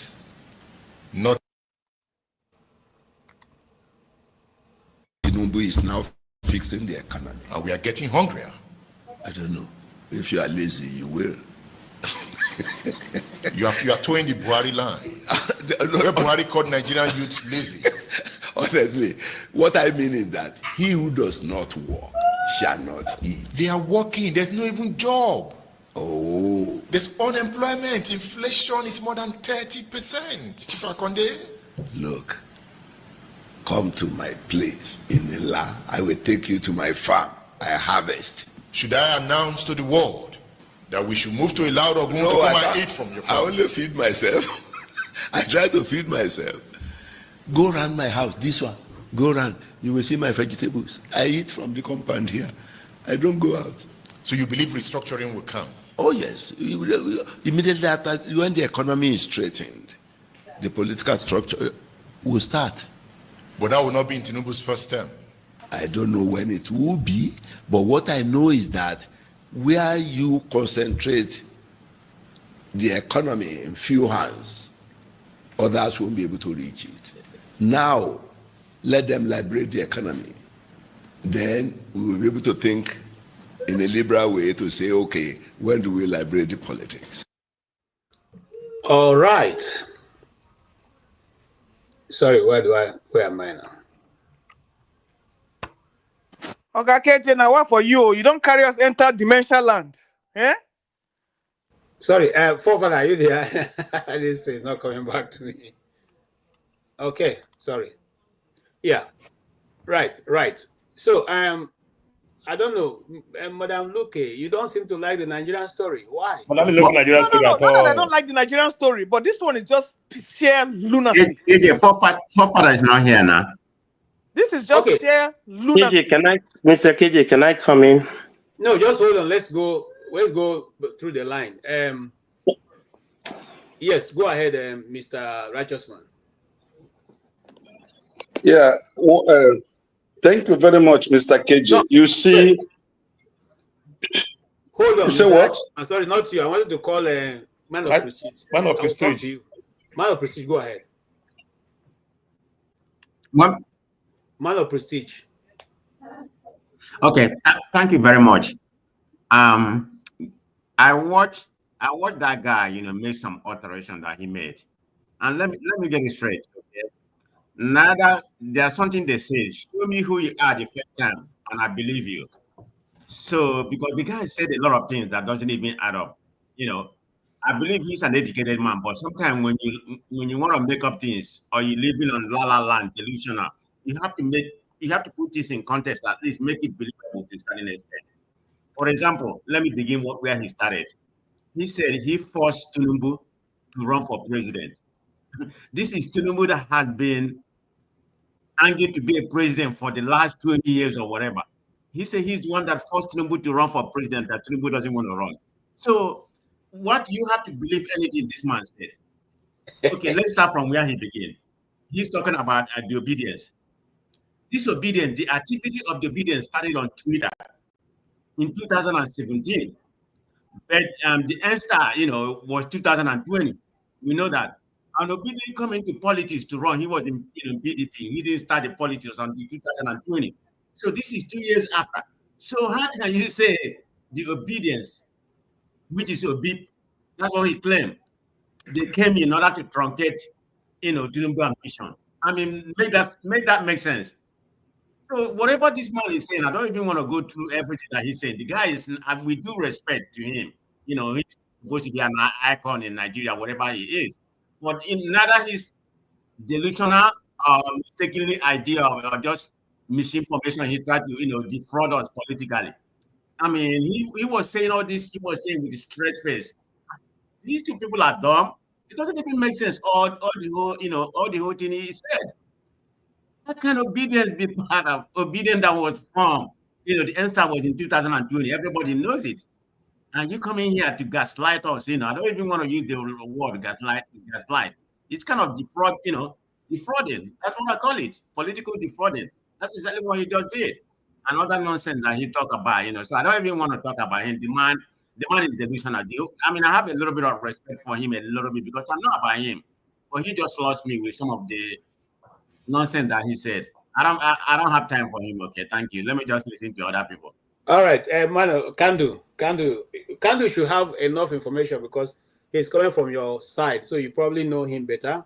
From his analysis, I think I would say my summation would be that he is a bit off the line. What will you say, sir? I've always said leadership of anything, Boy Scouts, 5-year-old soccer team, high school soccer team. Leadership is a very, very important thing in life. Who are your leaders and what makes them qualified to be a leader? You know, whether someone has been an intellectual, reasonable human being most of your life doesn't mean that they continue to be. You know, just because somebody, 20 years ago, 30 years ago, it was so important, so intelligent, doesn't mean they are today. I will never listen to such nonsensical nonsense. I don't deal with nonsense. I don't care who colonized you, how many years ago they colonized you. I don't care if the Oyinbo people are the ones in the background doing whatever. My question to myself and the people that I lead, the young people, is what are you going to do about your situation? Know what happened, acknowledge it, but what are you going to do? Oyinbo people came and colonized Nigeria. They're the people that are in the background spinning. Who cares? I don't care. It's like me saying in my own household is another man that is doing something. Why I cannot feed my house? Are you all right? I don't care what another man does. I will go over you. I will go under you. I will go through you. I don't care what the reasons are. I don't take excuses from myself. I don't take it from anybody. Not my children, not the children. Well, they're not children. Not the young men and women that I try to have impact in their lives. How are you going to tell me that how many years is Nigeria now? It is still the Oyinbo people that are doing you. I was in Nigeria in March through April of last year. I planted corn, planted all sorts of planted tomatoes. And I talk to people in Nigeria every day because I mentor people in Nigeria almost on a daily basis. What are you doing? What are we adding? What are we removing? If it's your birthday, don't call me. If you want to invest in your future, let's have a conversation. I don't care whether it's Ileya, whether it's Christmas, Jesus' birthday, Muhammad's birthday. It has nothing to do with me. I don't even celebrate my own birthday. So why am I contributing to celebrate your own birthday? If you're so in love and you don't have money, go to the courthouse. You don't need to have a party. So it's about individual responsibility. I understand. I talk to people, even if you don't live in a house or don't have space, take a sack of gari or a sack of one of these big bags, pour sand inside, you will grow something. It's not going to liberate your life. It's not going to make you financially independent, but you're doing something. So that aspect of people doing something, I understand. I understand that. And that's what I tell people that I talk to in Nigeria every single day. It's about empowering people. It's about taking people from, I cannot tell you how many people over the last, what month are we, February? Over the last 10, 11 months, people that were making 30,000 when I met them in Nigeria a month, that are now making close to 300,000 a month. That's what it's about. How do you go from where you are to where you want to be? It's not about me sending you money every month. But what do you want to do? If you say you want to have a refinery, nobody me you they talk to. But if you want to sell some small things, we'll put money together to they help you to do. Okay. So that you yourself, you have dignity in yourself. All right. I didn't want to. because the man said that people are lazy, and he made a lot of very very strong points. One of which is that the purpose of the NSAS was to stop Tinubu from coming to power. You didn't answer that. Yeah, I don't, because I don't listen to stupidness. That's stupidness. Okay. I don't care what Tinubu, who the people were that put answers together is irrelevant to my life. Okay. And that's the way I handle life. It's irrelevant to me, the people that are pushing Tinubu in the back, or the people that were pushing Buhari or Jonathan in the back. It's irrelevant to me, the people that are pushing the people in Congo. What are you going to do about your situation? If you're not going to do anything about it, then you deserve to die and perish. All right, thank you so much. Let me come to beautiful Madam Loke. Yes, Madam Loke, you've been laughing all this while. I'm wondering, is it that this topic is so joyful to you, or what? Oga Righteous Man, eh? Yes. Oga Righteous Man and this last speaker, they crack me up. I have to ask myself, why Oga KJ, why are you punishing us like this?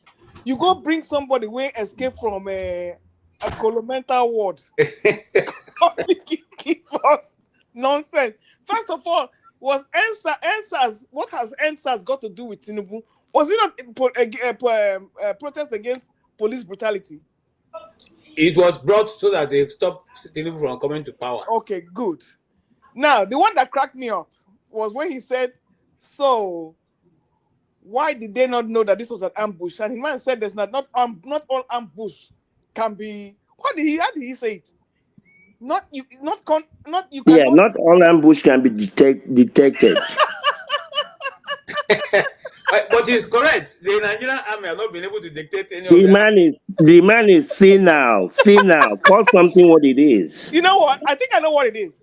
Ever since Mocha came out and received all those death threats, I think this one is just trying to be very subtle and mischievous. Because all this is going towards 2027. I mean, how can somebody listen to such drivel, for crying out loud? Okay. So you want to tell me, okay, you are farming because the Fulani people haven't come to your farm, in your compound, that you are so you feel that every youth is lazy. Now this man is delusional. And I want to say one thing, like the last speaker said, it's about time Africans, Nigerians, wherever you are, stop blaming what the white man did to you. The white man has nothing to do with you right now. You are now, I mean, this Mr. Righteous Man cracked me up. He said somebody was asking him if it was in Mr. Damage's show. So he didn't know where the man was coming from. So he wanted to deny to save his skin.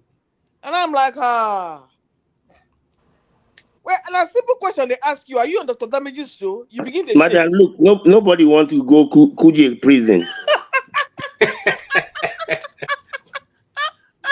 Okay, simple question. Righteous Man is here to answer for himself. A simple question. You can't even beat your chest to say yes. Yes, and so what happened? You begin to test the waters to make sure that no one can go where you go pay 2 million naira bail. I beg go, I bow for you. I beg, next person, please. I go catch you now for the next session. It has been a pleasure. All right. Yes, Righteous Man, you heard what Madam Luke said. Is it that you are afraid of going to Kuje for some time? That you said to say you don't want to answer the question that you are Let me answer. Thank God that the light was restored for me to come and listen and hear what she said. The liberty and the privileges you enjoy in the Western world, we don't enjoy it here. And Madam, I wish you will come back to Nigeria and be in this network and say exactly the same things you normally say against Nigerian politicians, and see if you walk free in the Nigerian streets or road. Excuse me. Aisha Yusuf no dey there. Why they never arrest him? Why they never arrest him? No, let's go ahead. Yes, Righteous Man, just go ahead, because Madam Luke is not coming back tomorrow. So just go ahead and make your points. Yes. Some of the people that have lost their trace, there's no problem. So I was not afraid. Madam Luke, you've not been detained in this country before. During Abacha regime, I spent close to 6 months in detention as one of those who were protesting against the military junta in Nigeria. I said it time with that number here. So I paid the price, which I believe most of us here in this platform have not paid. But somebody cannot just walk down to me and said, "Are you Mr. Righteous Man? I see you in Dr. Damage's show." I first look at and size the person up and know where he or she is coming from. And later I said, "Yes, I'm the one." And we exchanged pleasantries. So what's wrong about it? No, okay, What's that's the bad fine. But I'm deal? telling you that no, not all of us here in the diaspora are cowards. That's why we praise Sowore today. Sowore has left the comfort. I don't even know how that man's family is standing from now on. This man is a man with wife and children. But this man has left the diaspora so he's representing us. Yes, not all of us are cowards. It's not representing you. Come back. Showore's name is not your name. No. Showore is not If I want to representing come you. back, I will come back. But I'm not Hey, there you yet. come back now. Come back. Madam, come back. We No, I'm welcome not a you. go. No, thank you. Hold on. Hold on. Madam Luke is not against what you are doing. She's just having her fun. So let's move on. The man we are talking about, the guy who said there is no hunger in Nigeria, and that is the NSAS was formed to stop Tinubu from coming to government. That's what we are discussing. Madam Luke only said that as a side talk. Don't let us deviate to it. Let's answer that question. Is there hunger in Nigeria? And can you get it? That's why we are. KJ, yes, I am in Nigeria. My wife is here. My children are here. There is 1 million times hunger in Nigeria, more than what it has ever been in the history of this country. Okay. Nigerians are finding life very difficult today to eat a square meal. We're not talking of 2 or 3. If anybody in Nigeria is telling you that there is abundance of food, that person must be feeding from the pocket of politicians or is a government contractor. At least, Mr. Righteous Man, you are not facing deportation. We are facing deportation here. Madam Luke, it's okay now. You are taking many places. All right, go ahead, Righteous Man. It's not his turn, though. No, that's not my turn now. No, Tony's turn. Okay, you have answered the question. Let me go to Tony. Tony, you have been very patient. Thank you so much for your being patient. The conversation has been going zigzag, but let's go back to the normal line. Yes, Mr. Tony, you have heard all we have been talking about. You can weigh in from anywhere, but we are discussing generally the Rwanda issue, the Nigerian issue, the hunger issue, the mere fact that those who are not able to feed in Nigeria are lazy. That's what the man said. BC Akande. So is it anywhere you want to weigh in? Okay, greetings everybody. I've been listening from when you started the discussion, and first, to talk briefly about the issue with the invasion by M23, the invasion of Kivu province, Goma. I think the issues here are very, very clear. If you look at that particular area, you would see a precedent. You would see Museveni, who came in the same way that Paul Kagame came. They fought their way. They've been in the trenches, and they fought their way, and they eventually became leaders, and they have refused to quit. So Museveni has been there for a long time, and coincidentally, Museveni was one of those who supported Paul Kagame, when he was fighting. But the history of that area, if you look at the demography, you would see in Burundi, you would see you have a Hutu majority. And then if you look at Rwanda, you would see also a situation where the minority, that is the Tutsis, are lording it over the majority who are the Hutus. I think the issue here is that Paul Kagame is presenting an interest. He is promoting a pan-Tutsi federation because they are in a minority, so they feel threatened. You can't expect any democratic election in Rwanda, because if you do that, the Tutsis will lose because they are in the minority. So that probably explains why he's holding on to power.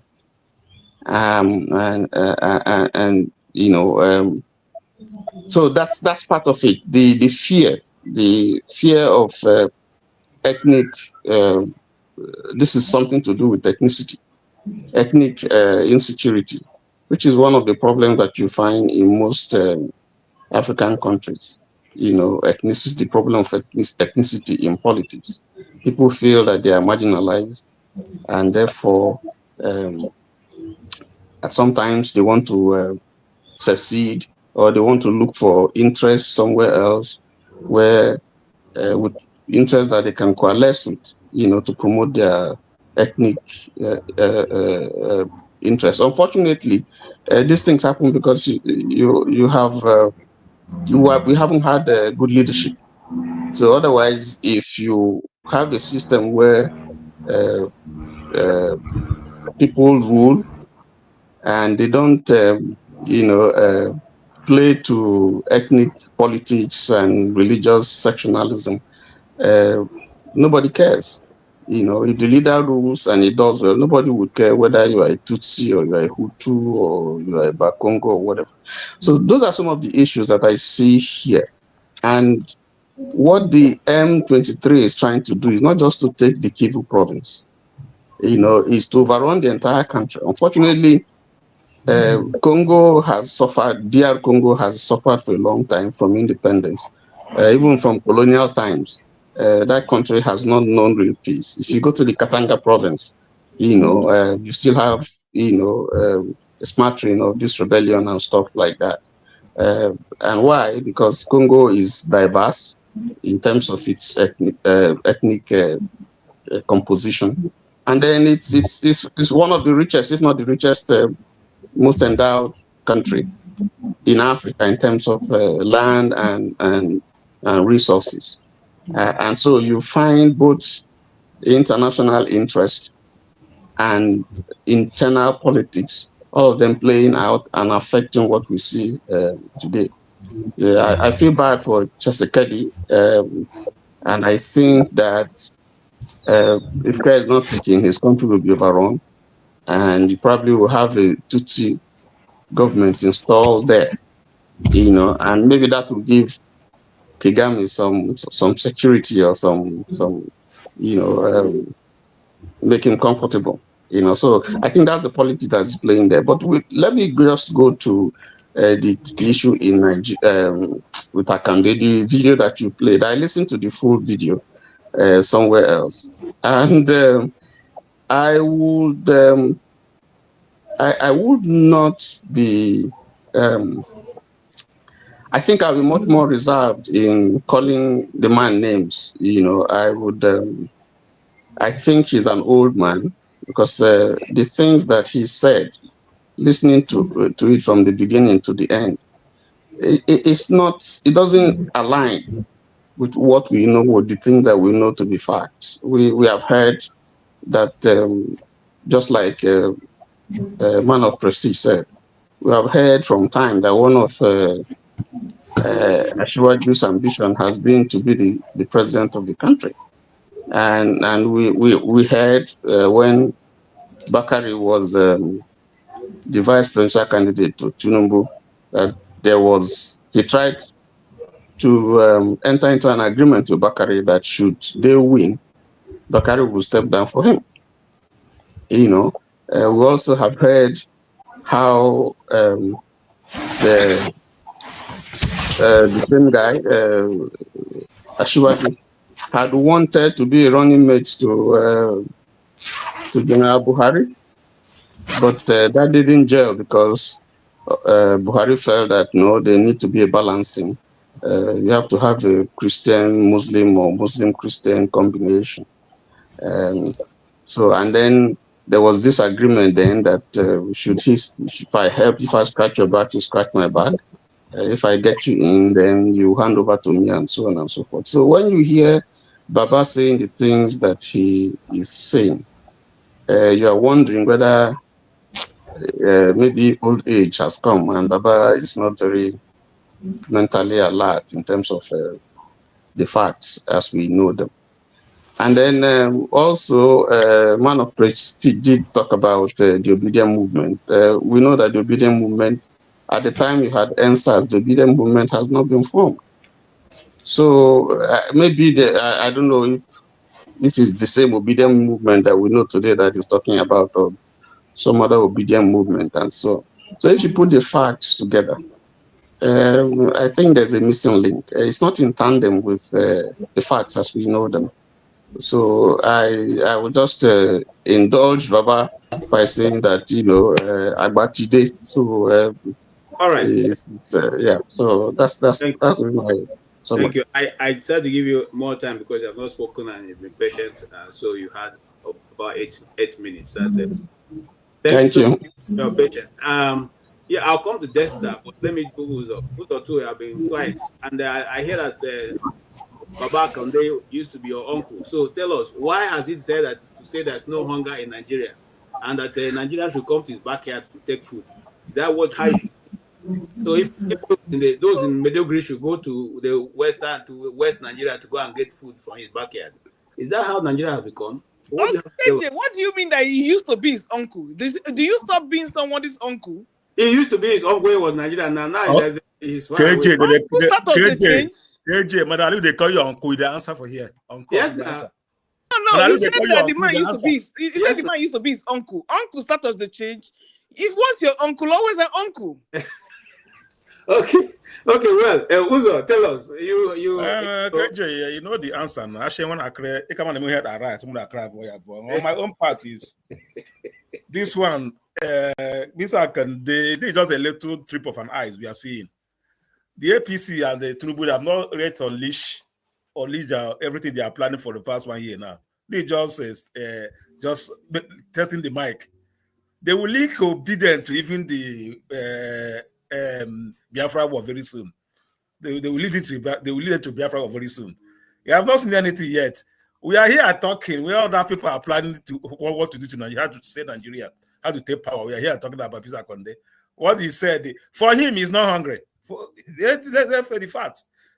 Where he made mistake by saying Nigerians are not hungry. If he tells us that he's not hungry, I believe him. That man can't be hungry. His family can't be hungry. All right, as much as we say Nigerians are hungry, some people are not hungry. Let's leave the facts. Some people are still eating good and even putting to trash. And when some people are not eating, so that's how life is. I mean, it's not hungry. So for him to say, "Come to my farm," by the time three guys call him, now make we leave that man. That man don't old. All right. So he have already done his own. So my own point, let me say something. Nigerians, I don't know what we are doing because we are talking about Congo, this, that. When Nigeria is about to, what happened 2015, Nigeria about to explode again.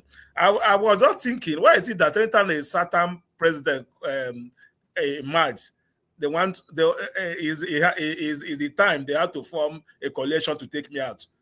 Buhari ruled for 8 years, no coalition was in place. Everybody enjoyed the suffering and the smiling. Now, Jonathan was there. They have the four coalition to take Jonathan out. Now, Tinubu time, they have the four coalition. I'm not a Tinubu supporter, but that will not happen though. That's my own thing. All right. Can I ask you a question? Can I ask you a question? This coalition that they've been talking about, did you notice that all the people there, they're all Fulani people? That's what I'm saying now. Okay, Madam, they need a pinch of salt. They need a salt to, that coalition have been. They need the salt. And the salt they need is support from the south. Wait. Where are the Hausa people? we'll wait for when the masker come. You tell us what the Hausa people are. So Kwakwanso Masker is not on this. Wait, Kwakwanso, Rufai, Atiku, all these people from Futajalo. Hey God, oh. Now they want some coalition. All right. Let's move on because we still have a lot to talk about. So my own parts, I don't know whenever the Northern Northern somebody matter a president now coalition they are thinking about coalition. When they form it, they find a Satana that are going to finish the war for them. Just like they did, they have to bring Tinubu in to finish the job. All right. Now they want to bring P2B in to finish the job. That's the only thing missing. If P2B done the coalition, that is it. They are not bait. As it's going now. With what you say, I don't think he's going to join them, and that'd be like a blow to them. So they won't achieve the technical power they want to take, as they said. But as we said, I bet you say the technical power from Tinubu is like that one hard, though. That one hard. Now that you have mentioned that, please let's hear from Amechi because we actually came ready for this today's presentation. So we seem to have few of those. Very serious videos that made sense this week, and let's see if I can lay my hands on that. Yes, Amechi on. It's typical Nigeria, and you are clapping. That's why politicians get away with anything. They get away with murder because you have short memory. Short memory. None of you here seated can defend the votes. If you have complained, Nigerians have been clapping for you. The only way Shekarau became governor, do you know how? Because people lined up. When they ask how many people are there, they say over 500,000. No, I won't give 500,000. Announce Shekarau. It's happened in Ghana. Before the election of the last president. 2 days. A lot of us were called to intervene. But why did they do that? The people were ready to die. You are talking, abusing everybody. Nobody has power and will give it to you. Nobody, not even me. If you want a pastor as president, can get one.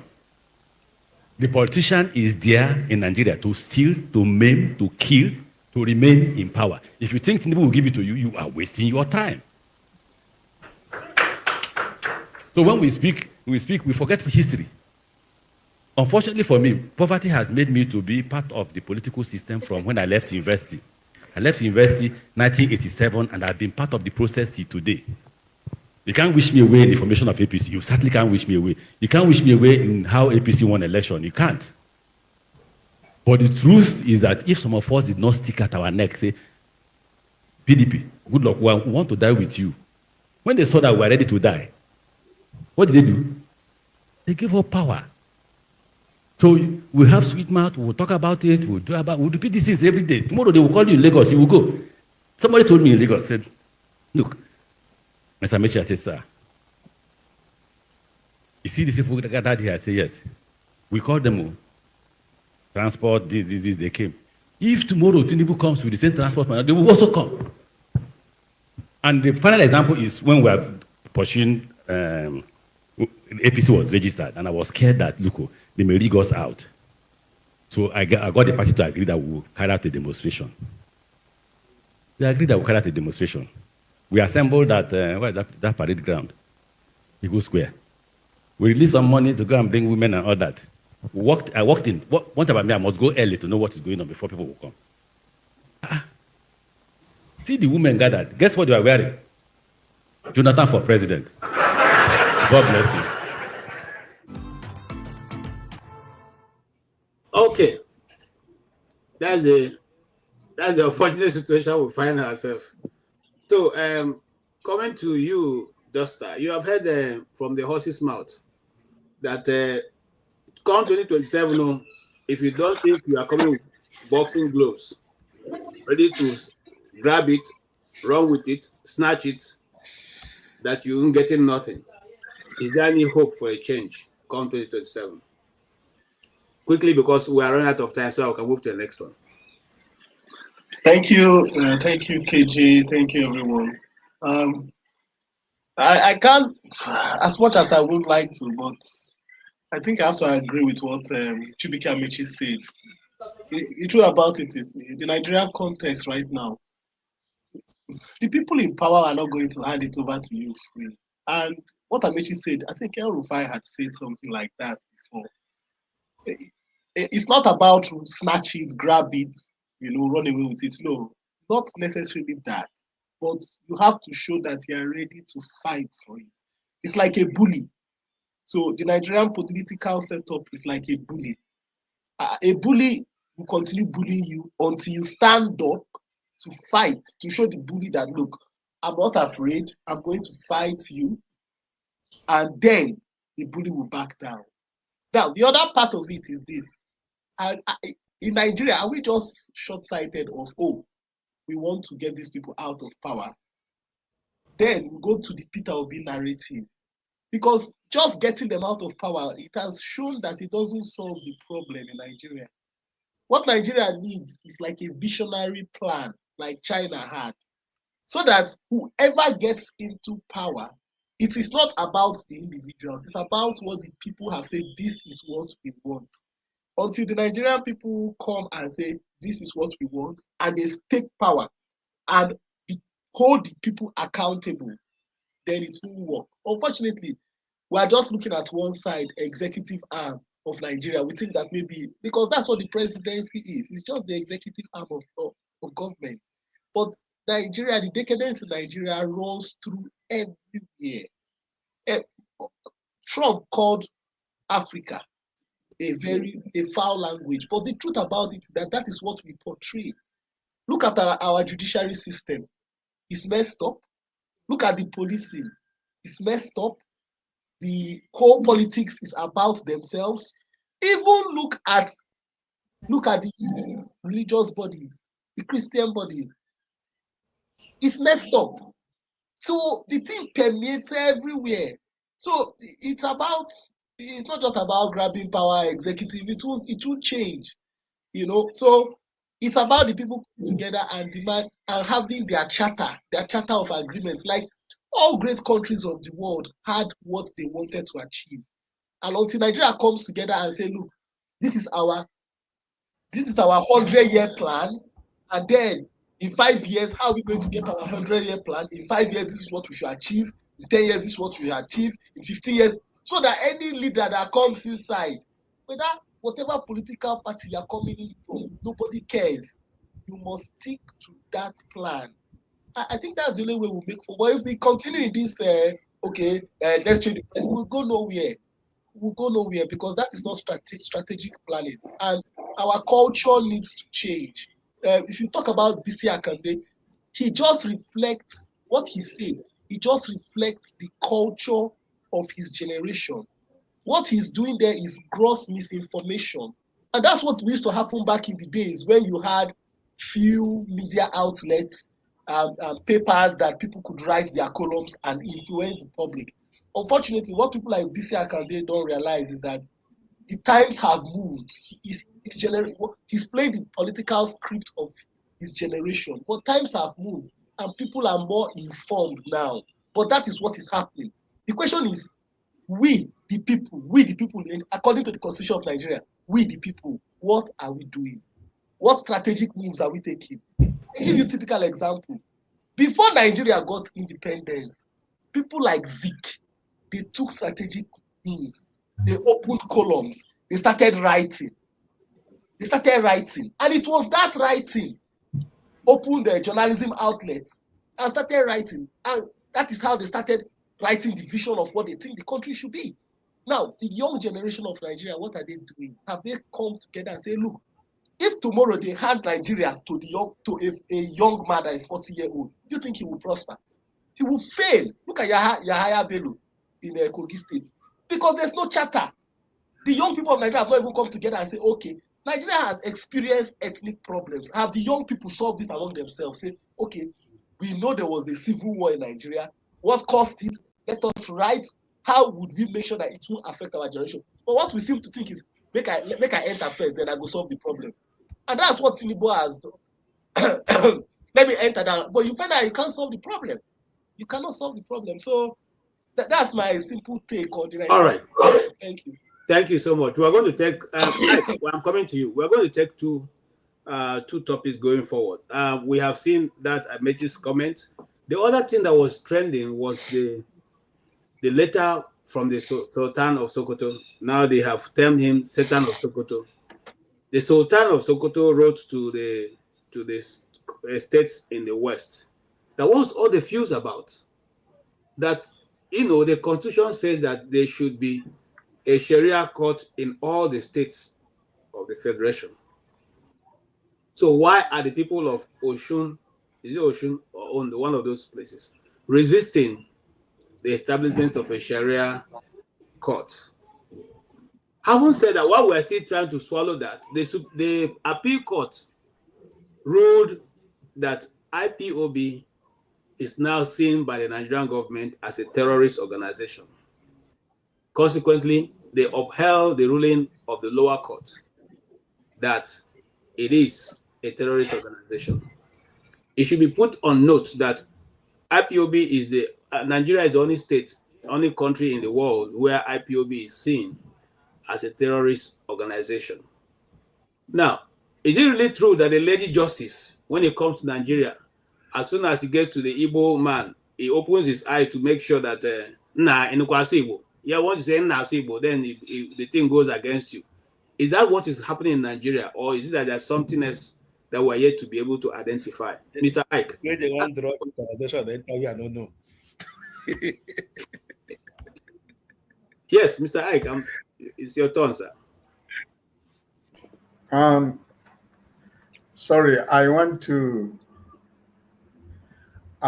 give perspective to what I want to give a more perspective to what Shibisi Akande was saying or said. We might laugh over it, and we might say that maybe it's old age or maybe it's not serious. But I want to tell you, the loss of Lagos by Emiloko, the pain and the anger of losing Lagos, even with all the rigging that was done in Lagos State, the loss of Lagos State is a stigma in the life of Mr. Tinubu that is not going to forget. And I want, last 2 weeks here, I said something, the day of inauguration of Trump. A lot of people think that the obedient movement were dead. But, people, if you don't belong or if you don't know what is going on, people say, yeah, obedient movement is dead. But at least you can see what is going on.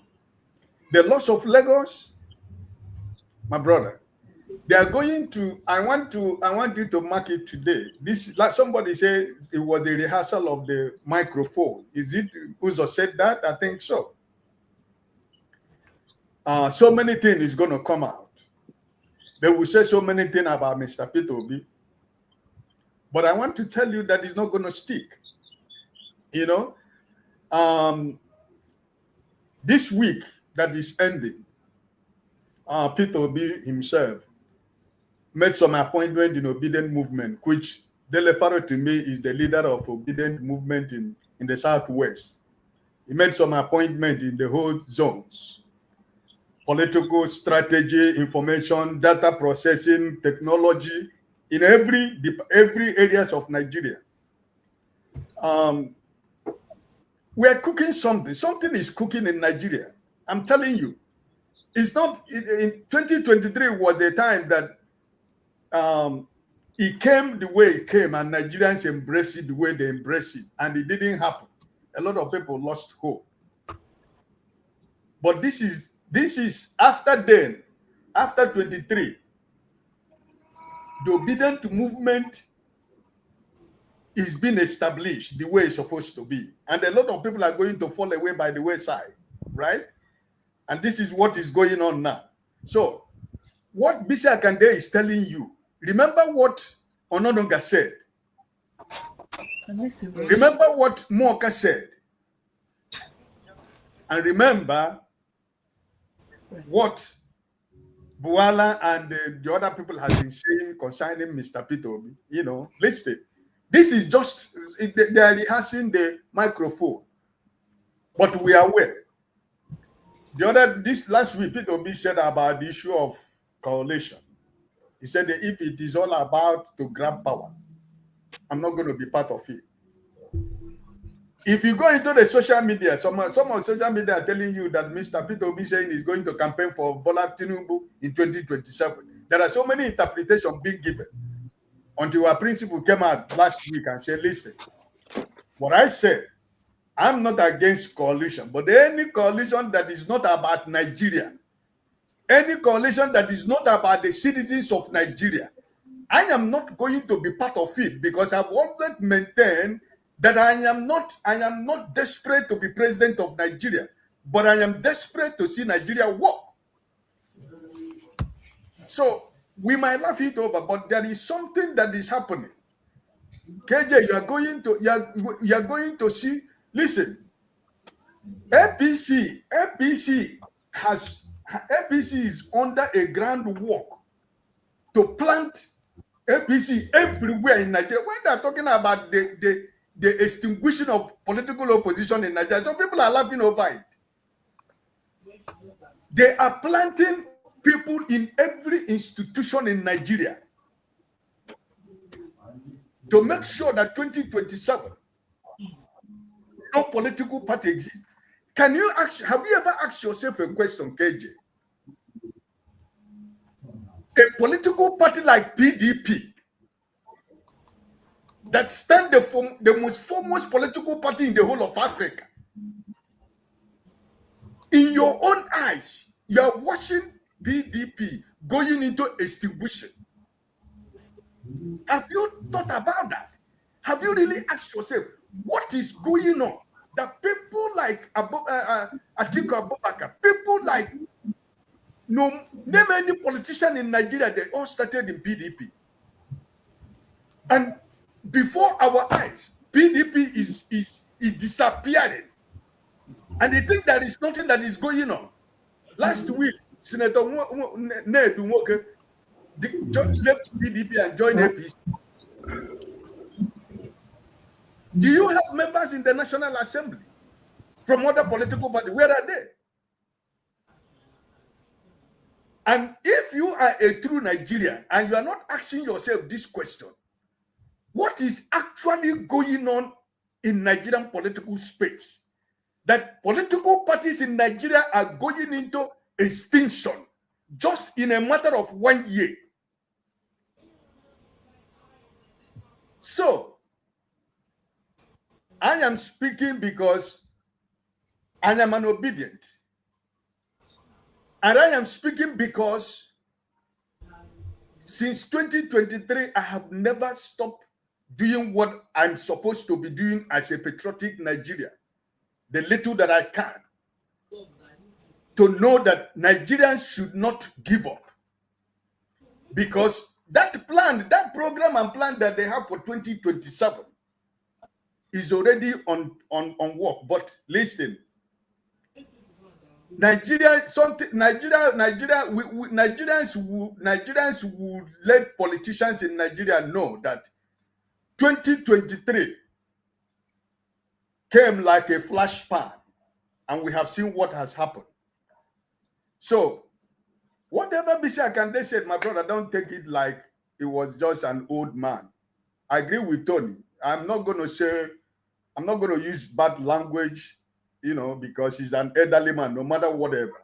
He's an elderly man. So, just like when Afe Babalola issue was going on, I mean, he's an elderly man. I pray to live to their age. So I wouldn't say anything bad about them, but don't think what is going on is all about testing the microphone for 2027. But the political parties that you see in Nigeria that is going into extinction, I think that if you, KJ, you are a journalist, you should know better than me that if PDP as a political party in Nigeria today cannot be found anywhere, there must be something that is wrong somewhere. So I just pray that God keep all of us alive. Okay, so what do you have to say, Mr. Ike? So what do you have to say about the Sharia, the Sultan advocating that there should be Sharia court in the west, in the middle, in the west, western Nigeria? Also, if you were following the news last week, you will have seen that there was a group of people in the east protesting that they want Sharia law in the east because, yes, it's there. I don't know. I can look for it. They said their argument they are not being treated fairly by the justice system and the police. They're harassing them. So they want Sharia and they want Isbella police in. What of the traditional people? No, those people. That's what somebody said. Said so. Also demand for their own. But let us bring it to the people's house and discuss it. Yes, Mr. Ike, do you want me to come back to you or you want to go ahead? I can go to. No, if you want me to round up with that, I can. Yes, please go ahead. And also don't forget that IPOB have been proscribed. What's your take on that? If you can do 2 minutes on it so that we can. The issue of IPOB, my brother, you know what it is. It's all about, it's all about politics. It's all about that marginalization we're talking about. So why I do not want to talk about it much is because all of us know why they're doing what they're doing, right? We have a lot of other organizations in Nigeria that have not been prescribed, there are some that are even emanating new from the north, right? Boko Haram up to today has never been declared a terrorist organization. We have so many organizations like that. So I'm not going to spend time on it because as an Igbo man, I know why it is happening. So for me to continue to talk about it is for me to continue to erase my angers and frustration about Nigeria. And in as much as at my age that I know as an Igbo man where my place is in Nigeria, we need first of all as Igbo to know, to come back to love ourselves and stop being an agent of the political class in Nigeria, because some of our Igbo elite, they are one of our biggest problems. They use them. And an example of what we are talking about right now, your governor in Imo State, right? Who is he? The governor of Anambra State, the so-called economist, Professor Soludo, who is he? These are the people. They are the political elite. They are the people they use for their political power, for everything that is being orchestrated in the Southeast is to stop Mr. Peter Obi in the Southeast, is to cause division in the Southeast, is to make sure that we are fighting against each other, is to make sure that we kill ourselves in the name of political party, in the name of... Look at Anyanwu, Senator Mr. Anyanwu and the Udo Okoye. Two Igbo men fighting for the Secretary General of PDP. Can't you just say that? Two brothers. Two brothers killing themselves in PDP headquarters with their talks. The same brothers that speak, drink, and live the same spirit. So we know the problem, KJ. We know it's not the problem me and you created. We know the people that are creating it for us and for our children and our grandchildren, right? So, but our prayer is that we want these people to go, right? So, but for us to be able to these people to go, we must stop believing what they tell us, because we know what they are doing and saying is a different thing entirely, right? So the prescription of IPOB, I'm not surprised they will do that, because this is what they want to do, right? They want They want somebody to say something that they can say, oh, yeah. You understand what I mean? I don't want to go too far about that. So, all right. Thank you. Thank you. Okay. Right, On the issue of Sharia, listen. Yes. On the issue of Sharia, you know, this has been the problem of Nigerian politics of religion. And the people from most of our Muslim brothers and sisters from the north felt that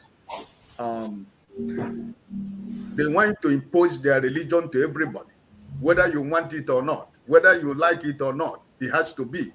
I don't know. I have not read Nigerian constitution. So if it is in Nigerian constitution, what the emir of Sokoto said, maybe KJ, you might enlighten me because I don't know. I don't want to, at my age, I don't want to speak of what I don't know.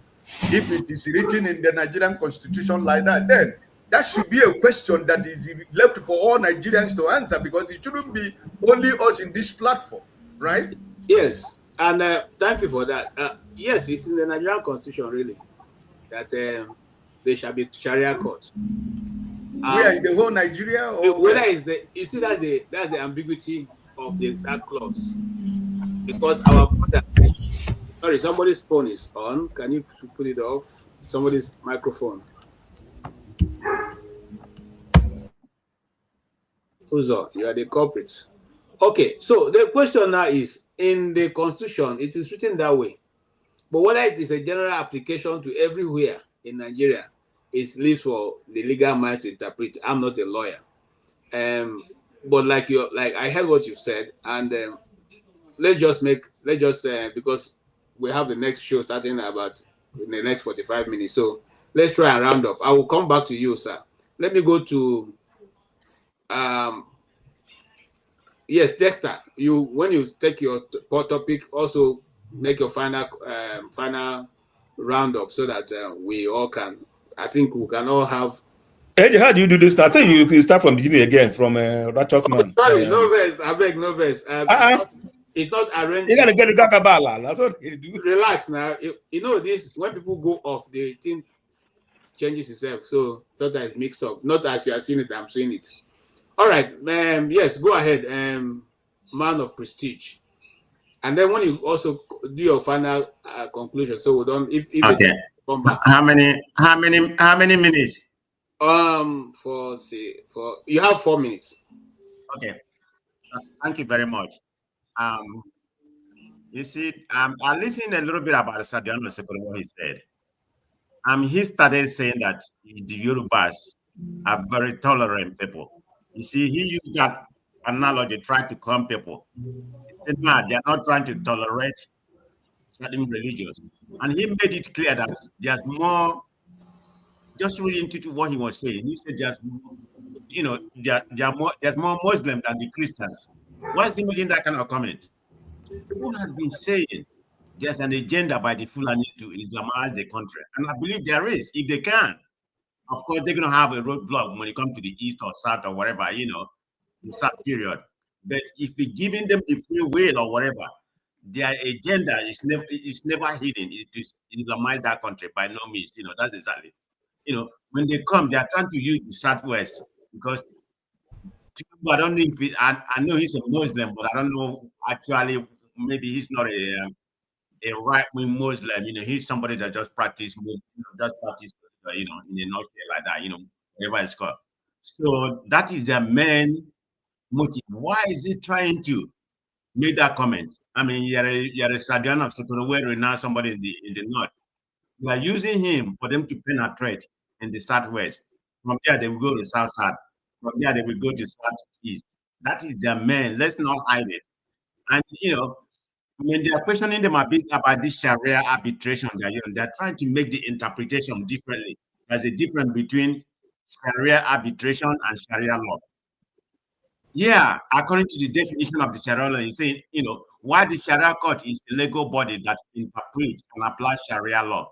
But Sharia arbitration panel established in some state to resolve dispute based on Sharia principle. So what is the difference?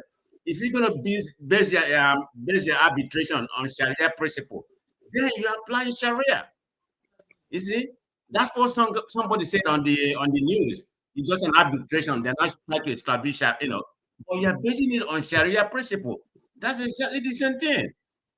So I hope my Western people, can do. I hope you all opposed to that. I know some people in the diaspora, have started opposing that. But this is how it starts. It starts small by small. They're trying to make inroad. So that need to be what? They can't do that in the Southeast. I mean, I don't know. What do I know? I'm not there. So they need to be checked before the nonsense is spread, spread out, okay? It's just nonsense. But it's an agenda, from the Fulanis. Let's call it, yeah, that's how I see that. Thank you. Okay, thank you. Yes, can do. Yeah, sorry, I got distracted. Which one are we on now, Mr. KJ? Sorry. We are on the Sharia issue in the West. You can you can intervene in that, or you can also discuss the recent court ruling on IPOB as a terrorist organization. Okay. Yep. Well, unfortunately, I think I remember when was it Babangida that no, it couldn't have been Babangida. Who took us to IC? What did they call that thing? ICC. ICC. Wow, that was a long time ago. Sorry, OIC. OIC. OIC. Yeah, that was a long, long time ago. When I think I was even still in Nigeria back then, if I remember correctly. Our problems are just too many, honestly. Before you deal with leadership, before you deal with the people, before you deal with hunger, sometimes it's just like, where do you even begin? Unfortunately, we don't have a functioning government in the real sense of the word, functioning. Because if you have a percentage of the country that are Muslims, and you have the country percentage that are Christians and others, how someone can just arbitrarily just decide he's going to take the country to OIC or whatever it is, and it's just okay. It's sickening. If we had a functioning government, they would have been able to take people in Congress or whatever they have over there and remove us from this foolishness. If you want to have a segment of the country where you want to be cutting people's hand off for selling a pack of cigarettes, while it's okay for somebody to steal 80 billion and be in government house and be protected by the governor, me, I don't understand those type of mindsets. Hopefully, and I can only believe that we'll be taken out of that foolishness. I don't understand this type of people. Honestly, it frustrates my brain. If you want to live in 1422, that's okay by me, as long as you're not forcing other people to come and live in that past with you.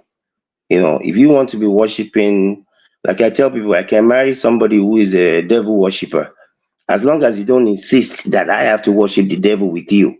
Whatever you do with your God, that's you and your God business. So like I said, I can only believe that sensible minds will prevail, and at some point they will get us out of this. You cannot say because a military guy took us to go and join this thing, then the people in Enugu and the people in Akure have to be sitting in a Sharia court. How is that even constitutional? But this is what happens when the leaders are the followers are nobody even knows what's going on. People just wake up one day and just enact whatever rule, and everybody's just got to bow down. So me, I don't know for them, Mr. KJ. I don't tire. Thank you so much, Mr. Tony. If you study the takeover of Islam over a nation, it has 4 cardinals. First and foremost, they take over leadership. Secondly, they take over the security forces. Thirdly, they take over the commerce. And then fourthly, they take over the judiciary. Now, do you think that those parameters have been completed in Nigeria? And if yes, the demand that the Sultan is putting wouldn't it be in play? Wouldn't it be correct? Because right now you guys should not be fighting about Islam any longer. You should just lie down and follow the instruction given to you. Well, that's a mouthful that you've asked. First of all, let me just say that all the things that you have raised, the issues that you have raised, are symptoms of a country that is gradually going down. Because you will think that in a country where you have very critical issues, to deal with, of the economy, of the entire gamut of our political system. We're talking about issues that in no way will positively impact the lives of people. So it shows you that this country is going down. First of all, let me start with there's a book that I read many years ago, and it's titled "The Abiding Anger of Islam." That anger is still there. It has not gone. So, and we have to realize that. So if we can't get it by force, then we'll get it systematically or diplomatically. So what is happening is a subtle way, to complete what Danfodio started many years ago. But let's put that aside. Let me comment about what Amechi said. Again, if you look at what Amechi said, for some people, it will resonate. But for me, Amechi just saying, it's denigrating democracy. Just saying that we have no business practicing democracy. Because if to get to power, you just have to grab it and steal it and so on and so forth. Then no matter what you do, no matter who is there, what you do, what kind of system you put in there, it's just saying that, we're running a system where might is right. And that's the way to go. So for me, I say no, because when he was skimmed out, when he ran for primaries of a PDP as governor and they put him here, he didn't do the same thing that he's talking about. He went to court. So, politicians talk from both sides of their tongue. He has said this many years back. So it's not something new that he's preaching, but it's just to tell you the mindset of the political class that we have today. And that, the only good thing is that we are the ones that will sweep all of them out. All of them out, not one. So that's one. Two, if you talked about Nwoko, Nwoko represents me. I know how he got there in controversial circumstances. He didn't win. It was the Labour Party person that won. But because smart. And then the other thing that you don't see, and this is subtle, he's a Muslim. So Nwoko is looking for survival, political survival.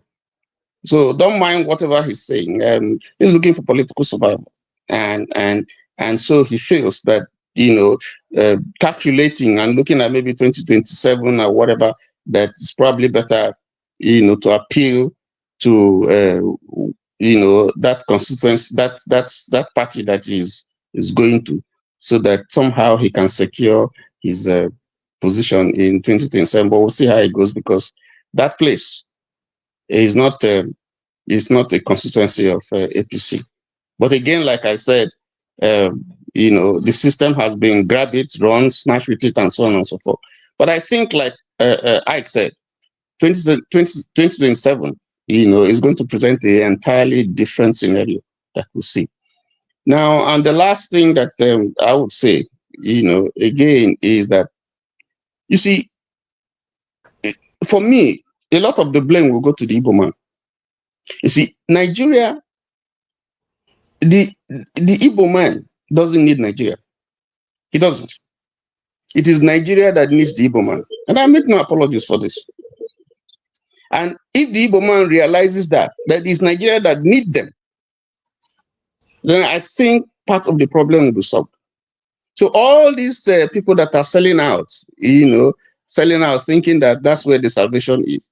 If the Igbo man, I mean, what did Obi prove? Why do you think that everybody there's a fixation on Obi? Not on Atiku, not on any other person. Because the person that will determine in a free and fair election who wins is Obi. The person, I'm not talking about party, the individual, the single individual that will determine where the political pendulum will swing is Obi. And so they will do everything to bring him down. So, but he's a smart guy.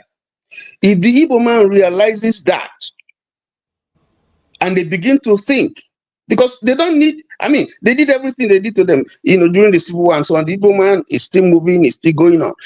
The Igbo man doesn't need Nigeria. Nigeria is the one that needs the Igbo man. And once the Igbo man realizes that, I think part of the problem is solved. Let me stop there. All right, thank you so much for that. Uzo, go ahead. Let me start from when my brother stop. Say Igbo doesn't need Nigeria. Nigeria need them. Even as it is now, I don't think that there's any Nigeria present except the police and military in Igbo land.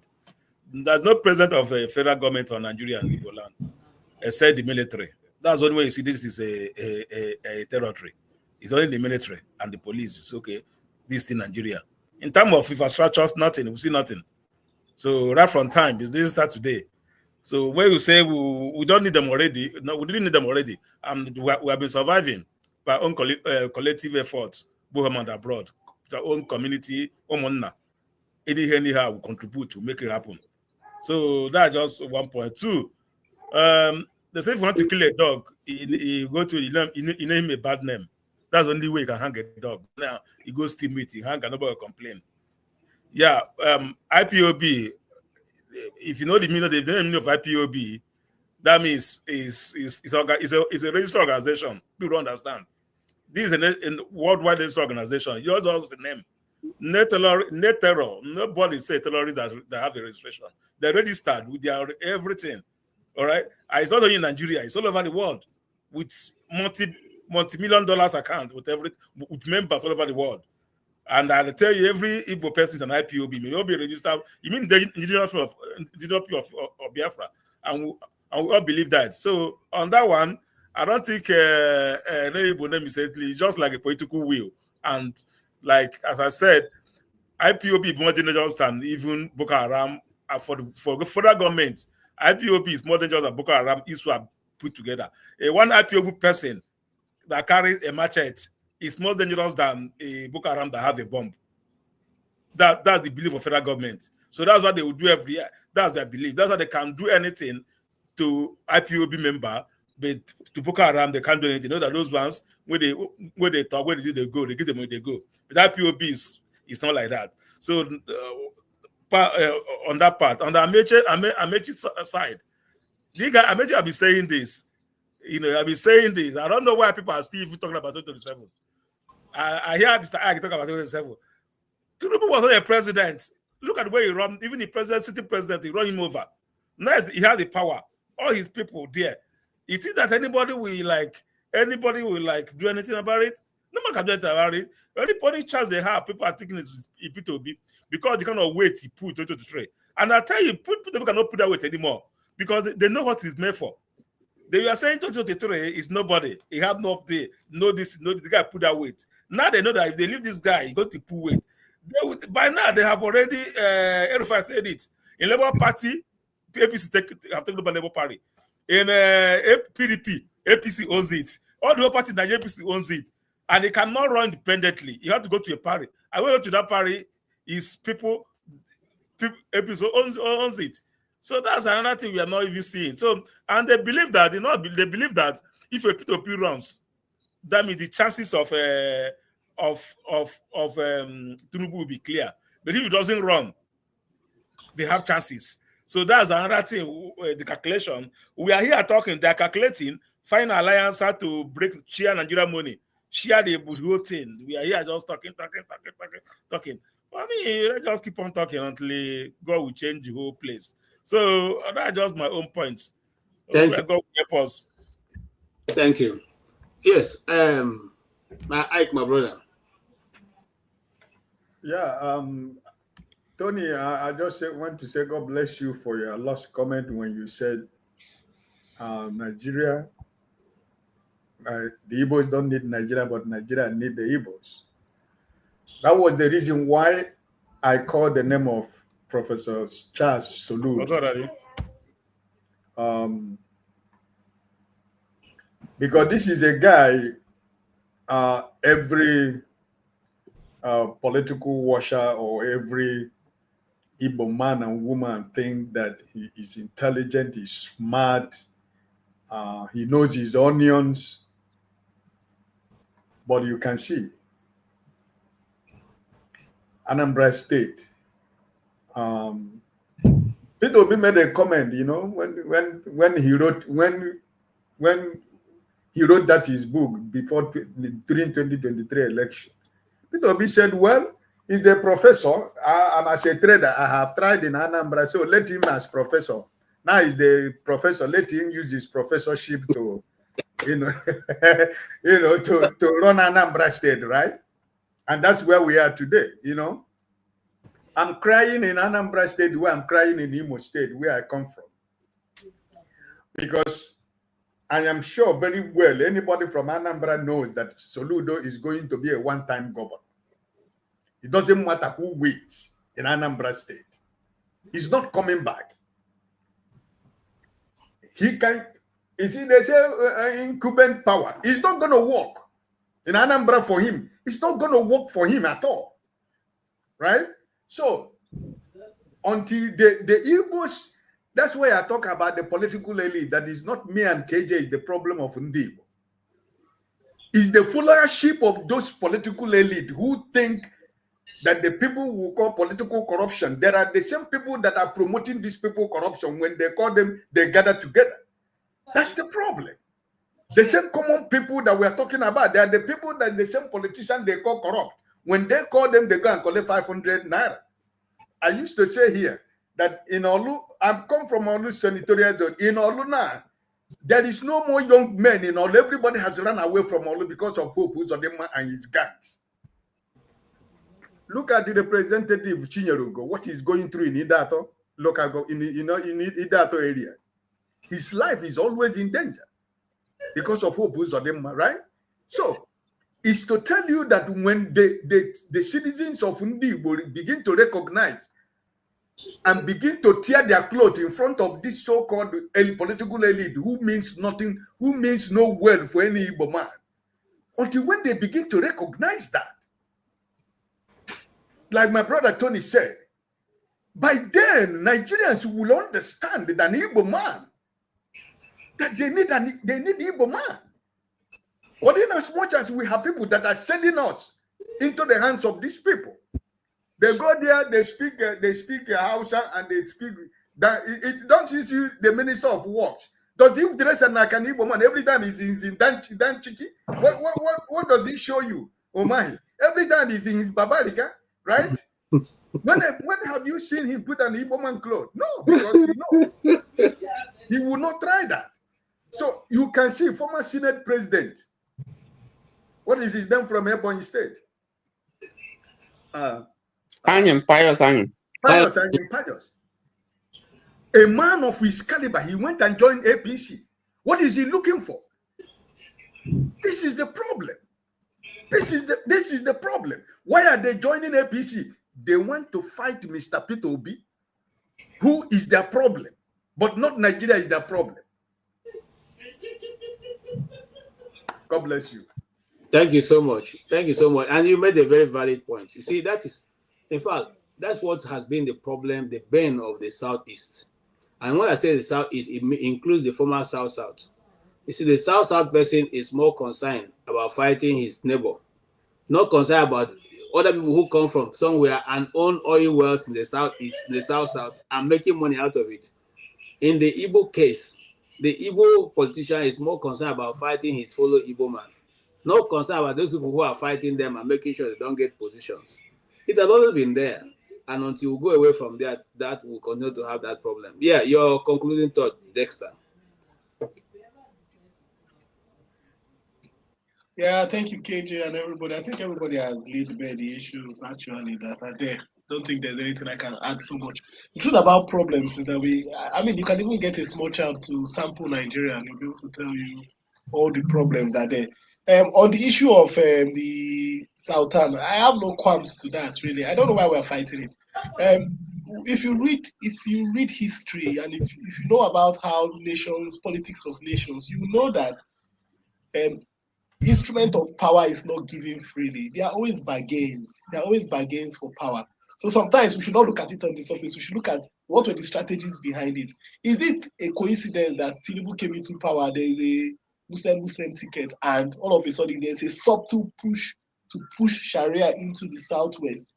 Is it possible that there was a bargain? I don't even think we should be the ones arguing about this.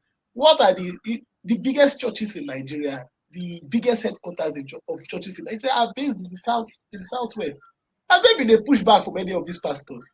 There's not been pushback. So why are we worrying ourselves about it? If it has been negotiated that, okay, look, you give us presidency, give me presidency, and don't forget I'm a Muslim man, I can allow Sharia to come into. And let's not forget that some part of the Yoruba, the western part of Nigeria is actually, whether we like it or not, there's a large contingent of Muslims there. So if that's what they want, I think what Nigeria, we should not, like, we can't fight everybody's battle. We can't be fighting everybody's battle. If that's what they want, if that's what was negotiated, then fine, good and fine. Then let them have it. We cannot be emotional about it. So then on the issues of another thing that will help. What are you saying, Dexter? I want to understand you. Are you saying that the West should not complain? They should just go ahead and. Who is the West? Who is the West? He said, have you heard Oyedepo complain? Have you heard Adeboye complain? Have you heard all those big men of God there complain? Why are we complaining for them? Why are we complaining for them? Have you heard the institutions that are there? Have they complained? Have they complained? Why are we complaining for them? So I'm sorry. I may make mistake. Why are we complaining for them? So that's my issue. I'm not saying I support it. Don't get my point here. I'm not saying I support it. Now, on the issues of the East, the truth about it is that whether we like it or not, the Dele Farotimi has said it. The Eastern region, the Igbos, it's not the Igbos are not just people normally think that the Igbos are actually southeast. No, it's the same problem that is happening in Rwanda will happen in Nigeria. Not in Rwanda, in Congo, DR Congo. Don't forget that what you call Rwanda today was actually first colonized by the Germans. And what you're calling DRC Congo was colonized by the Belgium, King Leopold. Now, the truth about it that they were Hutus in the Congo. When they put that boundary, they were some of them in the Congo. The fact that not more of them were in Rwanda, it's true. So what I'm saying is that when people normally talk about the Eastern, people always think about it as the map of Southeast that has been carved. Now, see the way we complain about what the white man did. Is it not the same thing we did in Nigeria? You have Igbo-speaking nationalities stuck in parts of Kogi State. Igbo-speaking nationalities stuck in Benue State. Igbo-speaking nationalities stuck in Edo State. Igbo-speaking nationalities stuck in Delta State. Igbo-speaking nationalities in Rivers State. Igbo-speaking nationalities in Calabar, in Cross River. Now, let me ask a question.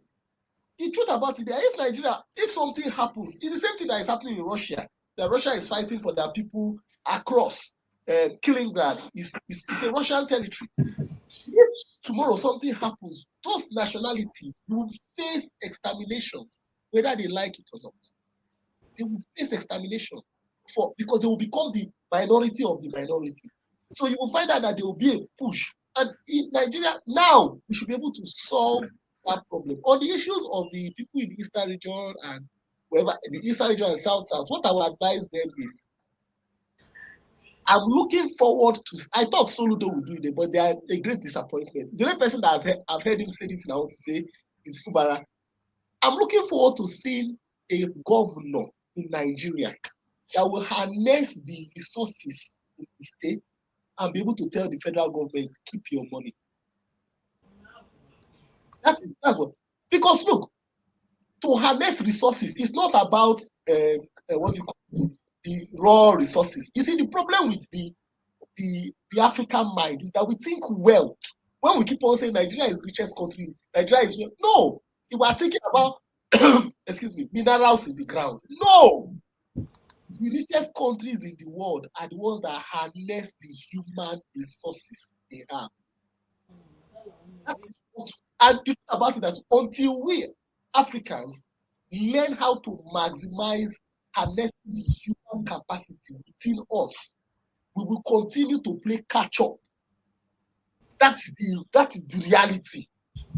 The country you call UK today, that is one thing because they had the resources on the ground. No, it was intellectual power. Intellectual power. Some of the biggest world problems today were solved, some of the biggest discoveries today in the world were solved in libraries. In libraries in the UK. The inventors of those things went to libraries and read and brought out something that the world is moving forward to. That is the only way. Until that happens, until when there's a governor, I mean, look at how many universities, let me give you a simple example, how many universities are in Anambra State? Why can't we have a governor that can come out and say, okay, look, I'm bringing out these funds to sponsor STEM projects and get the best students in those universities, run a research and come up with something that will become a global standard. And you would make that money, the federal government will not be able to come and take the money from you. And then you can tell the federal government of Nigeria, keep your money. Don't give us allocation.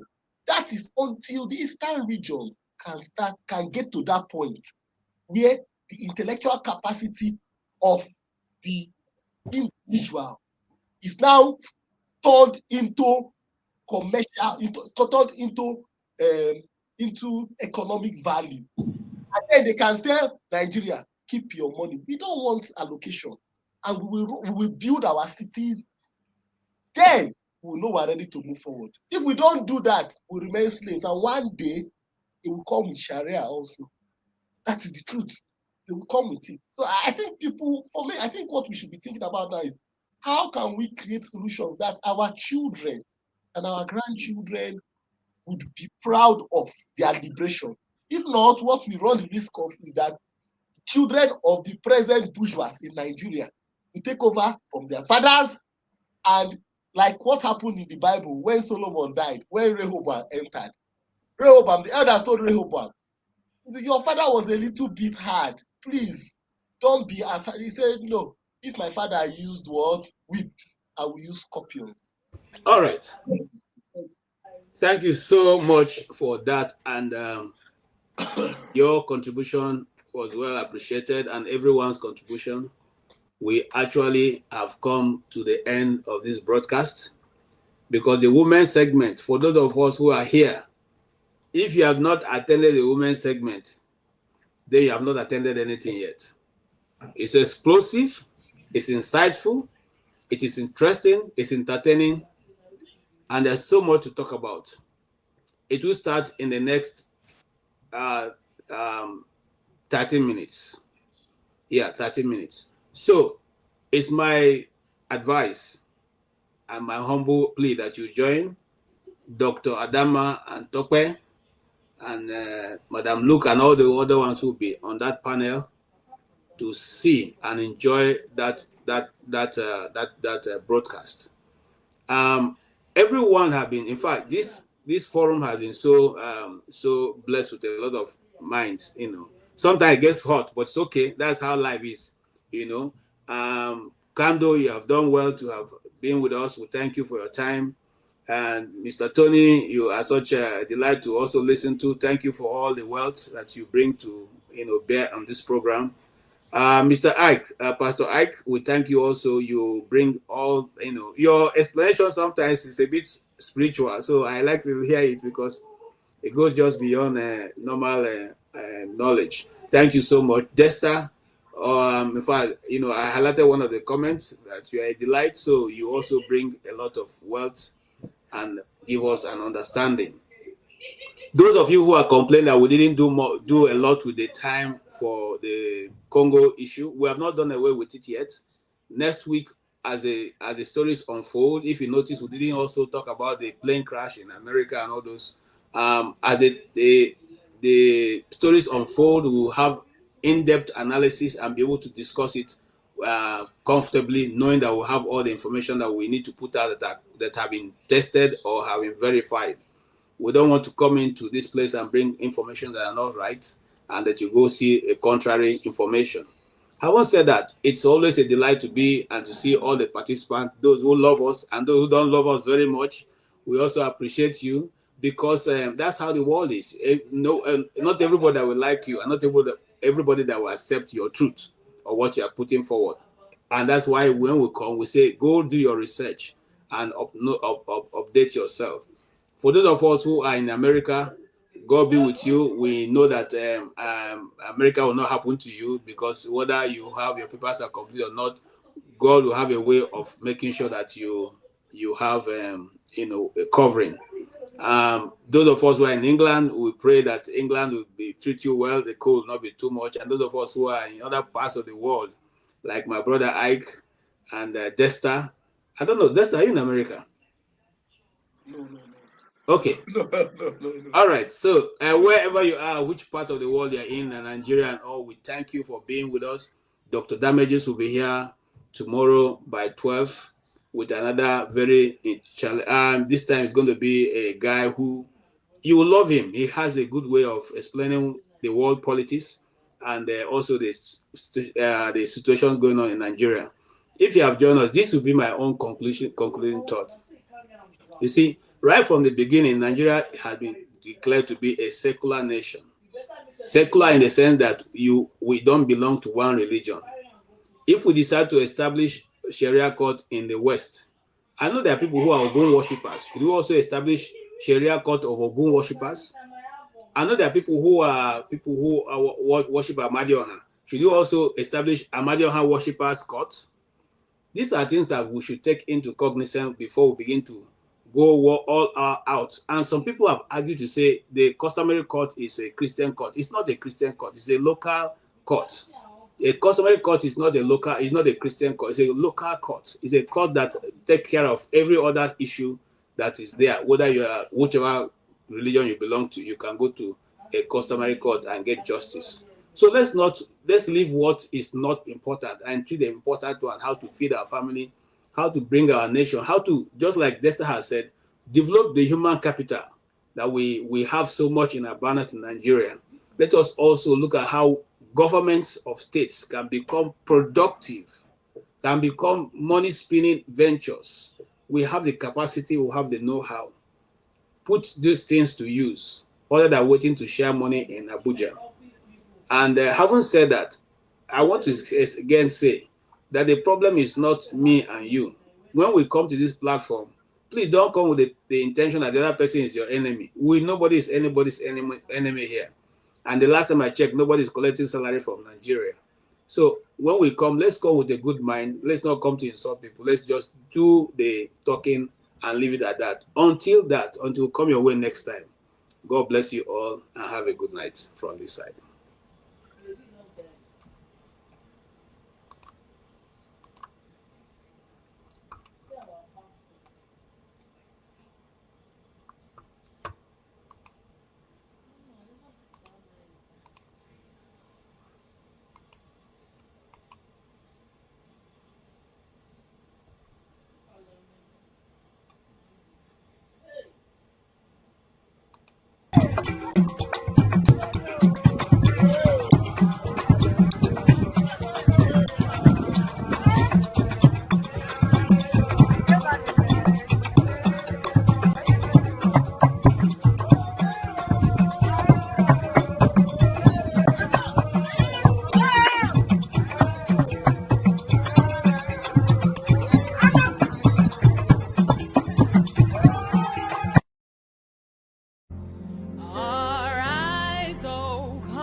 folks past shall never be in vain. To serve with heart and might, one nation bound in freedom,